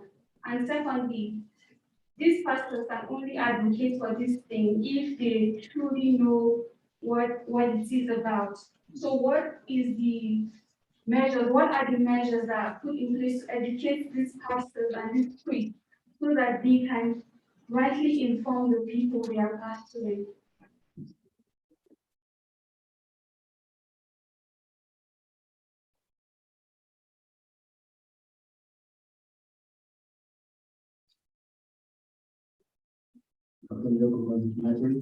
Thank you very much, wonderful presenters. We have all become academic.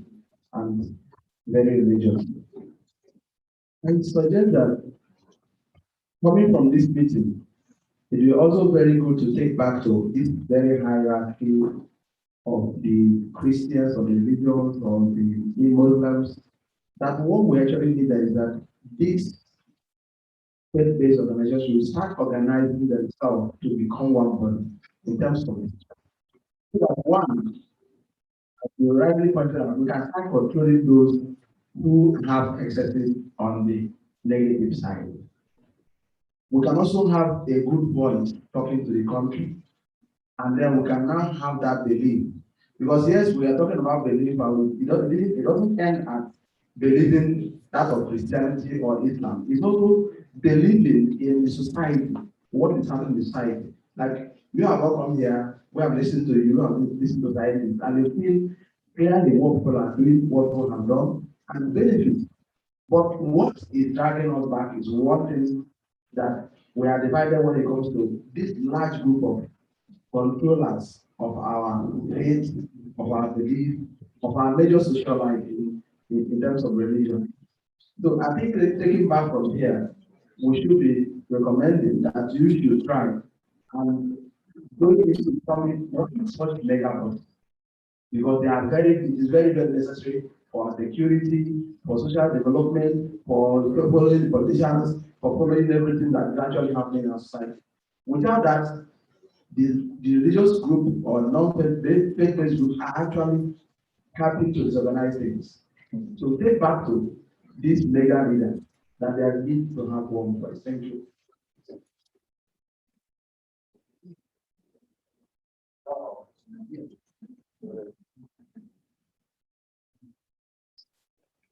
Oh, thank you so much, sir. The pastor for the I particularly wanted to be here for this session, and that's why I will make a request at the end of my own comments. I want to say, with regards to what's going on with COVID, that there is need to address those issues that the people who don't want to take the job, are saying. For example, the 5G or the 6G. If there is no fact, no truth in it. Now, let that be something to credit it. The people that believe that this is a system of, there was a time they said there's a magnet. When you take it, it's magnet. And then people went ahead to show that there was no magnet in them. No, let there be something concrete to discredit those claims why people are not taking the jab. That is what I want to suggest. Now, please, I want to make a request, sir. Professor Martins, yes. I want to request for another photo session. I went for an assignment. It was not announced, it was not in the program when it will be. So I want to request it tomorrow morning, we can have another photo session. Thank you very much.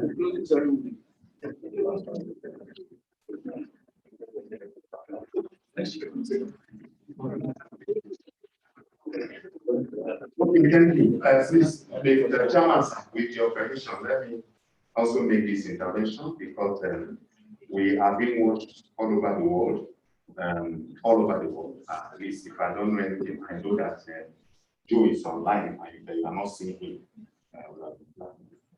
So I know, all those people, it's not everybody that use all this. There are some things people use to look at you, So for that, let me make this intervention. First, we do not need to put on our program that we're going to take pictures. So if that is what you are used to, you need to upgrade. And then secondly,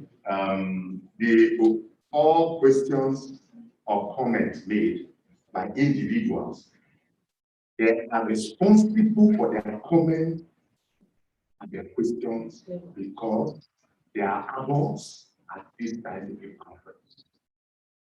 It is not the opinion of the National Institute for Pharmaceutical Research and Development. We will not tell any organization how to organize themselves.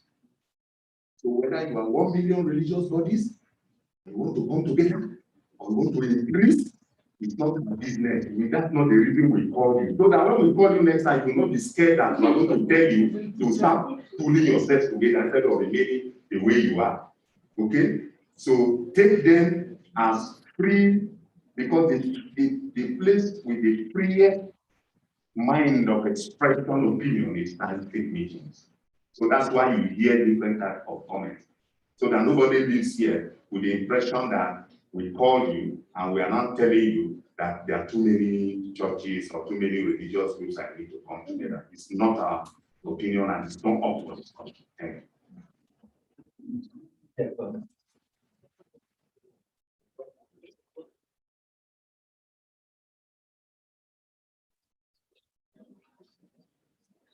Thank you very much for those questions. I'm just going to respond to them in the order in which they were asked. Professor Farr, you talked about faith, the marriage between faith and reason. You're absolutely right, sir. And maybe what I failed to mention was that even though I'm talking about faith and reason, faith actually elevates reason. Not putting them on par. But I'm saying that it's also a necessary ingredient when it comes to wanting to decipher or get to the root of anything. And just as you have rightly made examples to, there are a few other things that, as a matter of fact, in spiritual matters, if you get to a point when you would rationalize, you'll be stuck at some point. And at that point, faith comes in. So even though I would also add that the use of language, I don't know how many of us here speak more than one foreign language, but I'm one of those who know for a fact that, and I say this with due respect, English is a very poor language. When you pay attention to the etymologies of words, you will know to what extent English has watered down in a lot of things. And I can prove that to you if I ask anyone there to give me a proverb in your native language. Just think of a proverb in your native language and then translate it to English. I don't care how good you are in English, it cannot be the same. Something will be lost. You cannot convey the same meaning as it is in your native language as it will be in English. I feel that because the Latin for faith and reason is fides et ratio. Ratio is reason. The way we are talking about it is rationalizing. I'm talking there's a faculty and then there's what the faculty does. Now, when we rationalize, there's a likelihood we will fall into a lot of problems because, like Prof rightly alluded to, it depends on how you were formed. You know, we are all the products of nature and nurture, and the kind of thing we end up rationalizing about is hugely informed by how we were, our experiences, our environment, and a whole lot of things. Anyway, a number of people are either malformed or inadequately formed, in the sense of they didn't get, and it's better to be completely ignorant than for you to have knowledge. Correct. It's just don't know than for you to just have a little bit of it. So I think I needed to say that because sometimes when we use this word in the church, we are using it with the original meaning in its root word. So it's fides et ratio. That being said, there's also a question about conspiracy theories and what are we doing? Some sort of educating the educators or preaching to the preachers kind of thing. Well, conspiracy theories are, again, I think it's linked to what I just said about reason. What are we doing? We are teaching. We are doing our best to make sure that, and that was why I said something about seminaries. I said something about, making sure that we ourselves are properly formed. So, for instance, again, I'll speak for myself. No Catholic priest will just wake up and outrightly say that vaccines are from the devil. Not without repercussions.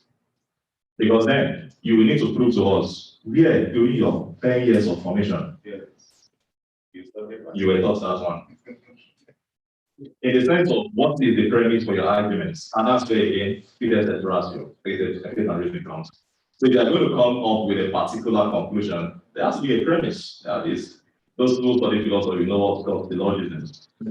Yeah, so there has to be your premises have to be okay before you end up with a conclusion. Otherwise, there's a contradiction in time for all of those things. So the conspiracy theories are always there. And let me say at this point too that don't forget, Jesus had 12 disciples. One betrayed him. One denied him 3 times. And one doubted him when he rose from the dead. In a large body of Christendom, there will always be a handful of betrayals. I'm not giving an excuse. Yeah. I'm just saying that it's one unfortunate reality we cannot deny. Even with Jesus, he had just 12. Yeah. And already there were problems. So I'm saying this because it goes back to what I said about the magisterium. Magisterium is, like I said, a teaching body of the church. And if you know those who know or who are either Catholics or know anything about us, one of the things we preach to even our fellow Christians and others, Muslims and non-believers is the fact that when you leave everything to just the principal actor in your faith-based organization, most likely, most things will be based on opinions. But you cannot do that, in my ambience, because it is apart from the formation you have received, there's also the magisterium to guide you. I can tell you this for free. The Pope cannot wake up tomorrow and say something that Jesus himself did not reveal. That is not his work. He is called a custodian of the truth. He's supposed to guard the truth, not manufacture new ones. So even he is guided by the truth. How do we know the truth? I've given you the formula, but there are other forms. The sacred scriptures, the Bible, that's the primary one. But there's also the tradition. The Gospel according to John, chapter 20, verse 22 says that everything that Jesus did was written in the Bible. It wouldn't have contained it. So sometimes, some of the arguments some people use to the fact of it is either in the Bible or it is not in the Bible. Now we don't begin that discussion because I was discussing it at lunch and I was telling I have a huge problem with those who wake up and call themselves biblical scholars. Because you cannot, if you just look at, even in this particular organization, if you want to call yourself a scholar, usually when you advance in scholarly studies, you get to a point when you get closer to the original forms of that field. Now, the Old Testament was written in Hebrew originally. The New Testament, for the most part, was written in Greek originally. After many centuries, this was translated to Latin, called the Vulgate. After many centuries, it was further translated into the Italians, the Spanish, the French, the Portuguese. English did not come until 1854, thereabouts. That is quite recent in the context of what we are saying. So you cannot pick an English text and study it and tell me you are a scholar. And you know nothing of Greek and Hebrew. It offends the definition of a scholar. So my argument is, to answer your question about how we are formed, even when we pick the Bible to give premises, because all of these people saying CCP, 5G, I can give you biblical quotes from the book of Revelation that some of them give. But that's not the problem. The problem is, okay, fine, you might even find those quotes in the Bible, but are they referring to that reality? And if not, how do we know that? It goes back to formation of the formators, that's religious leaders. So if you, and our primary fonts as Christians, is of course the scriptures, and then we want to tell, one of the things we do in the 9-10 years of formation, you have to study Greek and Hebrew. There's no priest who doesn't know Greek, Hebrew, and Latin. I'm not saying you'll be so fluent at it, but at least you're able to go back to the roots of what is in the font. And then when you say you want to become a scholar, like have a licentiate or a PhD in scriptures, you will go to the right schools, like the biblical in Rome, and study there's something called a propedeutic year when you're doing your studies in scriptures. The first year, the only two things you are doing, Greek and Hebrew, for the whole year.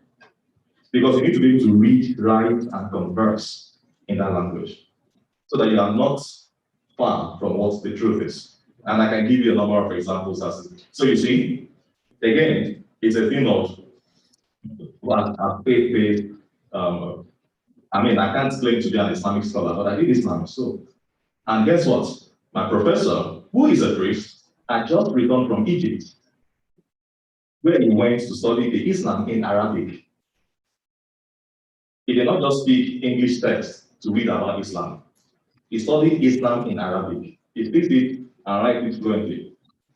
So you see what I mean? So I think most, not most, all faith-based organizations should pay more attention to the formator of the formators, the formation of the formators, I mean, so that when you mount the pulpit, to preach to people, and like I said, yeah, pastor of souls, which means you cannot afford to be joking with your job or vocation, better put. So that will be my response to it, and I will say that we're trying a lot to do that. We can push the arguments further and propose it to CAN, the Christian Association of Nigeria, and that's one of the things I wrote on my slides. I think, this is my opinion, I think it should be enforced in this country because of the notorious religious attitude we have as Nigerians. Whereby, so there's that argument to it, but there's also the side of the people who also needs to be properly formed. Because there is, what I think? The gullibility of a lot of Nigerians when it comes to religion, I think, is a national health issue. Yeah, I think so. I think there's something just wrong up here with a number of persons. Why it is wrong, we can talk about that. But I don't know how somebody will come and say, drink insecticide, and we give you biblical quotes, and you will drink it. That one is no longer about that the pastor is not well. Yeah, he's not well, we agree. But there's also something wrong with the person that there is an awareness revolving around the program. So it's, I think it swings both ways. That's what I'm saying. We have more of a responsibility as religious leaders, I think so. But there's also something we should be doing with, which goes beyond just the church. Formation of the mind does not happen only in the church. In fact, it happens first at home. So I think we should begin from the ability of critical thinking, being objective in words and thoughts and everything. Ever before I went to the seminary, I've already learned a number of things from my home. If you care to know, I'm the third of 3 priests in my family. So if the thing of, we had already had that formation, but that getting into the seminary, just like what are you doing here? All these things we know about house now. You see, our parents paid attention to that to help us to form our minds first, so that whatever it is you get to in life, you're able to survive, that kind of thing. Like Professor said, the frustrations always happen, but it becomes a bad thing only if you don't fight it. Then there was another question about one body, one decision, one voice, and I think I've said something about that. You see, I think we need to be careful not to confuse unity with uniformity. Unity is not uniformity.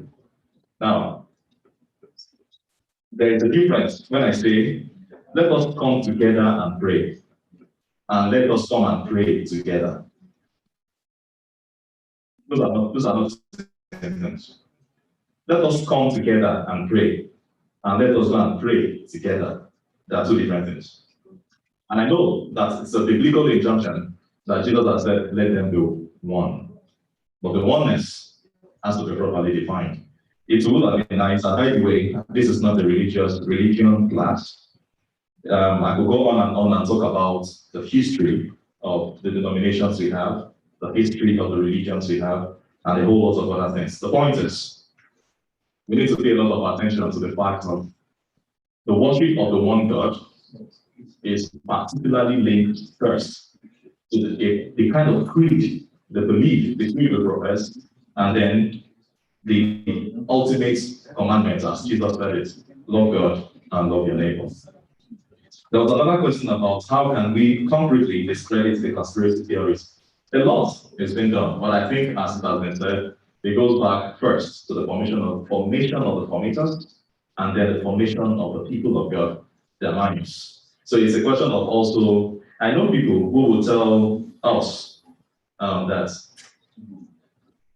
okay, and I say this with due respect and with no reference to any particular person, but the truth is, what we have to some extent in this country is religious entrepreneurship. It's marketing. Yeah. And if we really want to be faithful to what Jesus has asked us to do, see, we need money. Let me not lie. All of us are as religious leaders. By the way, for this COVID thing, one of the other things we did as candidates is all of us, all three of these African churches took a pay cut. Until tomorrow, it has not been revoked. We took a pay cut to maintain, one, the parishes, especially the rural ones who are not as buoyant like some in town. They are so-called and Etamas, the Karakees. That's something in the suburbs. So all of us took a 68.5 pay cut of our stipend, 68.5% pay cut.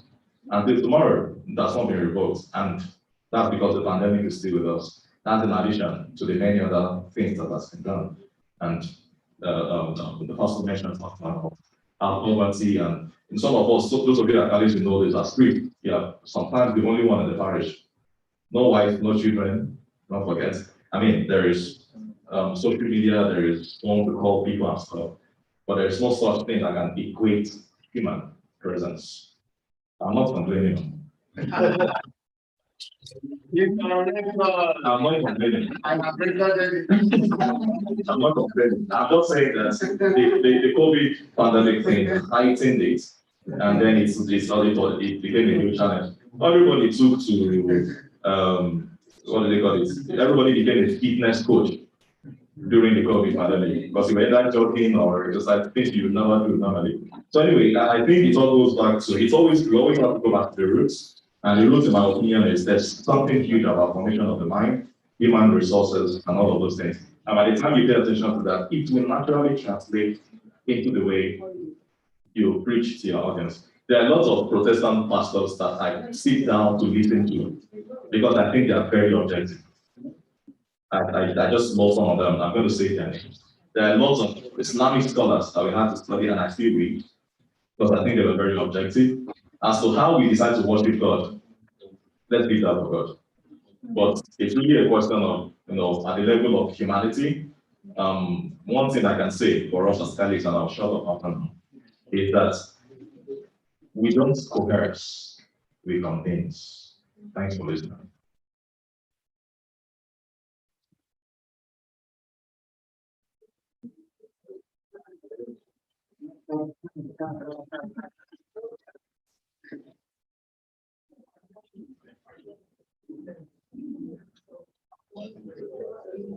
Reverend Father,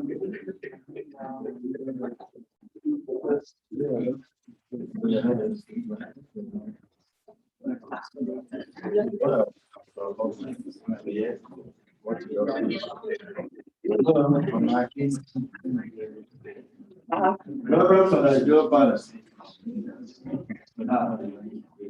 There is not much it's called, I think I'm sick to call you a biblical scholar.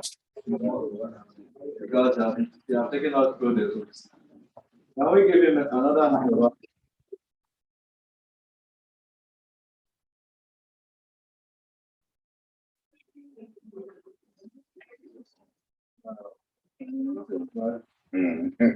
Best class and title.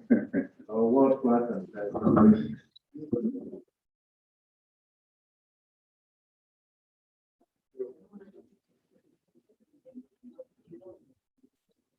Yeah, the last speaker has educated us so much. And I told you that during Q&A, that's when a lot of things are also talked. When Professor Tumori was making his talk, He said, thank God that he already had some biblical background before becoming a scholar. But he marvels at the way some of the scholars treat things. And there is nothing, no discovery that is being made that the root is not from the scriptures. When we talk about the first surgeon, who performed the first surgery? God. Who is the first anesthetist? God. It sends the woman to sleep. And then, he sent the man to sleep, and then took the rib and started eating the woman. And for we pharmacists, who is the first pharmacist? Jesus. Jesus Christ. And what did he do? Play on saliva. He prepared anointment. Mixed it with sand, yes, and was able to open somebody's eye. And those signs evolved, from the scriptures. And all the people, most of them, who became who they are, they also, some who were atheists initially turned to God because of certain things that happened to them. I was told of a surgeon who never believed in God. And there was one particular fellow patient who died, and they were going to carry out a postmortem on that patient. By the time he got to the theater, and he picked up his scalpel and some instruments, the eye started rolling. The eyes of the man who died started rolling. And of course, the man dropped all his equipment and ran away from the theater. And the story we are told that eventually it became a bishop.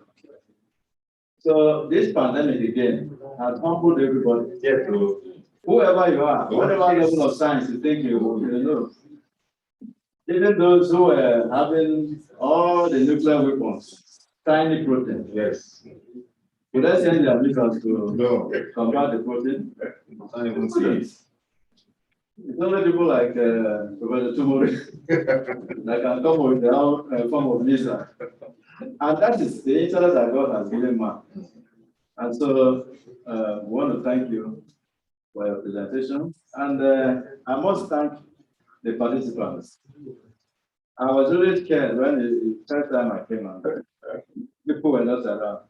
But turning back and seeing a lot of people staying back like this, they think you are also dedicated participants. And I think we should give yourself a hand of applause. I want it louder, please. I can praise the Lord for that.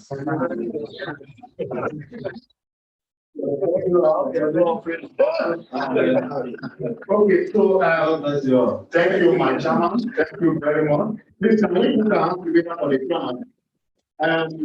Wait, Professor Morrissey, photo shot for the panelists. They are going to take their shots. While they take their shot, I'd like to make this announcement. Please listen. Please, can we have you here for a shot? It is called ASICC Shot of 2020. Okay, so if you misplace your this thing, if you misplace your this thing, this is what I'm holding. I don't know the name. This is B. If you misplace zero, is your right? Okay, you are coming. Must be one of those. Okay, so if you misplaced your eyeglass, please pick it up from here. Because I can't take it to my own place. So I'll leave it here on this. You pick it up from here. Again, disclaimer. The National Institute for Pharmaceutical Research and Development, on this day, October 18, 19. The National Institute for Pharmaceutical Research, don't correct who you cannot correct. The National Institute for Pharmaceutical Research and Development, on this day, October 18, to 21, 2021, 2021 holds an international conference. Its sole aim of rubbing minds with all stakeholders of different diverse backgrounds, such that the mistakes we made, the things we did not do, because we did not know, or because we were ignorant, the things we did because we know, or because we did not know, and the things we plan to do will be done properly in a way that we know it and do it well, such that the problems and the challenges that we had when COVID-19 came upon us will no longer happen in future. That's the broad objective of this 3-day meeting, which will be ending on Thursday. All discussions, all comments, all questions asked by individuals at this conference, because no one less than 18 days was invited. They are solely responsible for their comments. No group was invited to make a group presentation.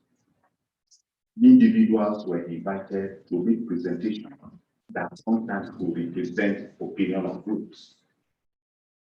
However, these were coerced in a way that will help us achieve the aim for which we have set forth. Therefore, nobody should live here and let it not be heard anywhere, either in traditional or social media, national or international, that we gathered to canvass that any group of people should disintegrate, or that groups should coalesce, or that there's a group that is not doing well, or is doing excellently well. Those ones are not.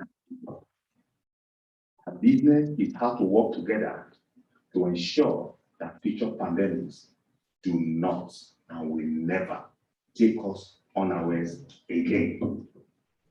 This is a full disclaimer in response to comments that may be misunderstood as a result of this afternoon session, for which I know that my country is very, very, very, very sensitive. We did it because we are men and women of courage. That is why we were bold to invite religious. We know that in our country, the easiest way to get confused is for religion and ethnicity to come. In this our discussion, we did not discuss religion. We discussed science. Thank you very much. Tomorrow morning, we will be gathering again, 9 a.m.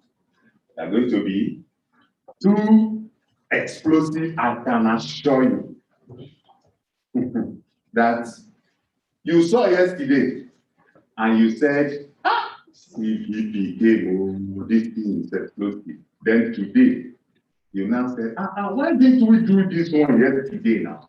I heard some people saying, why didn't you allow Professor Mori to speak to VP yesterday? The person that spoke to VP yesterday, did you not speak? He spoke and spoke to VP because he doesn't owe VP anything. VP can't do him anything. At least our own Tomori, even if he claims that VP cannot do him anything, VP can do him something. Because he's a chairman of biovacine. Whether we like it or he's also a friend of government. Even all this one that he's doing, and I told him before, you are a friend of government. A friend of Nigeria. So he's a friend of government. That is, so when they want to hear the truth, they call him, come and tell us. So, and they can phone some people who are close to him and tell Professor Tomorida, what's the problem? But nobody can call Fortuna, the man, a white man. So we know when to bring Tomoriko to come and speak to you there. If you also remember, we strategically placed him behind BP yesterday so that they can talk. And you see, BP liked him very well. BP, all the things BP was saying, say, Professor, BP, call my name. He called my name. And so late from yesterday, now he knew my name. Because and it's because I caused him some little confusion. That's why when he was going, he answered, I had a problem. I said, okay, he's even calling my name. You sang for I sang for Nigeria. Okay, so you will see again that tomorrow you might start asking, why did you tell this person to speak on the opening day? That is the kind of arrangement you have made. So if you don't come tomorrow, you miss. Also tomorrow, we are going to have a different type of lunch. Yeah. So the one you ate today, in fact, the one you ate today, no, sir. No, sir. But the one you ate today, if you are coming tomorrow, just try and drink water, drink something in the morning because I will give you water. Then in the afternoon, when I finish giving you things, in the afternoon tomorrow, you will not know what to do with yourself. So make sure you take laxative. You know what is laxative? That is what I should do tomorrow. So that will be, I want to especially thank all of you. You are very wonderful people for staying here. Let me tell you, Chairman, that you were scared that they won't come back. I wasn't scared. I knew that they would come back. Because I know these people, they are not jokers. And that's why I was going to tell you that people can do it. So thank you very much. I will be late tomorrow, but my colleague, Professor Egarube, will take charge. As a result of BP's presence here yesterday, we have been told to follow up on implementation. So thank you very much and have a wonderful night. Thank you.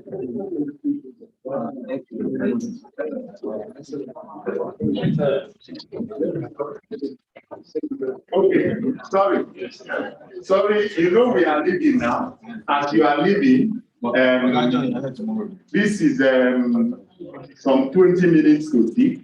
You can use 5 to 10 minutes to give the abstracts. The abstracts are here. Have a 5 to 10 minutes for the abstract and ask the authors. So if you are here and your abstract is outside, please go stand by your abstract. Thank you.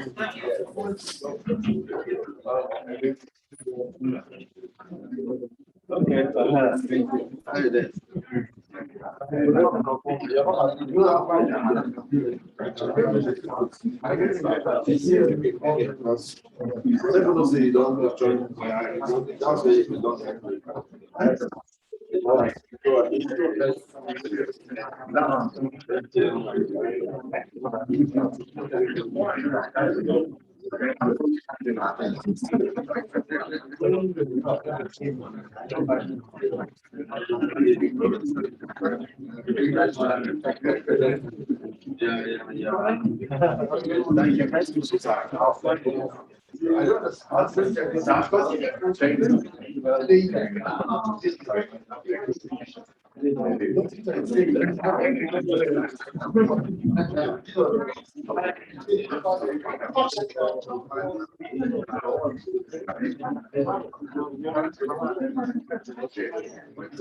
That's not your own.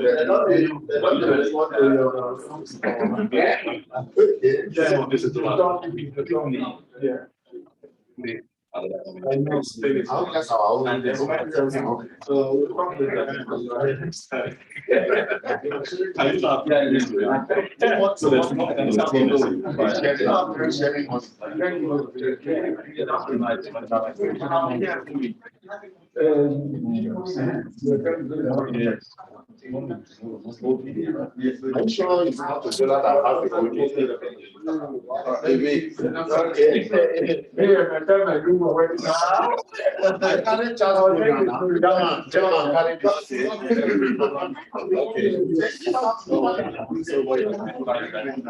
I can't just go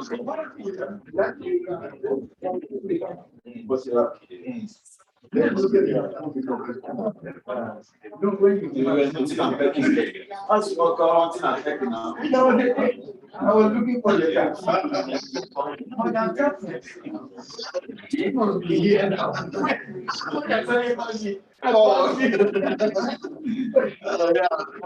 I totally enjoyed the lecture. I just feel that I think you have some some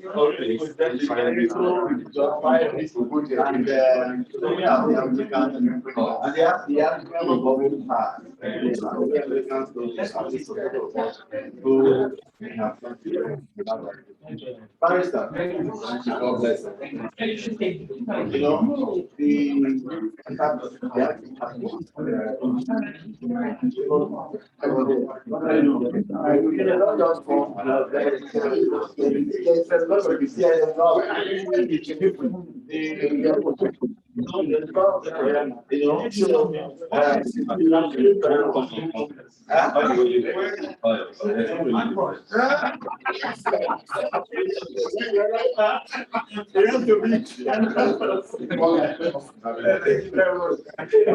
I wish you join us again tomorrow.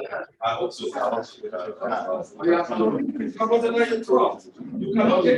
No, it's not right. Please call it. You don't want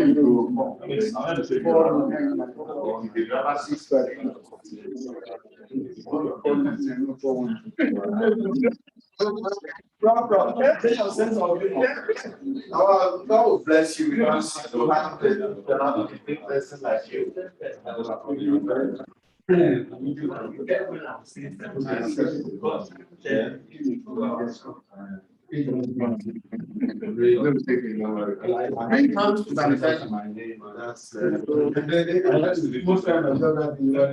right. Thank you very much.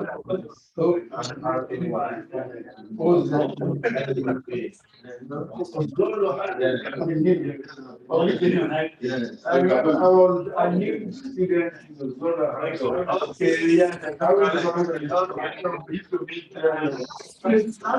I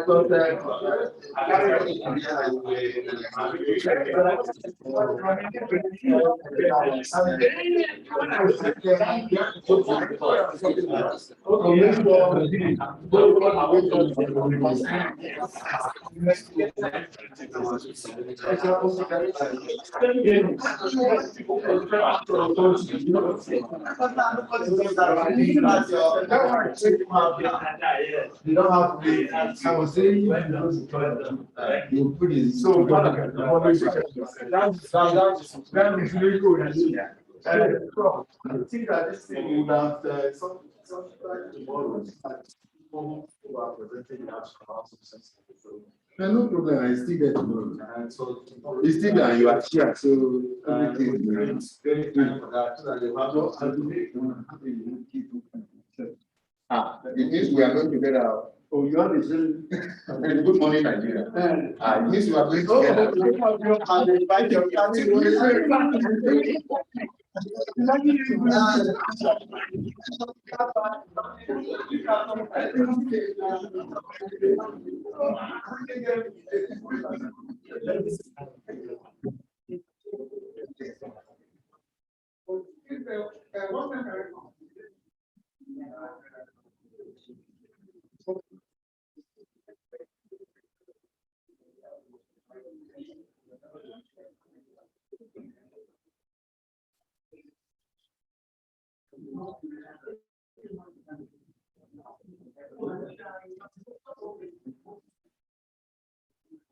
Well,